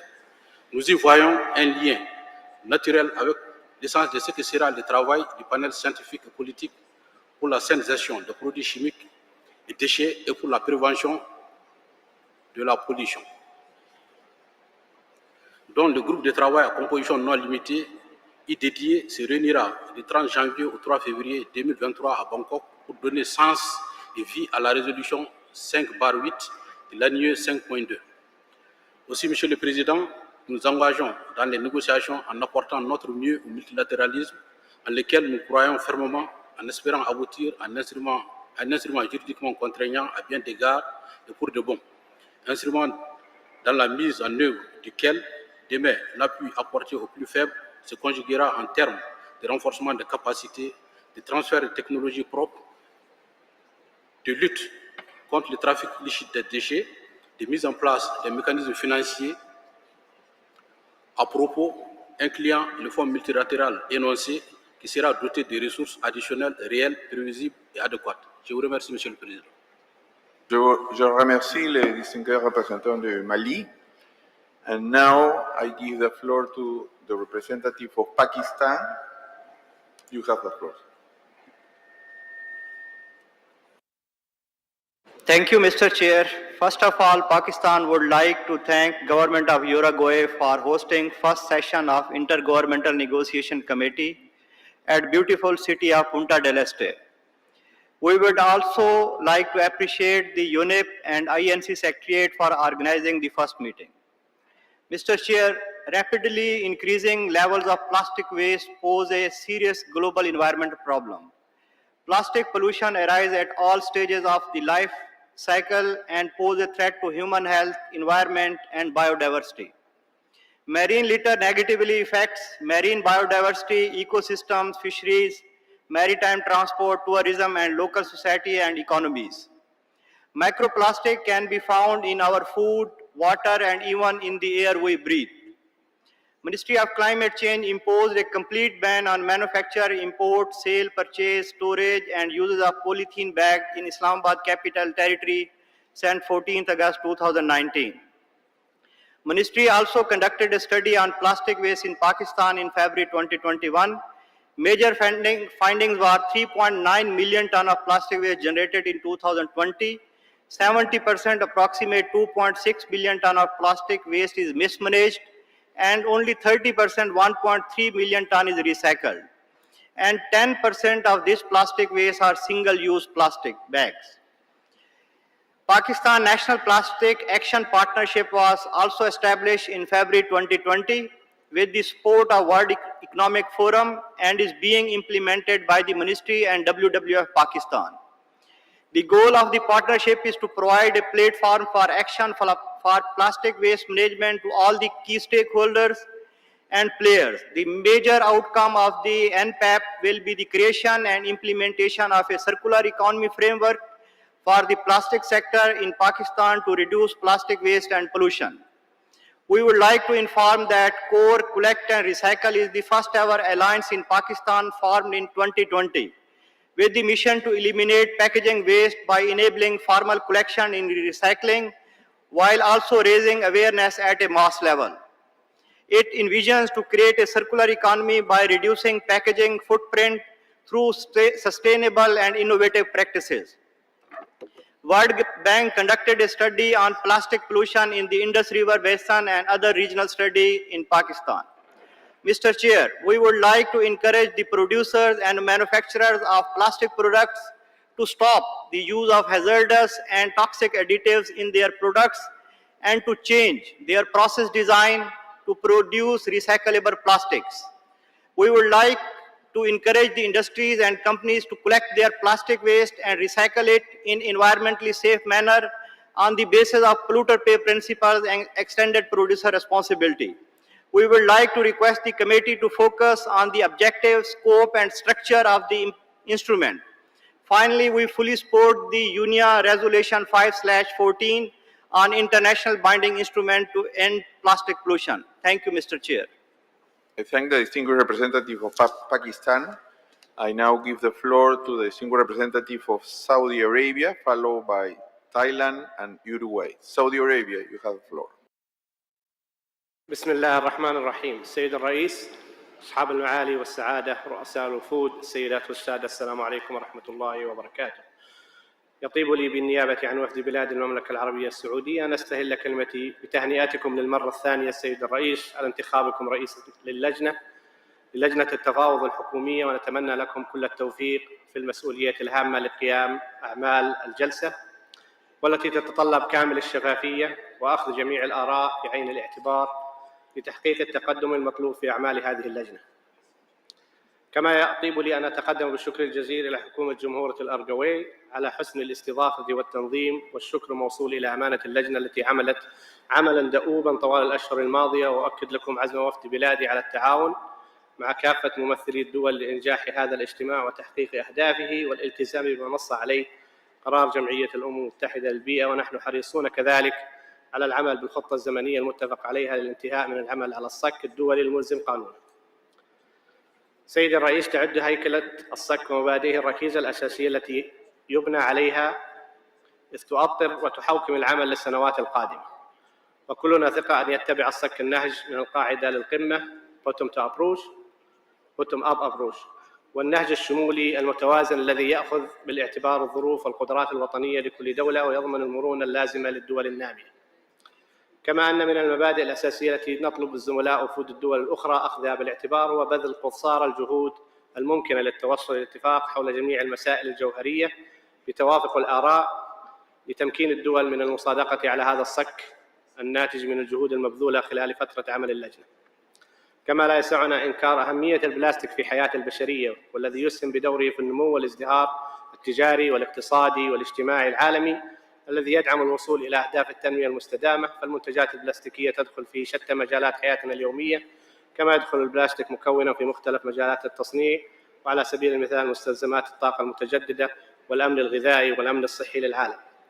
كما يلعب أيضا دورا محوريا هاما في التنمية الاقتصادية والاجتماعية في العديد من دول العالم. لذلك يجب أن يستهدف الصك عدم ترك أحد خلف الركب من خلال التركيز على أولويات الدول النامية في حفظ حقوق شعوبها وضمان تيسير حصولها على التمويل والتقنية والحلول المبتكرة المساندة والمساعدة على بناء اقتصادها وقدراتها لتمكينها من الصمود في وجه التحديات البيئية. ومن هذا المنطلق علينا ابتعاد عن أي قرارات قد تتسبب في خلق أزمة طلب على الصناعات البلاستيكية، وخير شاهد على ذلك ظروف الجائحة الصحية التي مر بها العالم أجمع. كما نأمل أن يدعم الصك الحلول الرامية إلى التخفيف من الأضرار المحتملة المترتبة على سوء إدارة النفايات البلاستيكية من خلال تبني حلول النهج الدائري التي تسهم في إتمام دورة التعامل مع النفايات البلاستيكية. سيد الرئيس، نود أن نؤكد بأن المملكة العربية السعودية تدرك أن تحدي التلوث البيئي الناجم عن سوء إدارة النفايات البلاستيكية وتحدي عالمي عابر للحدود يتطلب تضافر الجهود والعمل المشترك لحماية البيئة. ختاماً، أرجو خالص التوفيق للجنة التفاوض الحكومية الدولية في عملها لوضع سك دولي ملزم قانوناً بشأن إنهاء التلوث البلاستيكي بما في ذلك البيئة البحرية. شكراً سيد الرئيس. Shukran Jasilan. I thank the distinguished representative of Saudi Arabia, and I give the floor to the distinguished representative of Thailand.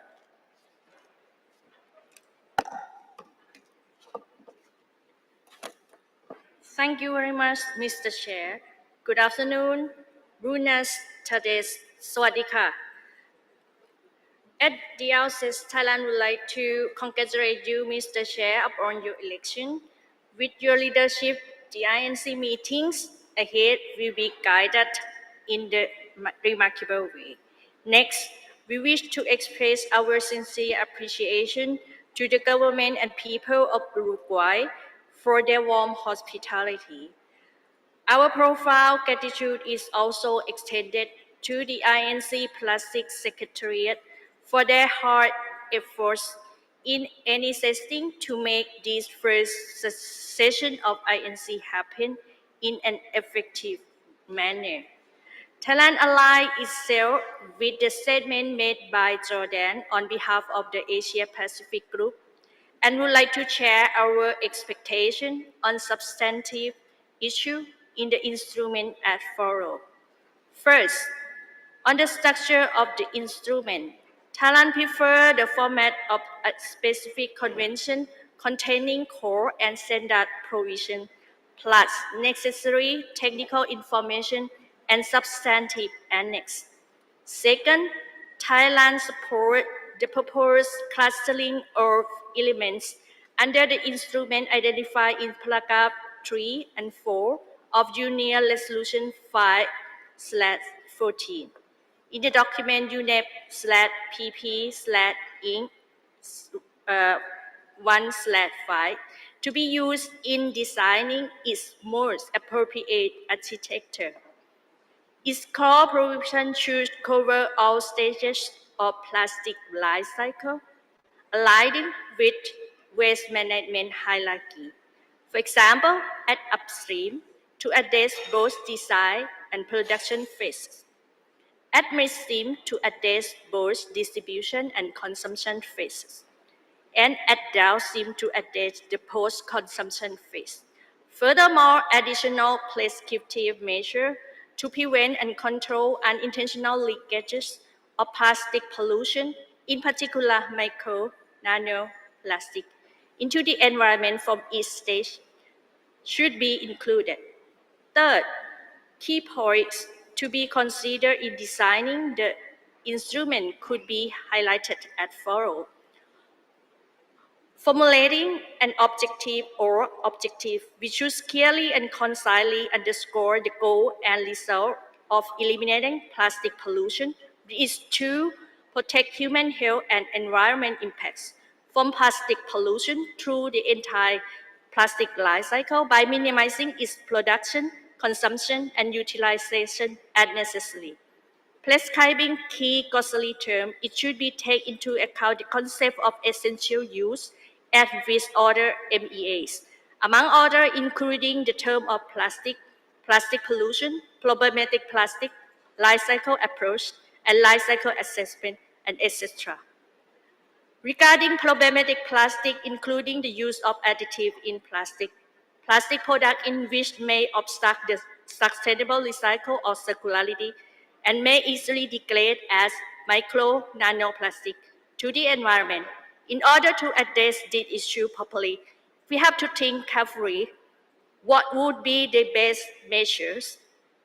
Among others, prioritizing formulating lists of problematic plastic or of plastic containing highly hazardous additive or of hazardous additive being phased out or listed should be one solution based on scientific evidence, concrete criteria, and proper mechanism.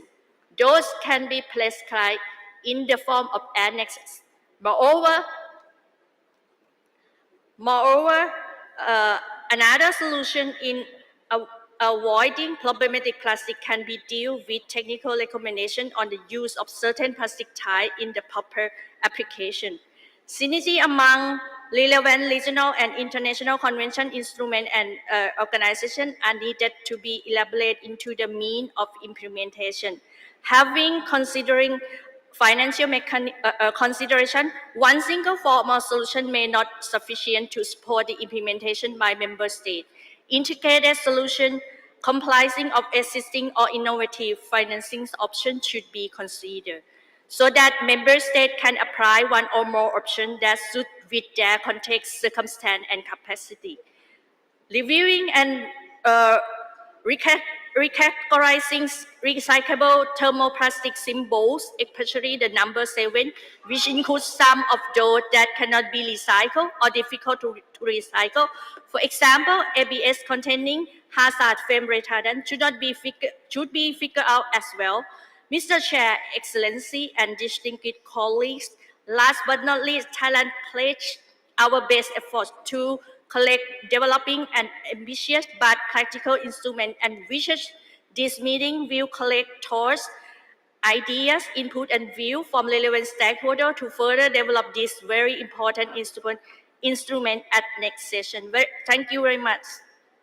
I thank the distinguished representative of Thailand y ahora le doy la palabra al distinguido representante del Uruguay. Gracias, señor presidente.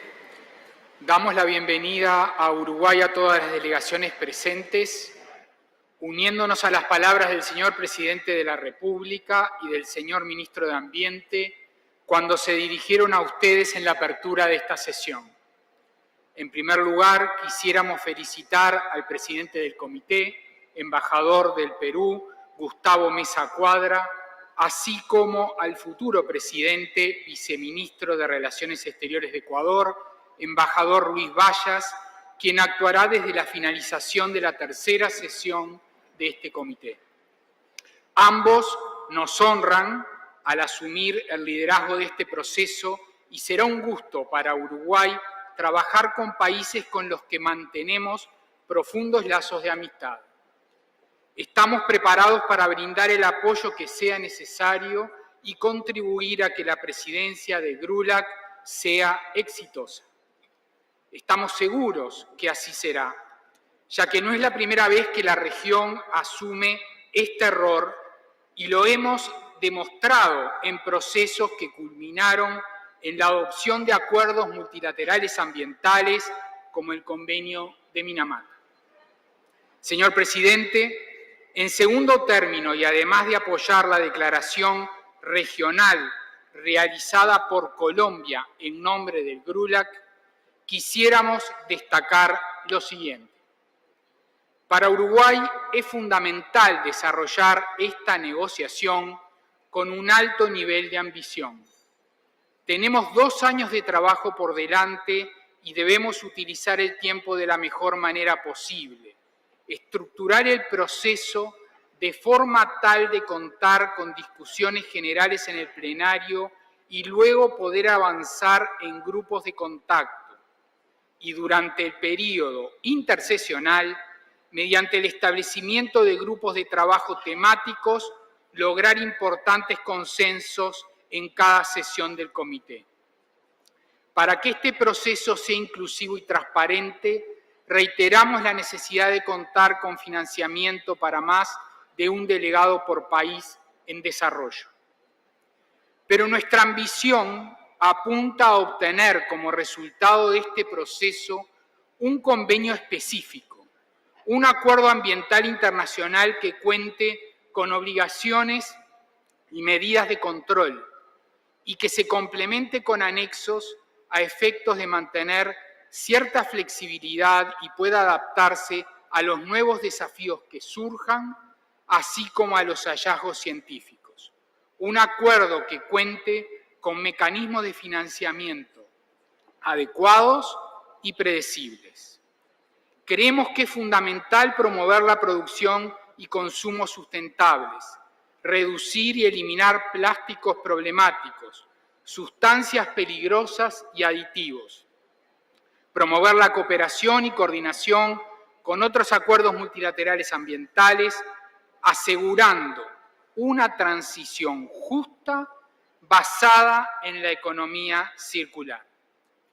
No obstante, somos conscientes que se requerirá una diversidad de estrategias de abordaje para la reducción de los plásticos de un solo uso o los microplásticos intencionalmente agregados o para atender el tema de aditivos peligrosos para el ambiente y la salud humana. Los bioplásticos, y en particular los compostables, pueden ser solución para algunos usos, pero en definitiva será necesario revertir el modelo imperante y nuestras prácticas de uso y descarte. Respecto a los planes nacionales de implementación, han de ser herramienta fundamental para la aplicación y cumplimiento de las obligaciones que prevea el futuro acuerdo, permitiendo la adaptación a las diferentes situaciones nacionales y locales. Asimismo, debido a las particularidades y la complejidad de la temática que nos ocupa, reconocemos la importancia del involucramiento de los diversos actores interesados. Es por eso que destacamos el valor agregado del foro de partes interesadas y alentamos que continúe a lo largo de todo el proceso de negociación, buscando la mejor manera para que los distintos sectores puedan contribuir. Finalmente, señor presidente, sin duda este acuerdo internacional vinculante debe tener un enfoque de derechos humanos que viabilice la protección del ambiente, incluyendo la salud humana, que abarque además la dimensión social y económica del desarrollo sostenible alineado a la Agenda 2030 y los Objetivos de Desarrollo Sostenible. Tenga usted, señor presidente, la seguridad que Uruguay mantendrá su compromiso con la negociación, haciendo el máximo esfuerzo para contribuir con la obtención de resultados exitosos. Muchas gracias. Agradezco al distinguido representante del Uruguay y voy a dar la palabra ahora al distinguido representante de Malasia. Thank you, Mr. Chair, for allowing Malaysia to take the floor. Malaysia would like to align ourselves to the statement made by Jordan on behalf of Asia Pacific Group and begin by congratulating you, Mr. Chair, on your appointment and to express our appreciation for the work and commitment by the Secretariat in organizing this meeting. To the government of Uruguay, we thank you for hosting the INC1 and for the warm welcome and hospitality extended to us. Your Excellencies and distinguished delegates, today the world is facing severe transboundary plastic pollution, impacting human life and the environment alike. Without effective intervention, this severe impact will be inherited by generations to come. All plastics are not the same and therefore should not be treated as so. Our mission here should focus on reducing unnecessary and problematic plastic and explore smart, safe, and sustainable ways to use plastic, of course without hampering the economic benefits of plastic. Malaysia calls for the negotiation to include the elements of potential economic benefits in ending plastic pollution. Developing an ambitious yet practical instrument calls for an honest, transparent, open, and inclusive negotiation session so that no country is left behind. The success of establishing the draft zero legal text depends highly on the inclusiveness and flexibility of the negotiation. The instrument must consider truly comprehensive and viable solutions with full life cycle approach over the entire ecosystem of plastic and across all sectors, both formal and informal. Solutions must be science-based to avoid non-viability and risking greenwashing. Malaysia emphasizes the importance of adequate, coordinated, stable and predictable financing, for instance through a dedicated multilateral funds to be embedded into the structure of the instrument. Innovation and technology transfer are key, especially in the area of waste management. However, they must be equally accessible and competitively priced for all countries. The progress of our effort must also be reflected through a robust, transparent and harmonized global reporting mechanism. Although plastic pollution transcends beyond borders, the most effective work begins at home. Therefore, implementation measures should be country-driven and considered in the local context, taking into consideration national circumstances, country readiness and capabilities. The role of informal sector too must be understood deeper in local context to ensure the instrument's ability to connect the dots and close the loop in transitioning towards effective circular economy. The success of the instrument calls for a whole-of-nation approach, allowing for the voice of all stakeholders to be heard. Through this approach, stakeholders shall equally share the responsibility of ending plastic pollution within their dedicated capacity in this instrument. And Malaysia looks forward to a productive INC1 and to developing an ambitious, practical, economically and environmentally sustainable and ultimately socially inclusive and just instrument. And allow me to end our statement by wishing the best of luck to our host country and those competing in the Qatar World Cup 2022, and may the friendship and unity on the field extend here in the INC. Thank you, Chair.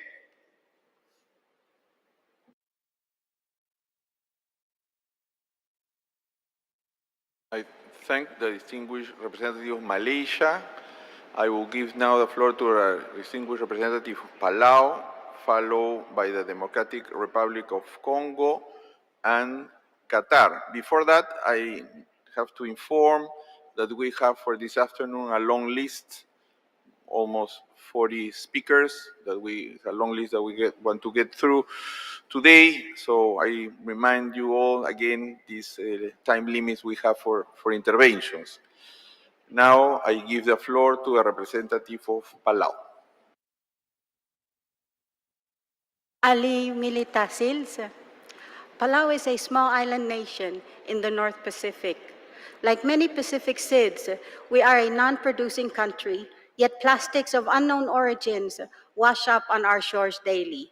I pick up all kinds of plastics on my grandfather's beach, and it is heartbreaking to know that the next day there will be more. Palau has a sophisticated waste management system and a newly opened national landfill. The landfill was built based on a survey of locally generated waste. The huge quantities of plastics that wash up on our shores are not traceable. There is no one to take responsibility for the pollution but us. We must put it in our landfill, shortening the lifespan of the facility. In addition, Palauans have great concerns about the environmental, social, cultural, economic, human health, and food security impacts of plastic pollution. This further exacerbates the climate change impacts we are already experiencing. We cannot manage this challenge without looking at this issue comprehensively. From sourcing of plastic to the end-of-life cycle management and the remediation of releases. We hope by the end of this week, we have a clear way forward on how we will end plastic pollution. We need an ambitious and comprehensive global treaty that includes control measures to protect our human health, the climate system and the environment, and to promote a non-toxic circular economy for plastics. Without these elements, we will not succeed. We need a clear program of work for the INCs, including intersessional activities and clusters for each stage of life cycle. that promote dedicated conversations on the design of the instrument and means of implementation that will enable Pacific SIDS like Palau to fully implement the objectives of the instrument. This includes clear mechanisms for capacity building, technology transfer, and support for plastic pollution prevention. We have a robust national agenda, but this issue is bigger than us. We have the eyes of the world watching us. Let's not replicate other agreements which do not get to the problem at the source. We need something comprehensive that puts prevention at the heart of policy. Palau SIDS are disproportionately impacted by plastics and marine plastic pollution.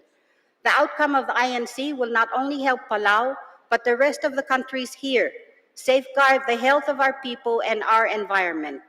I hope that in my lifetime, I will no longer have to pick up plastics of unknown origins on my grandfather's beach. Comran Masulang. I thank the representative of Palau, and I give the floor to the distinguished representative of the Democratic Republic of Congo.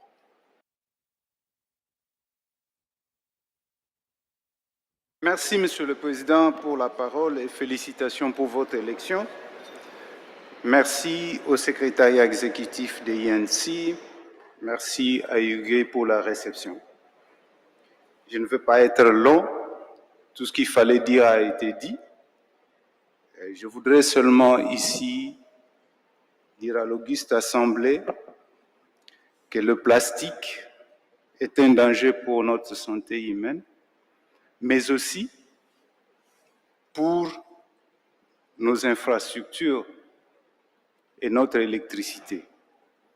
C'est le cas dans mon pays, où nous avons un grand barrage hydroélectrique d'Inga, qui se trouve en aval du grand fleuve Congo et qui est sérieusement et chaque fois impacté par l'abondance de plastique charrié par les grands fleuves que nous partageons avec la République du Congo et la République centrafricaine.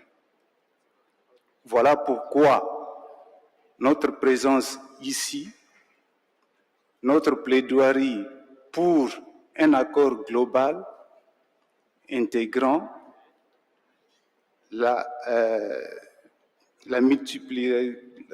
donc l'intégration et la participation de tous les pays à une résolution. Nous sentons déjà dans la salle que la vision semble être commune, mais nous insistons sur le fait que pour les pays en voie de développement, comme l'a dit les représentants de l'Afrique et de l'Indonésie, doivent attirer l'attention lors de nos négociations et des résolutions que nous prendrons dans cet accord global. Mon pays nous demande un engagement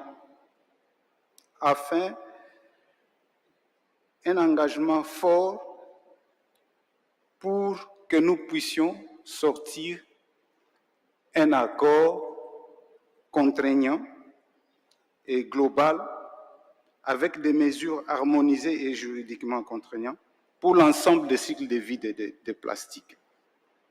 Non seulement les mesures, mais aussi des normes qui seront mises en place. Nous insistons surtout sur la technologie qui sera utilisée, que cette technologie ne puisse pas empiéter sur les revenus des pays en voie de développement, qu'elle soit accessible à nos économies afin que nous ne puissions pas subir ce que nous subissons avec les produits finis transformés à partir de nos minéraux et autres ressources. Je termine mon propos avec une pensée pieuse pour nos compatriotes de l'Est de notre République qui sont victimes de l'agression dont subit mon pays. Ces derniers sont donc exposés aux intempéries et n'utilisent que le plastique pour subvenir aux besoins d'eau et autres besoins. Je vous remercie. Je remercie les représentants de la République démocratique du Congo. I now give the floor to the distinguished representative of Qatar.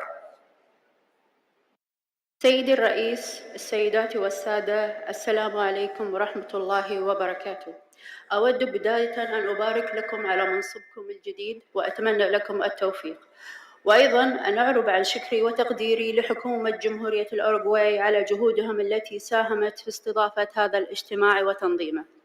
الحضور الكرام، لا يخفى على أحد منكم أن التلوث البلاستيكي بات يؤثر على عالمنا، مما يجعل التعامل معها ضرورة ملحة، وخاصة في ظل تداعياتها البيئية والاقتصادية والاجتماعية للتنمية المستدامة، وذلك لتحقيق حق من حقوق الإنسان، الحق في بيئة صحية وسليمة مستدامة.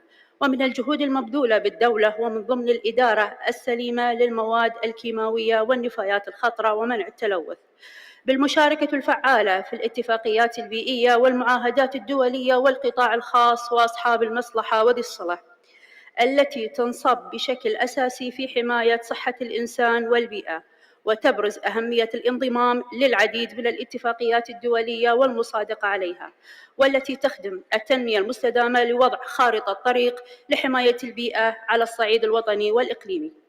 وأود أن أحيطكم علما بأننا في دولة قطر نفخر بصفتها الدولة المستضيفة لبطولة كأس العالم لكرة القدم 2022، والتي جعلت من هذه البطولة أول بطولة كأس عالم محايدة للكربون وصديقة للبيئة، بما فيها من الإجراءات المتصلة بتخفيض الاستهلاك البلاستيك وتدويره بطريقة سليمة بيئياً، وبما ينسجم مع مبادئ الاقتصاد الدائري، وبما يتناسب مع التوجهات العالمية لاتفاقيات البلاستيك، حيث أننا في دولة قطر قد أعلنا مؤخراً عن إقرار ضوابط لاستخدام الأكياس البلاستيكية هي كفيلة بمنع الأكياس أحادية الاستخدام في الدولة، والتشجيع على استخدام البدائل الأخرى الصديقة للبيئة. وتبنت أيضاً العديد من المبادرات، منها مبادرة زيرو ويست، والتي تهدف إلى الوصول لمستوى متقدم من إدراك المجتمع لأهمية النفايات كجزء من استدامة الموارد. وأخيراً أتقدم بالشكر والتقدير للأمانة INC على هذا الجهد الكبير الذي بذلته لإنجاح الاجتماع، والشكر موصول للحكومة وشعب جمهورية الأوروغواي على حسن الاستقبال. وشكراً لك سيد الرئيس.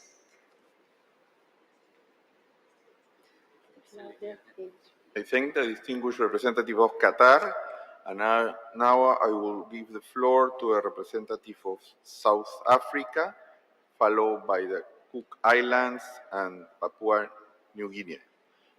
South Africa, you have the floor. Thank you, Mr. Chairperson. The South African delegation is grateful for the excellent organization by the people and the government of Uruguay, UNEP, and the INC Secretariat. South Africa aligns itself with the statement made by Ghana on behalf of the African group. South Africa appreciates the efforts that have been done voluntarily by member states and stakeholders on curbing plastic pollution. However, these voluntary initiatives have limitations. Legally binding measures throughout the life cycle of plastics are a necessary policy mix in addressing plastic pollution. South Africa supports the inclusion of both legally binding and voluntary measures in the full life cycle stages of plastics. As qualified by respective circumstances, South Africa calls on the INC to prioritize control measures for problematic and unnecessary plastic products. Elimination measures and restrictions have been applied to plastic products in our national legislation. Circularity measures, including product design, have also been introduced to plastic products, including setting recycled content targets. Voluntary EPR schemes were not adequate, and South Africa has passed legislation on extended producer responsibility for plastic products. South Africa supports evidence-based approach informed by prioritization based on processes and plastic products that are prone to cause environmental pollution. Polluter pays principle applied to the full life cycle of plastics is key. South Africa is in support of the immediate establishment of a contact group on the means of implementation. As we embark on this journey, critical to any success would be the means of implementation required by developing countries. This element of the instrument should be a key feature for each stage of the plastic life cycle, each control measure, and a key feature of each Inc. meeting. It is of utmost importance that the Rio principle, in particular the principle of common but differentiated responsibilities and respective capabilities, is put at the center of the means of implementation. It is appreciated that all stakeholders are on the table in the sharing of knowledge and best practices to ensure that negotiations are well informed. To this extent, South Africa urges the Inc. to recognize the role that waste pickers play in curbing plastic pollution. South Africa calls on the Inc. to consider measures that are inclusive of informal waste pickers and further support waste picker integration and also ensure a just transition. The livelihoods sustained by waste picking should be protected by the instrument measures.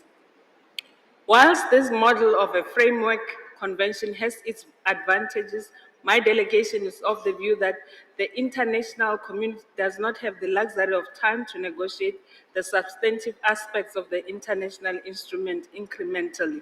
South Africa cautions that with framework conventions, important decisions and substantive matters may be deferred to a later time, which is relatively not the case with specific conventions. Further delays would not be desirable given the ambitious work and timelines aligned to the Inc. mandate to finalize this instrument. I thank you. I thank the distinguished representative of South Africa, and I give the floor to the distinguished representative of the Cook Islands.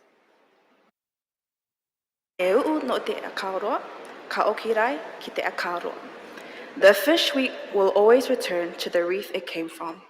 I am the Ho'opuna, a proud Cook Islander. The Cook Islands have 15 islands scattered across 2 million square kilometers of ocean. Most of you are familiar with small island developing states, or SIDS, but not so familiar with our remote outer islands, far from the busy main island, which I come from. I hail from the outer islands of Aitutaki, Achu, Penrhyn, and Manihiki. Just 200 years ago, my ancestors lived off the land and sea sustainably, regenerating nature every day, where we give back more to nature than what we take. Today, we are taking more and more from nature, a direction my ancestors would have never imagined for me, their tupuna, their generations. Today, my islands are overwhelmed with a plastic crisis that we cannot manage.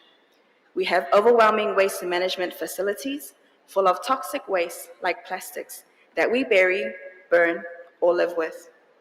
The shores of our remote islands are filled with washed up plastic waste from all over the world. We are the new colonies of others' waste. At the same time, we continue to receive plastics in almost every product, toxic or non-toxic, harming our environment, our ecosystems, our food security, and our health and well-being. I am here today because I believe in this global treaty as our last hope to end plastic pollution. I believe that you will do the right thing and do what is right.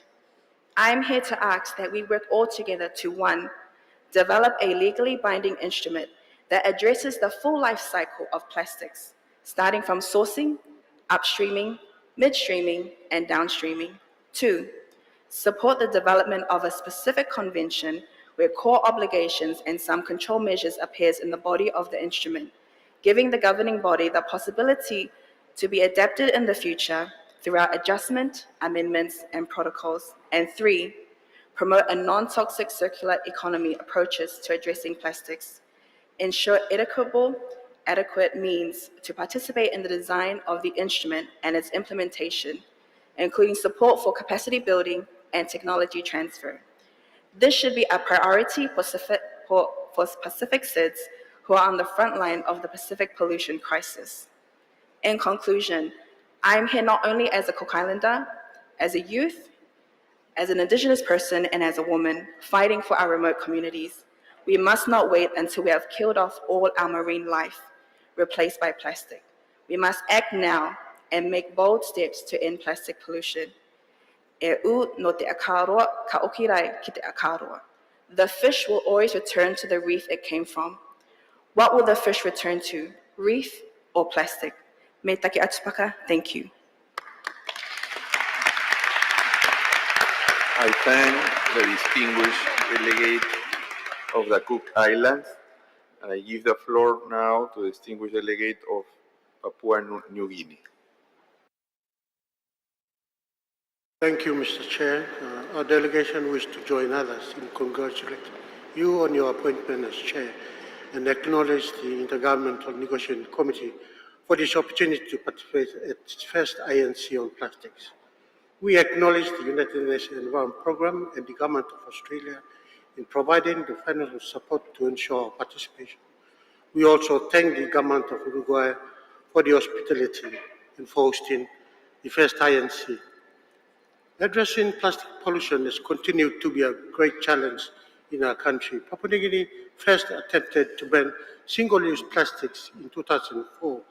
However, did this not eventuate, as the concept was met with grave opposition from industries, especially local plastic manufacturers. In 2009, the government introduced the environment ban on non-biodegradable plastic shopping bags in an effort to eliminate the use of non-biodegradable single-use plastic shopping bags. Although the policy and regulations have been in place for some time, implementation over the years has continued to pose serious challenges, a key factor being the lack of in-country facilities and technical expertise to identify the different characteristics of plastic shopping bags, whether it be biodegradable or non-biodegradable. According to a study conducted by SPREP in 1995, an estimated figure of 100,000 tons of plastics are potentially leaked into the ocean annually from PNG, which is almost equivalent to 270 tons per day. This is the largest volume of plastic leaked from a Pacific Island country in the Pacific region. Like other developing countries, there is a significant increase in the consumption of plastic products in Papua New Guinea, coupled with the lack of poor waste management practices and systems, including recycling facilities and schemes. This is further compounded by the fact that there is manufacturing of plastic shopping bags in the country, which is heavily influenced by increased demand from local industries. In order to address some of these problems, PNG will require financial and technical assistance to develop technical guidelines, build capacity, develop and implement best practices and standards, and put in place environmental friendly designs in the production of products, as well as developing relevant policies and laws to ensure plastic production is conducted in an environment sound manner. Furthermore, we note the various donor initiatives that currently exist at a global level and acknowledge that through such initiatives, some countries in the region have developed legislative measures to implement bans and levies to reduce plastic pollution. There is more that needs to be done, and for a country like Papua New Guinea, we would like to see that the new instrument considers mechanisms to localize implementation at the national level. If the global community is serious about developing a robust instrument that promotes a life cycle approach, including having both binding and voluntary measures, a period of financing or financial mechanism is needed to address some of the key plastic issues in the respective jurisdictions. It is critical the new plastic instrument provides funding to strengthen national level activities through assisting countries as a first step to develop national policies, legal frameworks, and strengthen and build capacity across all the sectors in preparation for entry into force of the new legal instrument. In addition, there is an urgent need for more ambitious actions, including the development of comprehensive national frameworks such as extended responsibility, producer responsibility, container deposit schemes, consumer awareness and responsibility complemented with capacity building programs as a way forward in addressing majority of our plastic pollution issues in the country.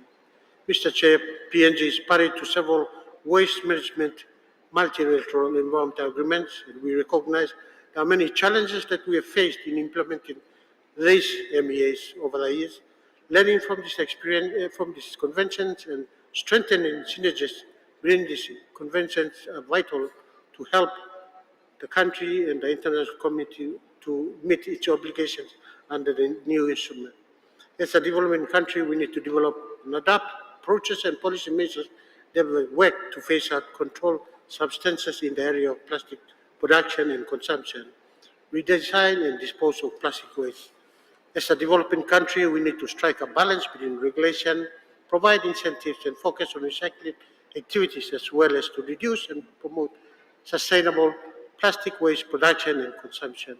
We recognize the many challenges we face in implementing this new instrument.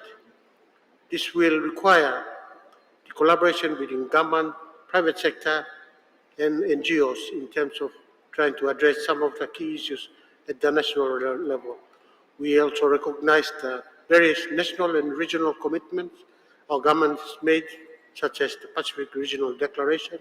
It is only through a robust instrument that takes a life cycle approach that having a predictable and sustainable financial mechanism that will help forge stronger collaboration and partnership between all the stakeholders to help us address some of our national issues on plastics. Thank you, Mr. Chair. I thank the distinguished representative of Papua New Guinea. I will give now the floor to the distinguished representative of Chile, followed by Canada and China. Chile, tiene la palabra. Muchas gracias, señor presidente. Al ser esta la primera vez que Chile toma la palabra, nos gustaría expresar nuestra gratitud con la República Oriental del Uruguay por acoger esta primera reunión del INC. Asimismo, quisiéramos reconocer el esfuerzo realizado por el Grupo de Composición Abierta que preparó las reglas de procedimiento para este proceso y desear a Perú y Ecuador el mejor de los éxitos en sus labores, ya que enorgullecen a la región. Mismos deseos para todos quienes sean designados miembros del Buró. Primeramente, quisiera asociar mi intervención con lo señalado por la distinguida delegación de Colombia a nombre del GRULAC. Igualmente, agradecemos a la Secretaría del INC por realizar todos los preparativos para esta reunión, manifestando nuestra satisfacción por ser llevada a cabo en un país de nuestra región y con la esperanza de que en un futuro pueda ser realizada en Chile. Señor presidente, la reanudación del quinto periodo de sesiones de la Asamblea de Naciones Unidas para el Medio Ambiente, que se llevó a cabo entre febrero y marzo de este año, arrojó un resultado que consideramos histórico, como es la necesidad de crear un acuerdo mundial legalmente vinculante que permita acabar con la contaminación por plásticos, incluido el medio ambiente marino, y que debe representar para todos nosotros no solo un desafío, sino que una oportunidad de realizar cambios significativos y que abarquen todo el ciclo de vida de los mismos. Creemos, a su vez, que la realidad de la región de Latinoamérica y el Caribe debe ser reflejada en el acuerdo, específicamente en relación a la existencia de trabajadores informales y la situación de los recicladores de base, quienes contribuyen a la lucha contra la contaminación por plásticos y no han sido suficientemente reconocidos. En este mismo sentido, creemos que la financiación a países que cuentan con menos recursos para participar de las reuniones es una cuestión determinante, ya que deben asistir representantes políticos y técnicos, por lo cual instamos a que se otorgue una mayor posibilidad de participación a nuestros países, de manera de asegurar un equilibrio en las negociaciones. Señor presidente, entendemos que será un proceso arduo. Sin embargo, debemos poner todos nuestros esfuerzos para lograr un acuerdo lo más ambicioso posible, por lo cual proponemos que se analicen cuestiones más generales e institucionales como el objetivo, el alcance y la visión, previo al desarrollo de los debates más técnicos, ya que establecer un marco sólido nos permitirá sentar las bases para todo el proceso de negociación. A su vez, tenemos conciencia del tiempo limitado, por lo cual instamos a todas las partes interesadas a que avancemos de manera eficiente, con el claro objetivo de restringir el consumo y la producción de plásticos a niveles sostenibles, estableciendo una economía circular que proteja el medio ambiente, la salud humana, permitiendo lograr una gestión ambientalmente racional y el reciclaje de los residuos plásticos. Reconocemos además los esfuerzos que se han realizado en otros acuerdos internacionales en materia de la agenda química para enfrentar este desafío, como son el SAICOM, los convenios de Basilea, Rotterdam, Estocolmo, Minamata, la Convención de Viena y su protocolo en Montreal, entre otros, por lo cual Hacemos un llamado a no duplicar esfuerzos respecto de aquellas materias que se han discutido en otros foros internacionales, lo que permitirá generar una sinergia en toda la agenda internacional. Nuestro país manifiesta su más absoluto compromiso con este nuevo acuerdo, el cual debe permitir la participación de todas las partes interesadas, siguiendo como ejemplo el mandato otorgado por el Acuerdo de Escazú, del cual nuestro país es Estado parte.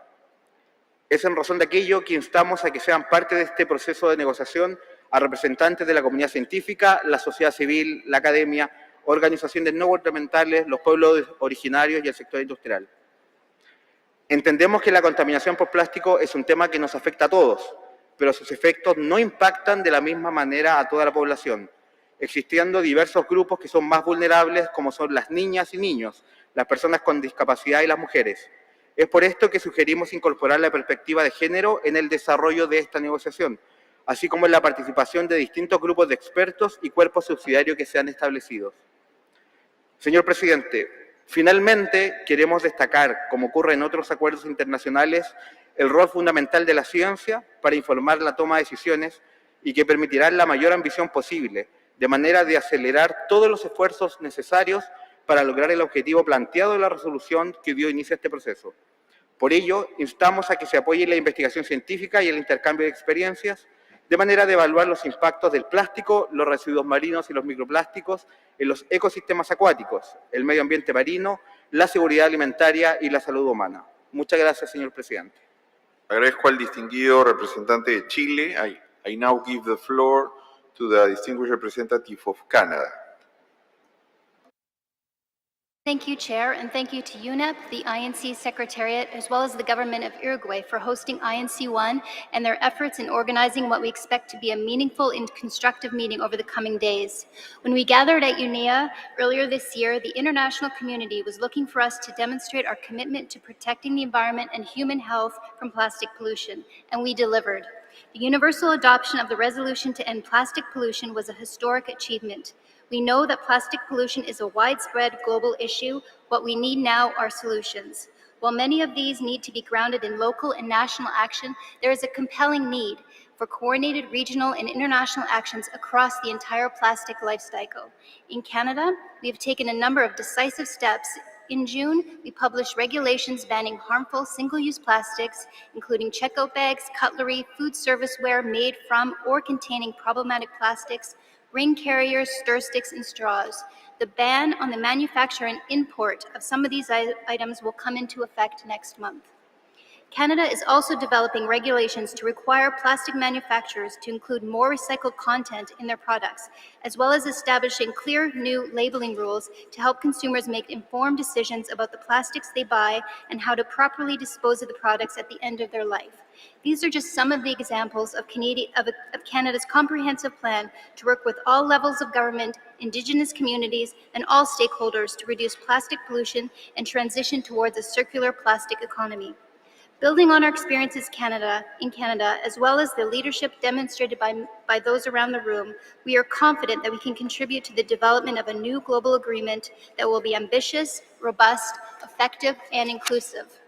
Of course, gathering here today is a recognition that plastic pollution knows no borders and can't be solved by a single solution or by governments alone. The multi-stakeholder dialogue was and will continue to be a valuable exchange of ideas.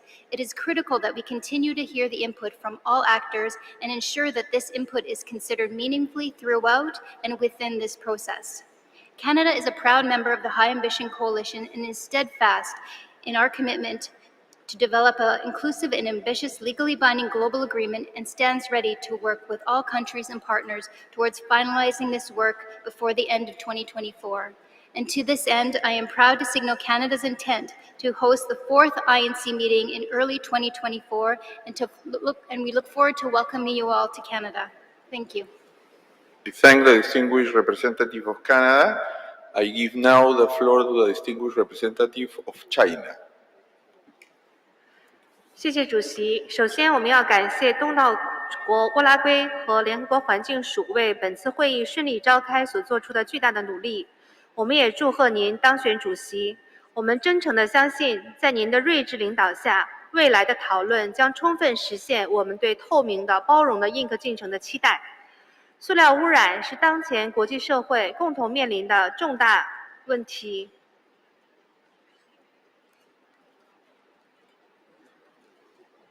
制定具有法律约束力的塑料污染国际文书，对世界各国共同采取行动解决塑料污染问题、推动可持续发展具有重要的意义。中国政府高度重视塑料污染治理工作，不断完善法规制度，全面禁止进口塑料废物，针对容易造成环境泄露的塑料制品实施全链条管理，取得积极成就。此外，中国与国际足桶组织共同发起以足代塑倡议，与其他国家共同牵头修订巴塞尔公约塑料废物环境无害化管理技术导则，为推动全球减少塑料污染做出积极贡献。主席先生、各位同事，中国代表团希望塑料污染国际文书的谈判坚持问题导向，聚焦意向环境泄露的塑料制品，针对不同种类塑料制品采取分类管控措施，加强回收利用和安全处置。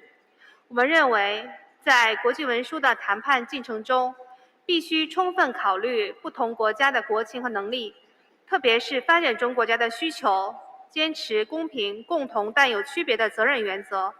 发达国家在解决本国塑料污染问题的同时，应加强对发展中国家在技术、资金、能力建设等方面的支持。中国愿与各方一起不断凝聚共识，推动文书尽快达成。谢谢。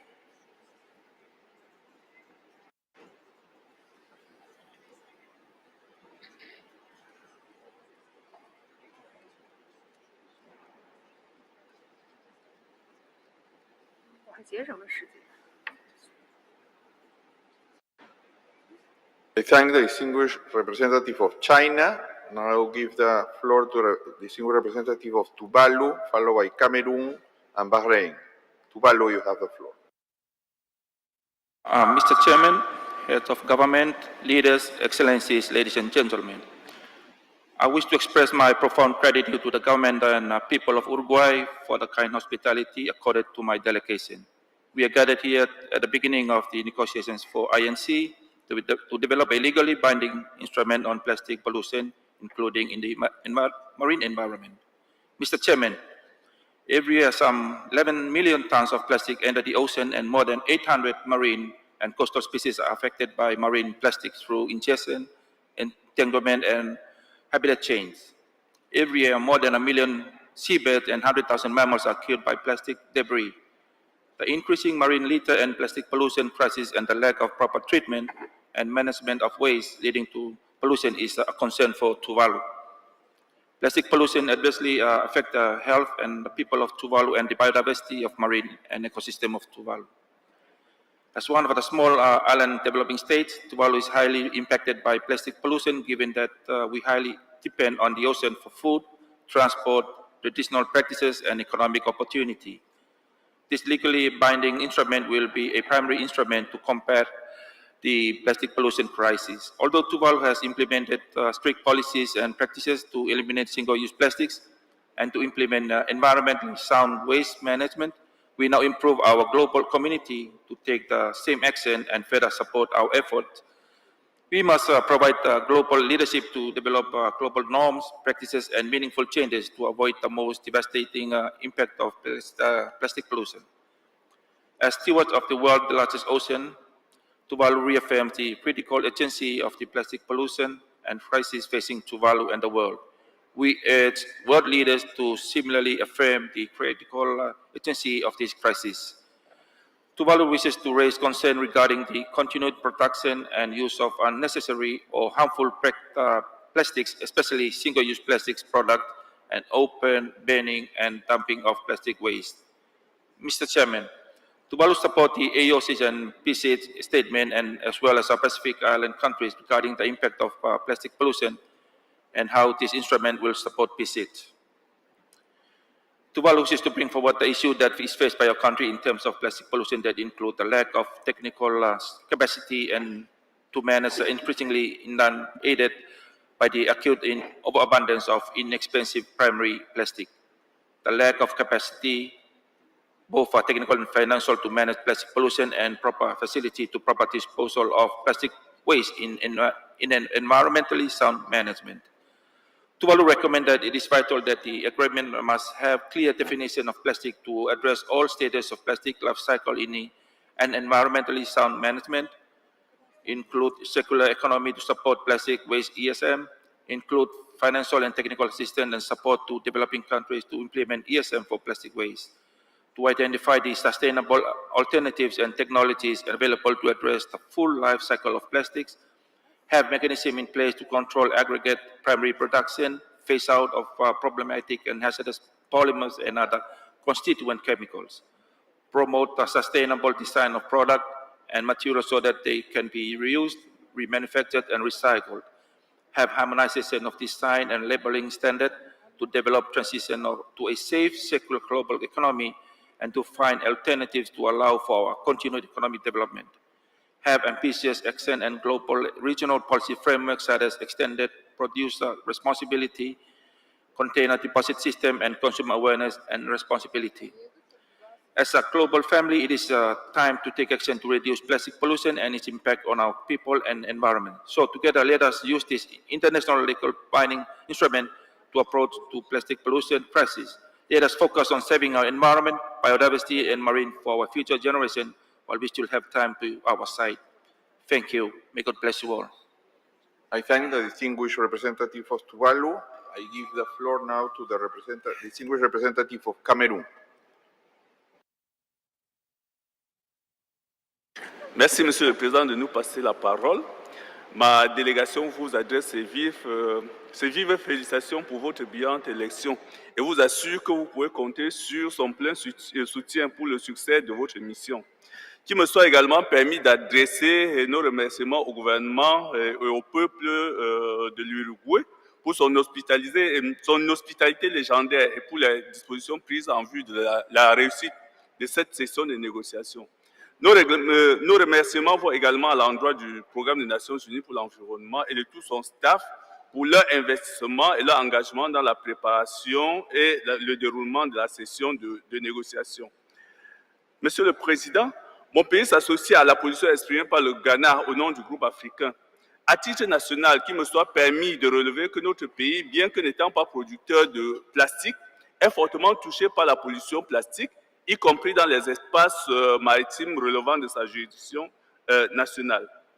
En vue d'y faire face, le Cameroun a adopté une réglementation ambitieuse qui interdit les plastiques à usage unique et institue des mesures relatives à la traçabilité des matières et produits plastiques. Seulement, la mise en œuvre de cette réglementation est confrontée à des défis majeurs. Mon pays est convaincu que pour surmonter ces défis, la coopération multilatérale est capitale, l'avènement d'un instrument juridique international contraignant en la matière étant essentiel.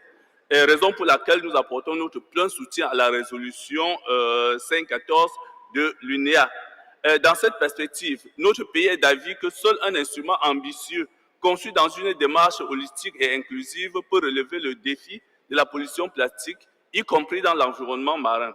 Nous attendons de cet instrument juridique qui saisisse la question du plastique dans la complexité de ses dimensions, à l'instar du cycle de vie du plastique, du problème des additifs et des autres substances chimiques utilisées dans le processus, de la gestion des stocks de plastique existants dans l'environnement et dans le milieu marin, des dispositions relatives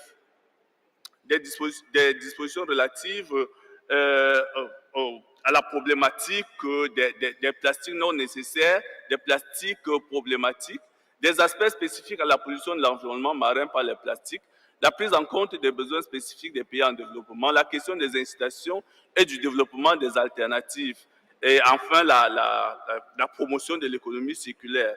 Et cet instrument devrait s'adosser sur le principe pollueur-payeur, le principe des responsabilités communes mais différenciées, le principe de la responsabilité élargie du producteur, les principes garantissant l'accès à la transparence, l'accès à l'information en matière d'environnement, y compris les informations sur les produits chimiques entrant dans la composition de chaque plastique.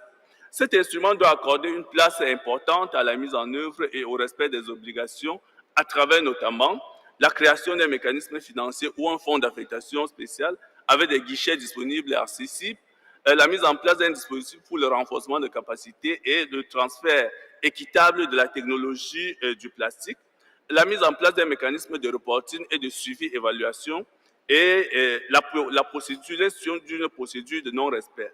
Mon pays est conscient de la complexité de la question, mais demeure convaincu qu'il s'agit d'un problème global qui appelle des réponses globales appelées à prendre corps au niveau national.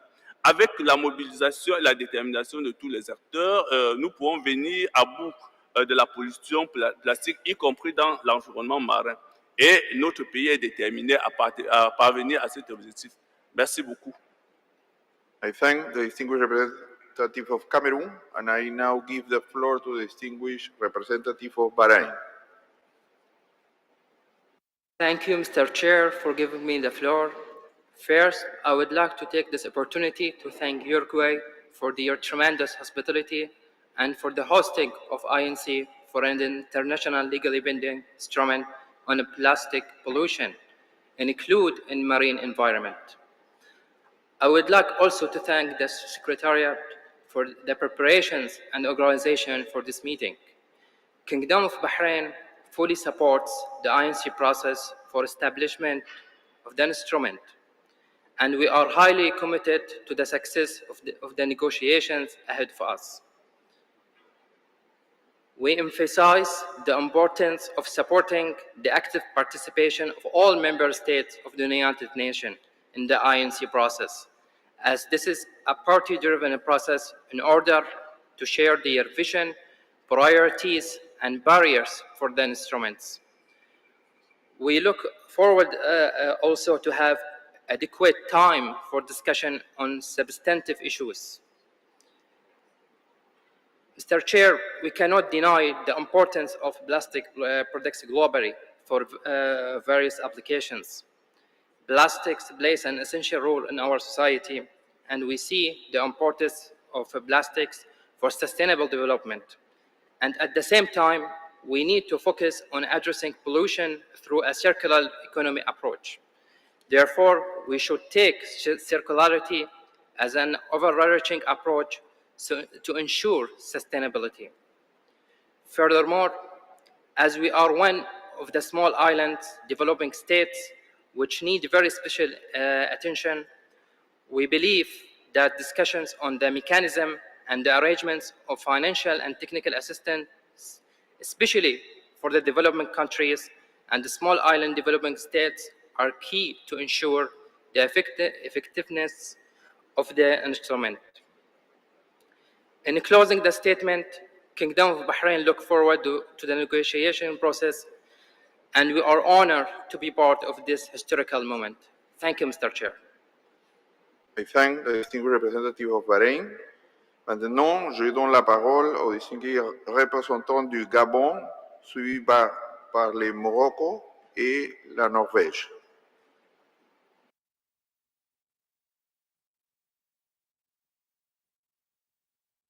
Merci, Monsieur le Président.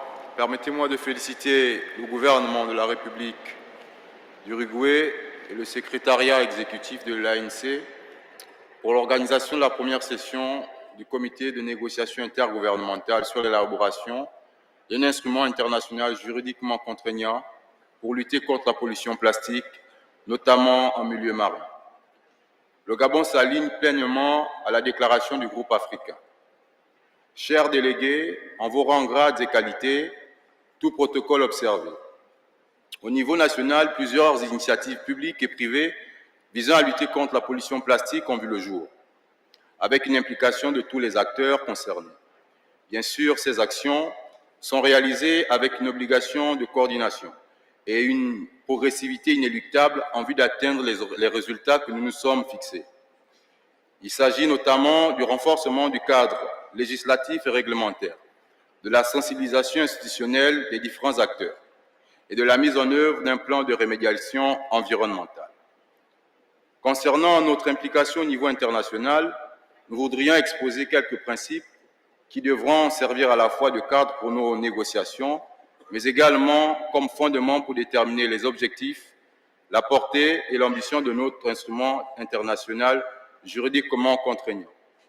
Premièrement, nous croyons que le principe de précaution doit guider nos négociations et nos travaux, conformément à la résolution de l'UNEA 1/6 de 2014.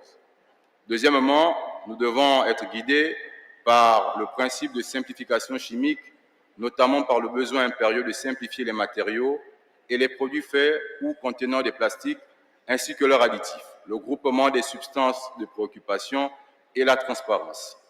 Dès lors, notre futur instrument devrait permettre d'éliminer et de prévenir les effets nocifs des plastiques ainsi que les produits chimiques dangereux pour l'environnement, la biodiversité et la santé humaine. Enfin, la mise en œuvre du principe de pollueur-payeur à partir d'une responsabilité élargie du producteur et du pollueur. Ce principe pourrait comprendre d'une part une dimension nationale basée sur des lois rigides visant ceux qui importent et mettent les produits plastiques sur le marché. D'autre part, une dimension internationale avec un mécanisme de financement coordonné pour les producteurs et les exportateurs de plastique destiné à couvrir la mise en œuvre du futur traité. Pour conclure, la préservation de la santé humaine et de l'environnement face à la pollution plastique doit être considérée comme une préoccupation majeure qui exige des efforts communs et une solidarité internationale juste et soutenable. Je vous remercie, Monsieur le Président. Je remercie le distingué représentant du Gabon et je donne la parole au représentant du Maroc. Merci, Monsieur le Président. Le Maroc s'associe à la déclaration faite par le groupe africain. Permettez-moi en premier lieu de remercier le gouvernement de l'Uruguay et le bureau de l'ANC, le secrétariat du PNUE, pour les efforts déployés pour l'organisation de cette première réunion du comité intergouvernemental de négociation sur la pollution par le plastique et de vous féliciter, Monsieur le Président, de votre élection en tant que président du groupe de ce comité. Du bureau de ce comité, pardon. Monsieur le Président, Mesdames et Messieurs, face à ce défi majeur de la pollution par le plastique qui nous réunit aujourd'hui, le Maroc a mis en place d'importantes mesures pour faire face à la pollution par le plastique dans le cadre de sa mise en œuvre de sa stratégie nationale de développement durable, qui ambitionne d'assurer une transition de notre pays vers une économie verte et inclusive à l'horizon 2030.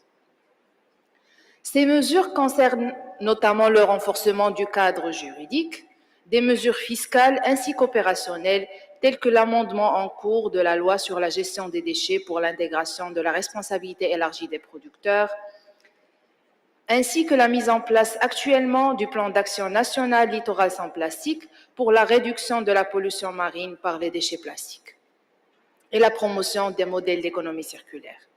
Néanmoins, l'impact des mesures nationales sur ce type de pollution reste en deçà des objectifs escomptés, d'où la nécessité d'un instrument global sur la pollution plastique. Objectif ultime qui nous réunit aujourd'hui, sur lequel nous devrons travailler pendant les 2 années à venir, et qui devrait non seulement définir les mesures globales pour faire face à cette problématique, mais également orienter les actions nationales. Le Maroc voudrait souligner la nécessité que cet instrument soit basé sur des principes de l'équité, la responsabilité commune et différenciée, en prenant en considération les circonstances nationales des pays en développement. Un mécanisme de mise en œuvre de l'instrument basé sur la définition de la contribution nationale déterminée pourrait être envisagé. Il devra se focaliser sur les moyens de mise en œuvre, notamment la promotion du transfert de technologies, le renforcement des capacités, ainsi que l'accès à l'appui financier et technique adéquat. Excellence. Le secteur informel et les prix compétitifs du plastique vierge en comparaison avec celui recyclé ou les alternatives constituent des défis majeurs pour faire face à cette problématique. Nous devons donc capitaliser notre expérience à travers la promotion de l'engagement de l'ensemble des parties prenantes, notamment le secteur privé, la société civile et le monde académique. L'encouragement des partenariats publics-privés tout en répondant à leurs besoins en matière de renforcement de capacités. Le Maroc souhaite également faire l'accent sur la nécessité d'assurer une participation inclusive et transparente au processus ANC, aux fins de l'élaboration d'un document à la mesure de notre ambition, mais qui soit aussi réaliste et réalisable, fondé sur un plan d'action global, décliné au niveau régional et national, privilégiant des solutions basées sur des approches intégrées et intersectorielles, abordant l'ensemble du cycle de vie du plastique et la disponibilité d'alternatives visant la circularité. Enfin, je voudrais noter qu'une coopération solidaire, multilatérale, Nord-Sud, Sud-Sud et tripartite, et multi-acteurs est nécessaire pour faire face à ce défi environnemental et contribuer à la lutte contre la triple crise planétaire. Je voudrais, dans ce cadre, réitérer l'engagement du Maroc à continuer de joindre ses efforts aux efforts internationaux entrepris dans la lutte contre la pollution par le plastique. Merci, Monsieur le Président. Je remercie la distinguée représentante du Maroc. And now I give the floor to the representative of Norway. Thank you, Mr. Chair. Let me first give my sincere thanks to Uruguay for hosting us here in beautiful Punta del Este. Mr. Chair, let me also congratulate you on your appointment. We very much look forward to your leadership in this process. Excellencies, distinguished delegates, we are using more plastics than we can sustainably manage globally. This is causing more and more plastic to leak into our water, air, and soil, with dire consequences for the environment and our health. Norway is committed to develop an ambitious and effective, internationally legally binding instrument to protect human health and the environment from plastic pollution, with a view to end plastic pollution by 2040. Ending plastic pollution will require a system change. We must develop an instrument that will build trust in a collective effort that will be sustained over time. This is why we need to establish global rules throughout the life cycle in this instrument, and why we need governments to take on legally binding commitments to follow them. This should include commitments to eliminate problematic plastics and chemicals of concern, establish sustainability criteria and standards, as well as targets that promote reuse and recycling, mandate transparency measures throughout the life cycle of plastics. We also need commitments to ensure environmentally sound management and disposal of plastics, while closing leakage points with a particular attention to microplastics, as well as provide support to enable change. By agreeing to a legally binding instrument, governments will demonstrate to other parties, to businesses and other stakeholders, that my country is prepared to stay the course and willing to develop concrete measures to end plastic pollution. There is no one-size-fits-all approach. We need national flexibility to develop the most effective measures in our own country. But all countries will benefit from common standards and approaches. It would even help small businesses reach over borders to their neighboring countries. Norway looks forward to engaging with all of you in developing a truly effective international legally binding instrument that will put an end to plastic pollution. Thank you very much. I thank the distinguished representative of Norway. Ahora le voy a dar la palabra al distinguido representante de Argentina, seguido por Malawi y Kenia. Argentina tiene la palabra. Muchas gracias, señor presidente. En primer lugar, permítanos sumar nuestra voz a las expresiones de agradecimiento a Uruguay y a la ciudad de Punta del Este por ser los anfitriones de esta primera reunión del Comité Intergubernamental de Negociación. Quiero también, por supuesto, felicitarlo por su elección para conducir este proceso en esta primera etapa. Confiamos en que su experiencia y conocimientos van a guiar con acierto nuestras negociaciones y, por supuesto, comprometemos la colaboración de nuestro país para tener ese fin. Hacemos extensivo, por supuesto, esa felicitación al embajador Luis Vallas Valdivieso, que va a conducir la segunda parte del proceso. Mi delegación también se asocia a las expresiones que fueron contenidas en la intervención del distinguido embajador de Colombia, pronunciadas en nombre del GRULAC. Señor presidente, la adopción de la resolución 514 en la pasada Asamblea de las Naciones Unidas sobre el Medio Ambiente representa un avance histórico y constituye un reconocimiento unánime de la necesidad de actuar con urgencia ante el problema de la contaminación por plásticos, producto de un consumo y producción no sostenibles, sumado a un manejo no racional de sus desechos. La Argentina apoya las negociaciones para adoptar un instrumento internacional jurídicamente vinculante sobre este tema y augura un resultado exitoso para esta primera reunión del comité. Nuestro país está convencido de que poner fin a la contaminación por plásticos requiere un cambio general del sistema que aborde todo el ciclo de vida de los plásticos, incluyendo la posibilidad de eliminación de aditivos peligrosos y productos químicos conflictivos, así como de los productos que son innecesarios, evitables o problemáticos.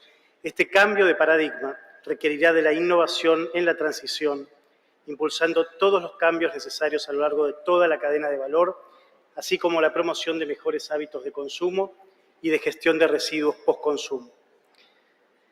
Aspiramos a que, en el necesario debate que se inicia hoy, se tenga apego, como en todas las negociaciones ambientales, por el principio de responsabilidades comunes pero diferenciadas, establecido en los principales acuerdos multilaterales ambientales.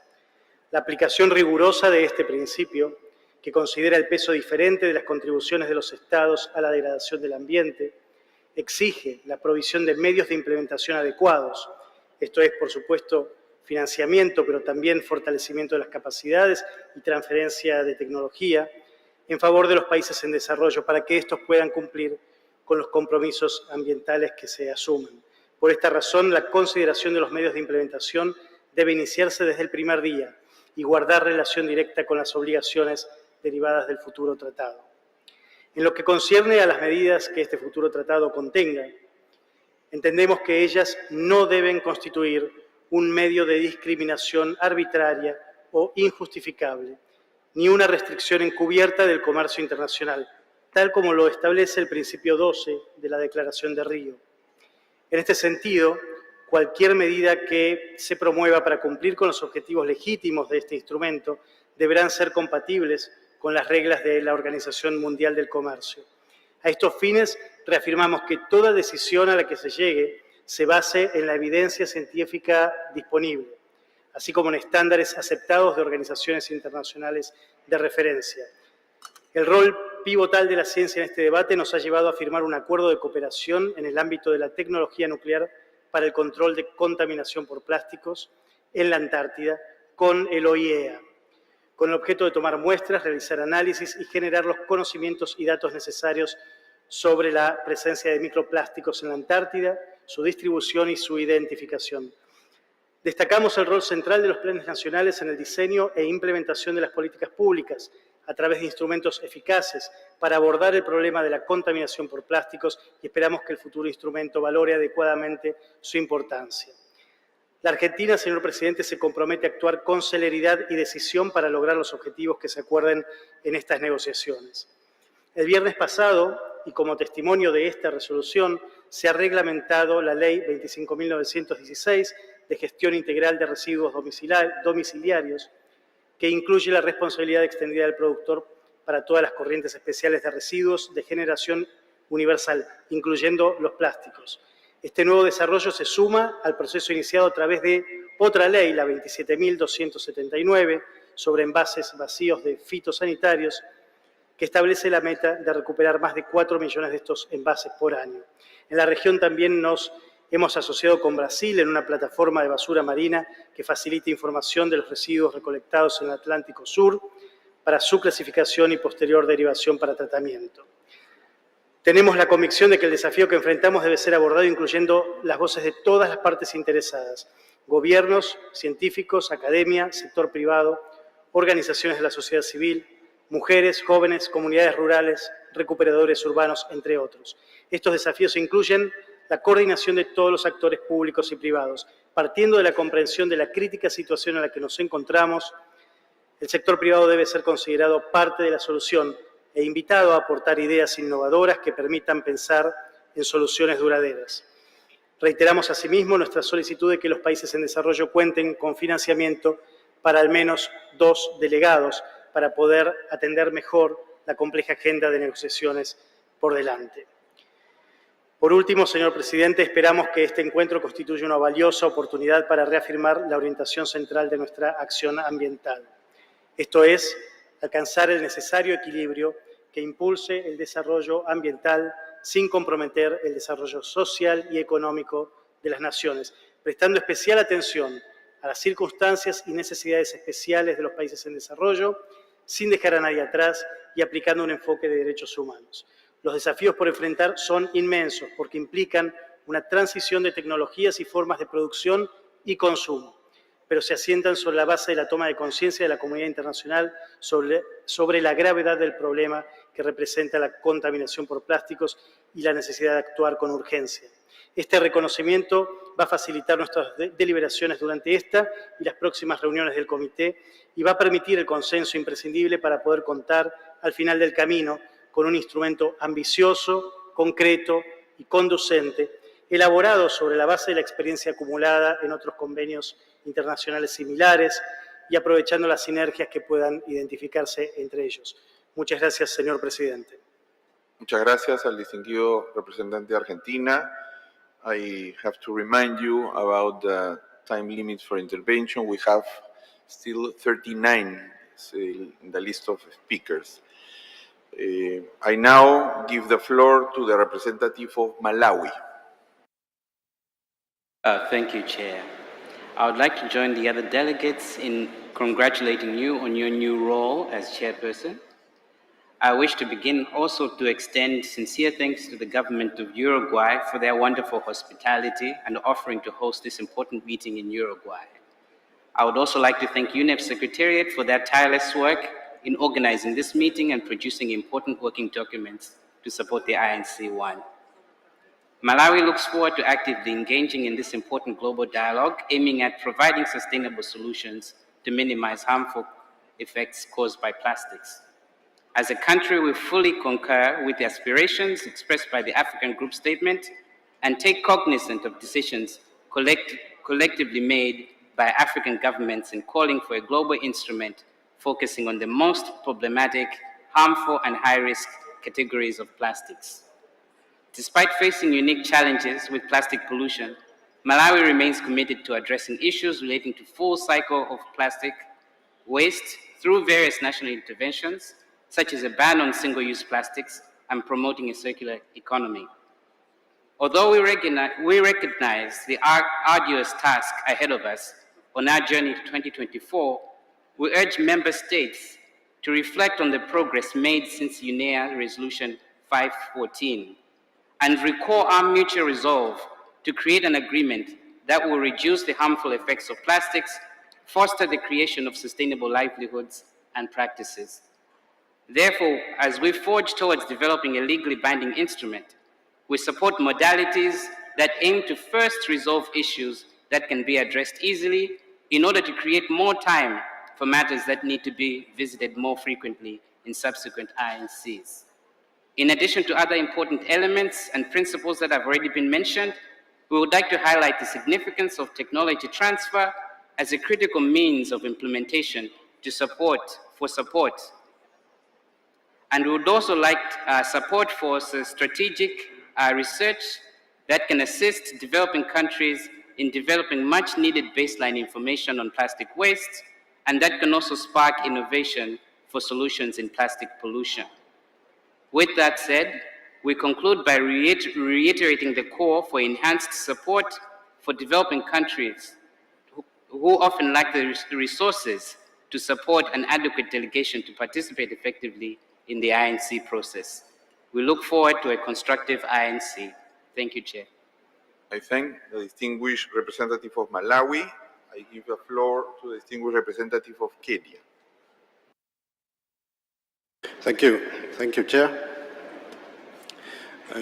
Kenya wishes to join other delegates to congratulate you on your election as chairman for this INC process.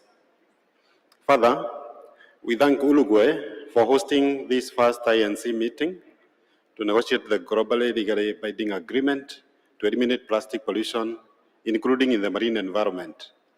The hospitality showed by Uruguay, including simplifying visa procedures to enable negotiators to attend this meeting, is highly commendable. During UNEA 5.2, members agreed to commence these negotiations to provide a tool for addressing plastic pollution informed by the full life cycle of plastics.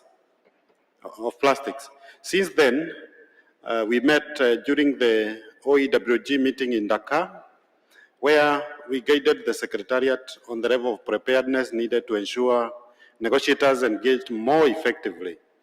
Kenya thanks the Secretariat for developing a number of documents that have been a good guide towards these negotiations. Plastic pollution presents a threat to human health, climate, and biodiversity. This meeting has a rich agenda to deliver. During the informal stakeholders forum convened on 26 November, participants acknowledged that addressing plastic pollution remained a major priority whose effective response requires inclusive participation of all stakeholders, including plastic producers, scientists, waste service providers, learning institutions, recyclers, landfill operators, artists, waste pickers, civil society, among others, in order to leverage on existing local knowledge and practices. An all-inclusive, participatory, and consultative approach needs to be adopted and sustained throughout the negotiations process in the spirit of leaving no one behind. Kenya supports the methodology adopted by the Secretariat to mainstream stakeholder forums to harness rich knowledge and experiences from all stakeholders. The plastic pollution issue is complex, and there is need to harness the rich knowledge and science while negotiating the agreement. Kenya cautions that we need to choose our options carefully and to keep all options open to ensure that innovation and creativity on plastics is allowed to thrive. Let us harness all opportunities while minimizing harm to human health and the environment. Kenya stresses the need to discuss and develop control measures across the full life cycle of plastics with international standards to bring transparency and accountability, support a robust institutional structure, including a dedicated multilateral fund and scientific body. In addition, the issue of producer responsibility, legacy plastics, and downstream waste management should be given special attention for developing countries. Kenya expects this meeting to set a good foundation to enable delivery of an effective global plastic agreement. We look forward to reaching consensus quickly on preliminary matters and embark on substantive issues swiftly.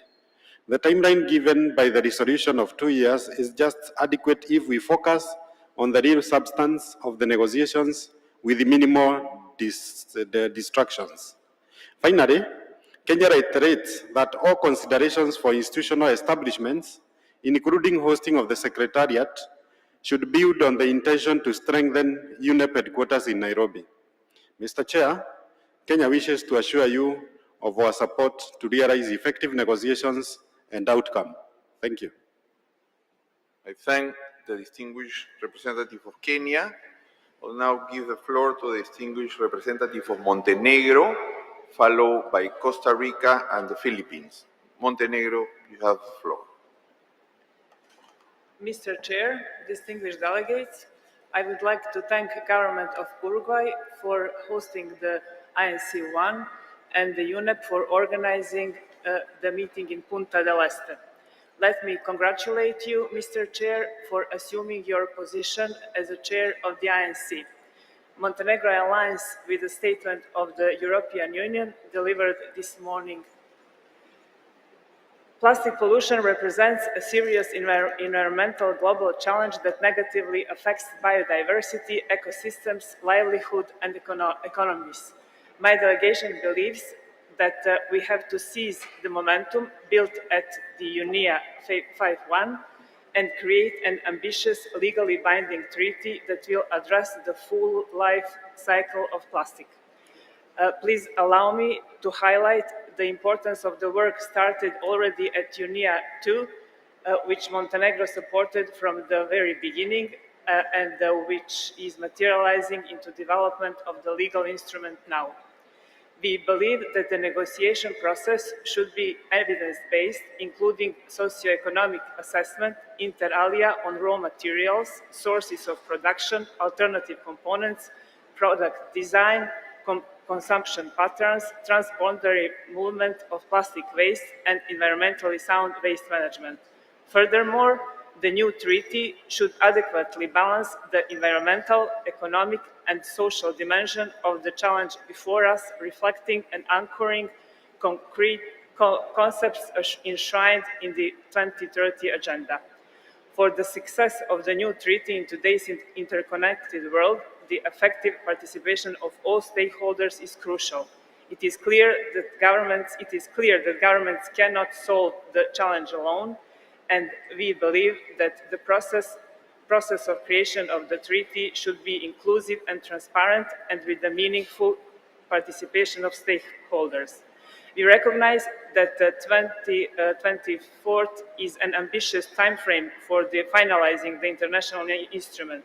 In order to achieve a practical and implementable agreement, but also an ambitious one, it is crucial to ensure adequate means of implementation concerning financial resources, technical assistance, including sharing and co-development of new technologies, as well as capacity-building mechanisms aimed at developing countries. We would like to underline that human rights and the environment are fundamentally intertwined. A clean, healthy, and sustainable environment is essential for the enjoyment of all human rights.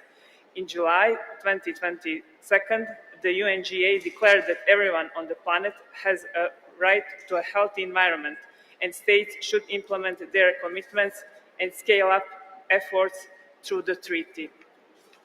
Mr. Chair, we have the opportunity to create a new treaty that can change habits and practice we have established on our way to solving the triple planetary crisis. By exercising a genuine multilateral approach, we can use lessons learned from other MEAs and innovate and create a strong plastic treaty until 2024.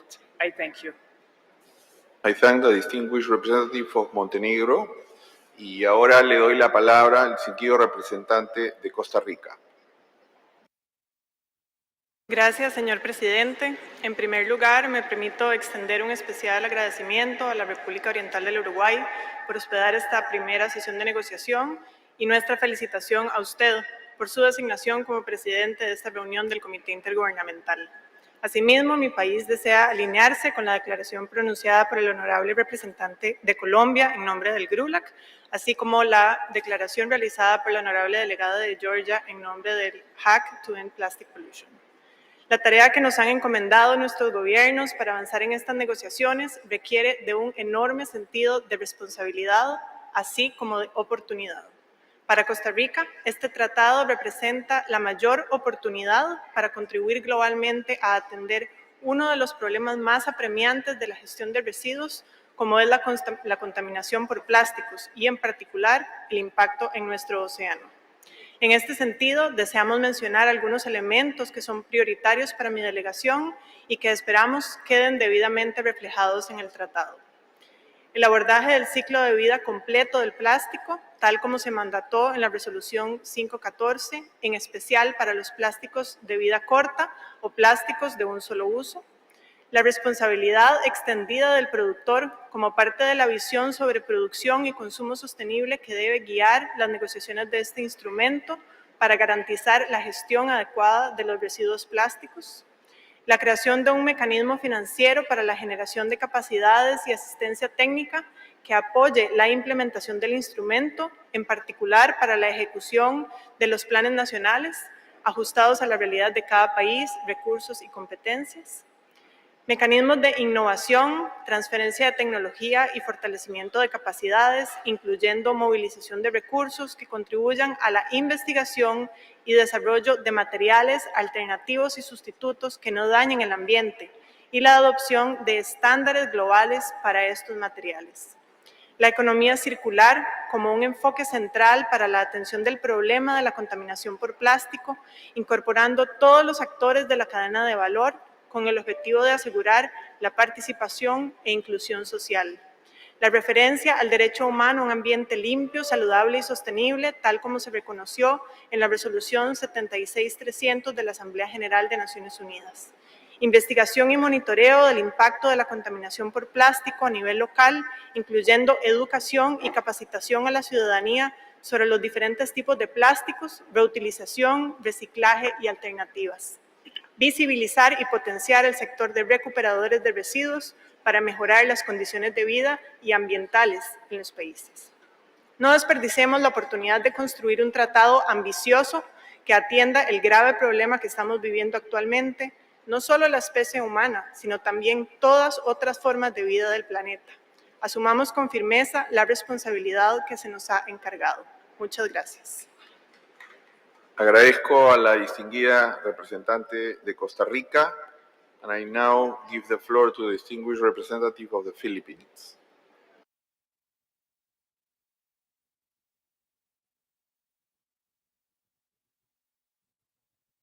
Hola, hola, hola. Okay. Muchas gracias, señor presidente. Enhorabuena por su elección.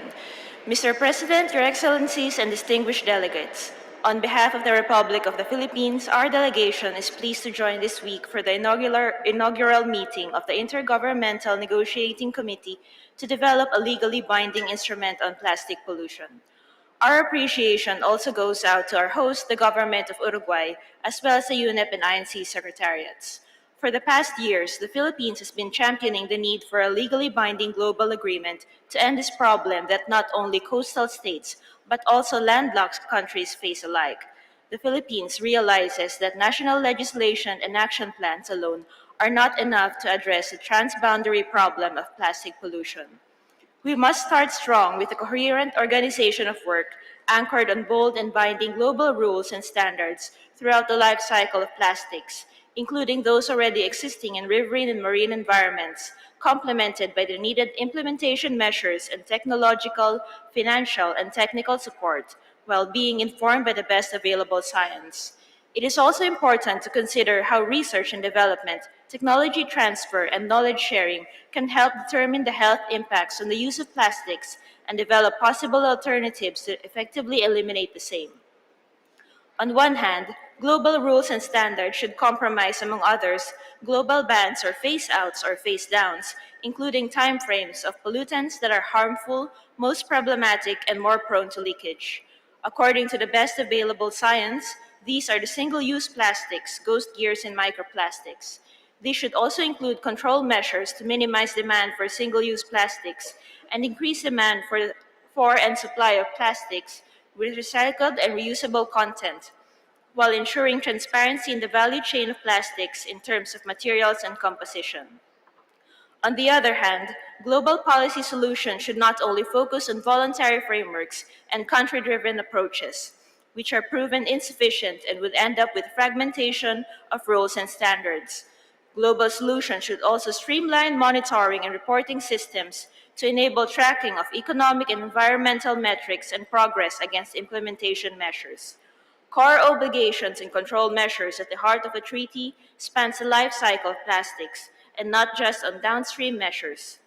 We must address the root causes of plastic pollution rather than dwell on end-of-pipe solutions. Avoidance is the key. We support an open and inclusive process ensuring a meaningful and equitable participation by non-party stakeholders, including civil society, private sector, and local communities, to render the new instrument viable and effective. The Philippines is ready and committed to proactively engage with member states so together we can build a substantive foundation and a clear process moving forward. Thank you. I thank the distinguished representative of the Philippines. Ahora voy a dar la palabra al distinguido representante de la República Dominicana, seguido de Eritrea y Venezuela. Representante de República Dominicana tiene la palabra. Muchas gracias, señor presidente. Quisiera agradecer en nombre de la República Dominicana al gobierno de Uruguay por organizar esta importante reunión. Por igual, expresar que la República Dominicana secunda lo expresado por el GRULAC y AOSIS al inicio de la sesión. Señor presidente, la República Dominicana celebra el esfuerzo de la comunidad internacional para desarrollar un acuerdo vinculante que permite escalar globalmente la reducción de los efectos nocivos del plástico, inclusive en el medio marino a lo largo de todo su ciclo de vida. Esperamos que este convenio incluya compromisos y responsabilidades de todas las partes, que sirva de guía para las acciones nacionales y regionales, promoviendo así la creación de instrumentos de gestión eficiente que fortalezcan el desarrollo de la economía circular, los modelos de negocios responsables y la eliminación de prácticas nocivas, entre ellas la utilización del plástico de un solo uso. Estamos conscientes de que la contaminación por plástico constituye un problema complejo y genera desafíos multidimensionales para los ecosistemas costeros y marinos y las actividades humanas alrededor del mundo. Es un problema que no conoce fronteras, sobre todo en el medio marino. Este instrumento nos permitirá establecer una normativa robusta que nos permita alcanzar nuestra meta común de eliminar la contaminación por plástico para el 2040. Con este acuerdo motivamos el desarrollo de soluciones basadas en la ciencia que nos permitan avanzar hacia un mundo donde la extracción y procesamiento de los recursos, así como las pautas de diseños, así como la producción y el consumo, se encuentre vinculado a la sostenibilidad.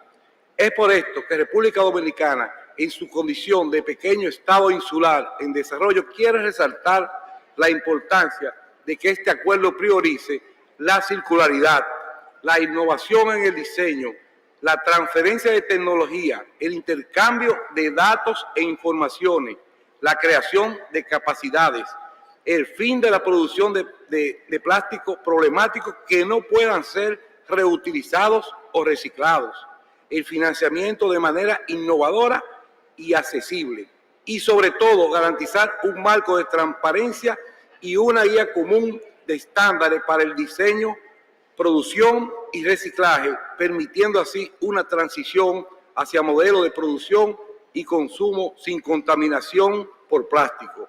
La resolución 514 de la Asamblea de la ONU para el Medio Ambiente, UNEA-5, la cual la República Dominicana apoyó desde el inicio, ha resaltado la importancia de una acción coordinada, dando lugar a iniciativas, las cuales no solo felicitamos, sino que también formamos parte, tales como la coalición de alta ambición para erradicar la contaminación plástica que lidera Noruega y Ruanda. Además, en muchos puntos refleja la intención de propuestas estratégicas de diferentes plataformas internacionales y regionales, como por ejemplo el Convenio de Cartagena, lo que refleja la visión compartida de que el problema de la contaminación por plástico, inclusive en el medio marino, debe ser enfrentado.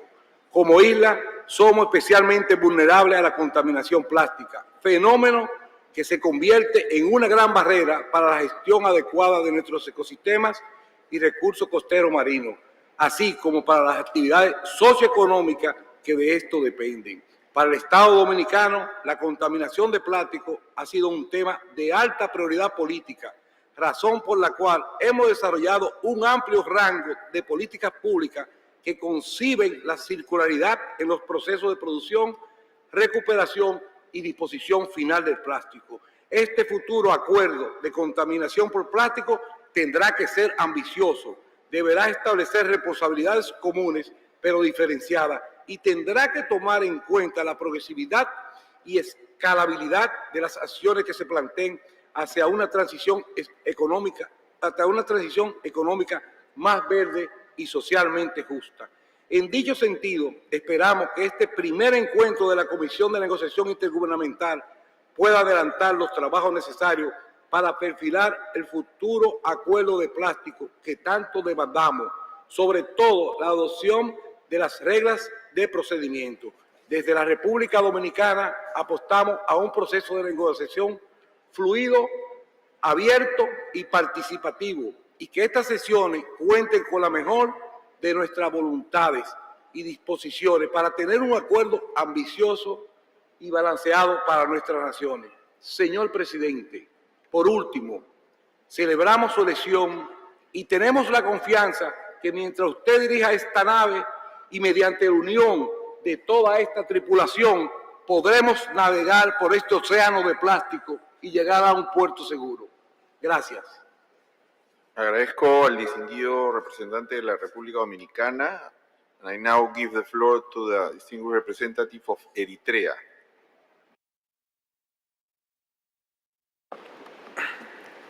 Thank you, Chair. Excellencies, ladies and gentlemen, all protocol observed. Please allow me to thank the people and government of the Oriental Republic of Uruguay for hosting this meeting.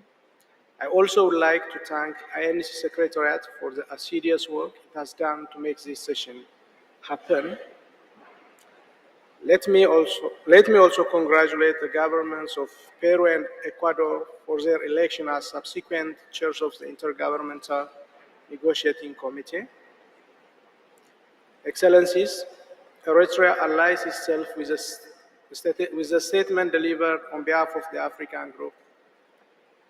As we commence negotiations to forge an international legally binding instrument that governs our patterns of production, consumption, and management of plastic waste, I feel proud to inform you that this year marks the 20th year of official banning of single-use plastics in Eritrea. In the last 20 years, Eritrea has achieved commendable results in greatly reducing single-use plastics. In the process, we learned that without coordinated and concerted global actions, national efforts to tackle plastic pollution are incomplete, if not impossible. Therefore, this gap has effectively necessitated our gathering here in Bucharest del Este to find a way to curb plastic pollution at global level. Excellencies, Eritrea will remain committed to fight against plastic pollution. Nevertheless, all measures related to plastic reduction and circulation, as well as management of plastic waste, requires readily available finance, technology, transfer, and capacity building. This entails that all rounds of INC negotiations need to give particular attention to the issue of means of implementation so that we can have a successful transition from plastic polluted world to a clean and sustainable environment. I thank you, Chair. I thank the distinguished representative of Eritrea. Y ahora le doy la palabra al distinguido representante de la República Bolivariana de Venezuela. Gracias, presidente, distinguidos delegados. En nombre del Gobierno de la República Bolivariana de Venezuela manifestamos nuestro agradecimiento al Gobierno del Uruguay, al pueblo de Punta del Este por su hospitalidad y a la Secretaría por la organización de esta importante reunión. En primer lugar, queremos apoyar la intervención realizada por el GRULAC. Señor presidente, acogemos con beneplácito la celebración de este proceso de negociación para la elaboración de un instrumento internacional jurídicamente vinculante sobre la contaminación por plástico, en particular en el medio marino.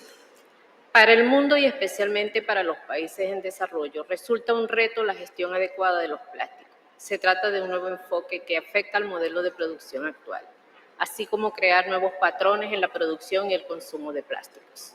En este sentido, estimamos ratificar algunos aspectos de singular relevancia a considerar en el proceso de negociación, entre los que destacan recursos financieros, para cumplir con los compromisos establecidos en el futuro Acuerdo Internacional sobre Plástico. Los países, particularmente los países en desarrollo, vamos a requerir de un mecanismo financiero robusto, sostenible y asequible, que permita el desarrollo de diagnósticos, planes y proyectos nacionales para atender una problemática de una enorme complejidad, como lo es la gestión de los plásticos, que incluye una variedad de temas, tales como producción, sustitución de materiales, fortalecimiento institucional, creación y o fortalecimiento de marcos legales, nuevas tecnologías, entre otros.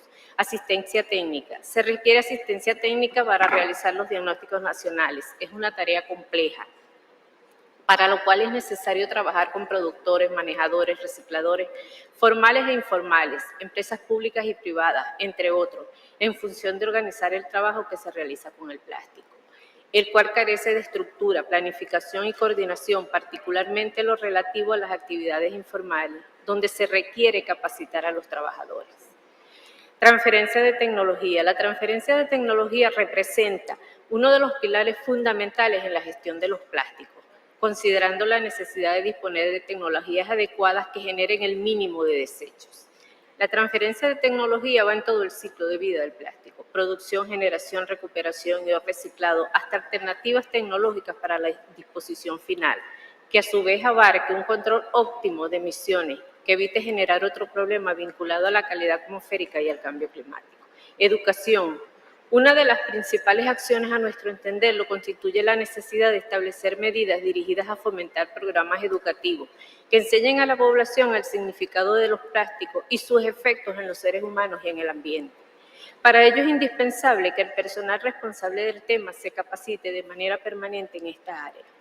En el plano nacional, hemos adelantado algunas medidas, tales como la creación de un grupo intraministerial sobre plástico, aprobación de una resolución sobre responsabilidad extendida del productor, establecimiento de mesas técnicas sobre aseo y reciclaje. Y como último punto, abogamos para que se aumenten los financiamientos que permitan la participación de al menos 2 delegados por país. Muchas gracias, señor presidente. Agradezco a la distinguida representante de Venezuela. I now give the floor to the distinguished representative of Australia, followed by New Zealand. Thank you, Chair, and may I congratulate you on your appointment. I also wish to extend my sincere thanks to the Government of Uruguay and the community of Punta del Este for so graciously hosting this negotiating session. Excellencies and fellow delegates, Australia welcomes the opportunity to work with you all this week as we take the first steps together to develop a new international binding agreement to end plastic pollution. We welcome the broad cross-section of stakeholders represented in the multi-stakeholder dialogue, including businesses, scientists, civil society, non-government organisations and the informal sector. Australia also recognises the continuing connection to land and culture of First Nations peoples across the world and the importance of their participation and contributions to this process. We all have a vested interest in a safe circular economy and the end of plastic pollution. Plastic's unique characteristics have been revolutionary in our global development. Its properties have led it to being one of the most prevalent human-made products on Earth. It serves important functions in medicine, keeps food fresh, and reduces transportation costs. But the simple truth is that we are using plastic in an unsustainable way. Like other nations, Australia faces domestic challenges of using too much plastic that is designed for short-term consumption. While it only takes a moment for plastics to enter the environment, the impacts can last for centuries. As an island nation, Australia experiences the impact of the shared problem of marine plastic pollution. We see too often the devastating impacts that plastic pollution has on our marine mammals, fish and bird life. For our Pacific neighbours, marine plastic pollution is a significant environmental, health and economic development problem. It degrades natural ecosystems and threatens food security. Australia is committed to strong action to transition to a more circular plastics economy. We have stopped the export of unprocessed plastic waste to ensure that Australia's waste does not cause environmental and human health problems elsewhere. We are eliminating problematic and unnecessary single-use plastics. We are reforming our regulation of packaging to drive a greater focus on design and alignment with circular economy principles. And we are expanding our recycling capacity and investing in new and exciting technology to revolutionise plastic recycling and to develop more sustainable alternatives to plastic. To support our national efforts, Australia seeks an ambitious global agreement on plastic pollution and is delighted to have recently announced our membership of the High Ambition Coalition to End Plastic Pollution. We seek an instrument that supports ambitious action on plastic pollution across the entire life cycle of plastics. The instrument should support a safe circular economy, eliminate problematic and unnecessary plastics, and accelerate international efforts to remove harmful chemicals from product supply chains. The instrument should support national level actions, complemented by clear, transparent, global requirements where necessary. We look forward to working with you this week to take the first steps in agreeing the foundational elements of the instrument and prioritising work streams for us to progress out of session. This INC process provides a unique opportunity to align the efforts of governments, civil society, businesses, scientists and others towards our goal to finalise an instrument by 2024 to end plastic pollution. Thank you. I thank the distinguished representative of Australia. I give now the floor to the distinguished representative of New Zealand. Thank you, Chair. Plastic pollution is a pervasive and growing problem. It is present in our soils, water, food, and even the air we breathe.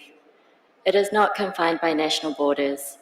Plastic is blown across our landscapes, carried down our rivers, and as we know too well in the Pacific, it gathers in our ocean. Plastic pollution is a global challenge that requires global action at all levels. New Zealand welcomed the decision to begin this process, and we welcome the opportunity to meet today.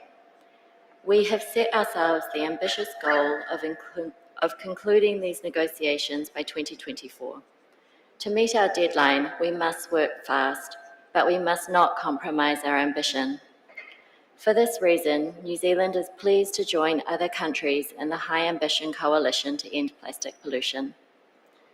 Chair, New Zealand supports an instrument that will eliminate plastic pollution on a global scale, covering the full lifespan of plastics from extraction and production to disposal.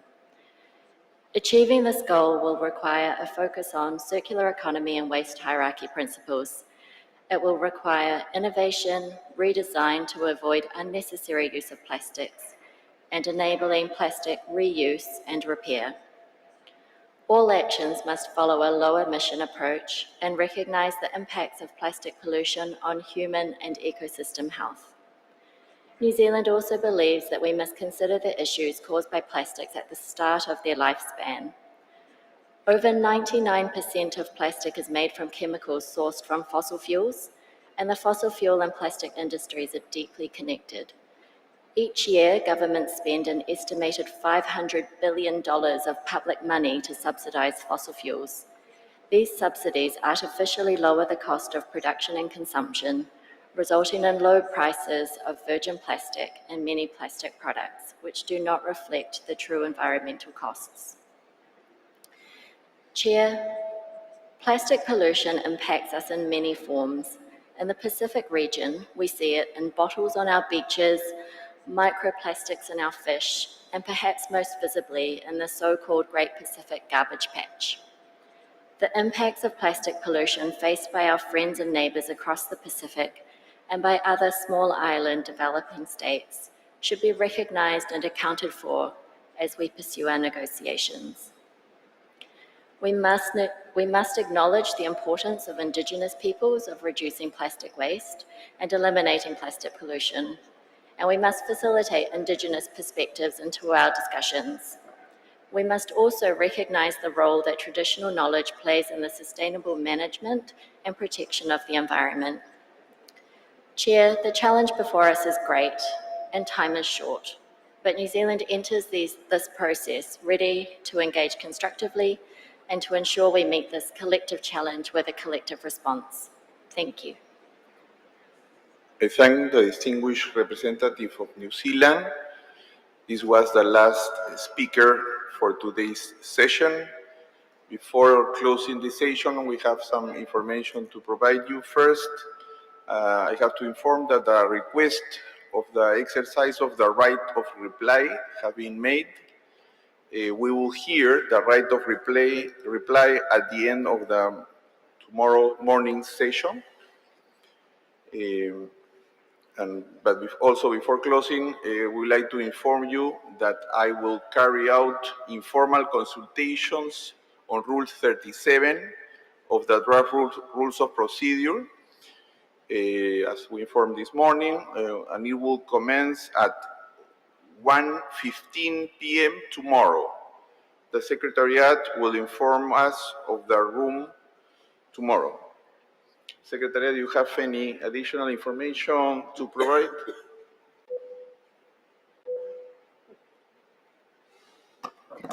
Thank you, Chair. We have the speakers list saved for member states when we pick up the plenary tomorrow morning. And the list we have now is Tanzania, Panama, United Kingdom, Equatorial Guinea, Armenia, Trinidad and Tobago, Turkey, Colombia, Bangladesh, Syria, Singapore, Congo, St. Lucia, Kiribati, Libya, Monaco, Ukraine, Iceland, and Fiji. The information sessions organized by the host country for tomorrow are WWF, Establishing Common Global Rules for an Effective Treaty on Plastic Pollution, starting at 1 p.m. Business Coalition from Voluntary to Mandatory Actions, the business case for a global plastic treaty, starting at 2 p.m. The host country is organizing a reception tomorrow evening at 7 p.m. in this conference center, and the reception is open to all delegates. Thank you, Chair. Thank you, Secretariat. I will now close the session for today. Tomorrow we will begin at 10 a.m. and we will finish the general statements. Following this, we will move to the scope, objectives, and options for the structure of the instrument. So I hope you have a restful evening. I would like to also to thank you for your engagement and constructive interventions, and we will see you tomorrow. The meeting is adjourned.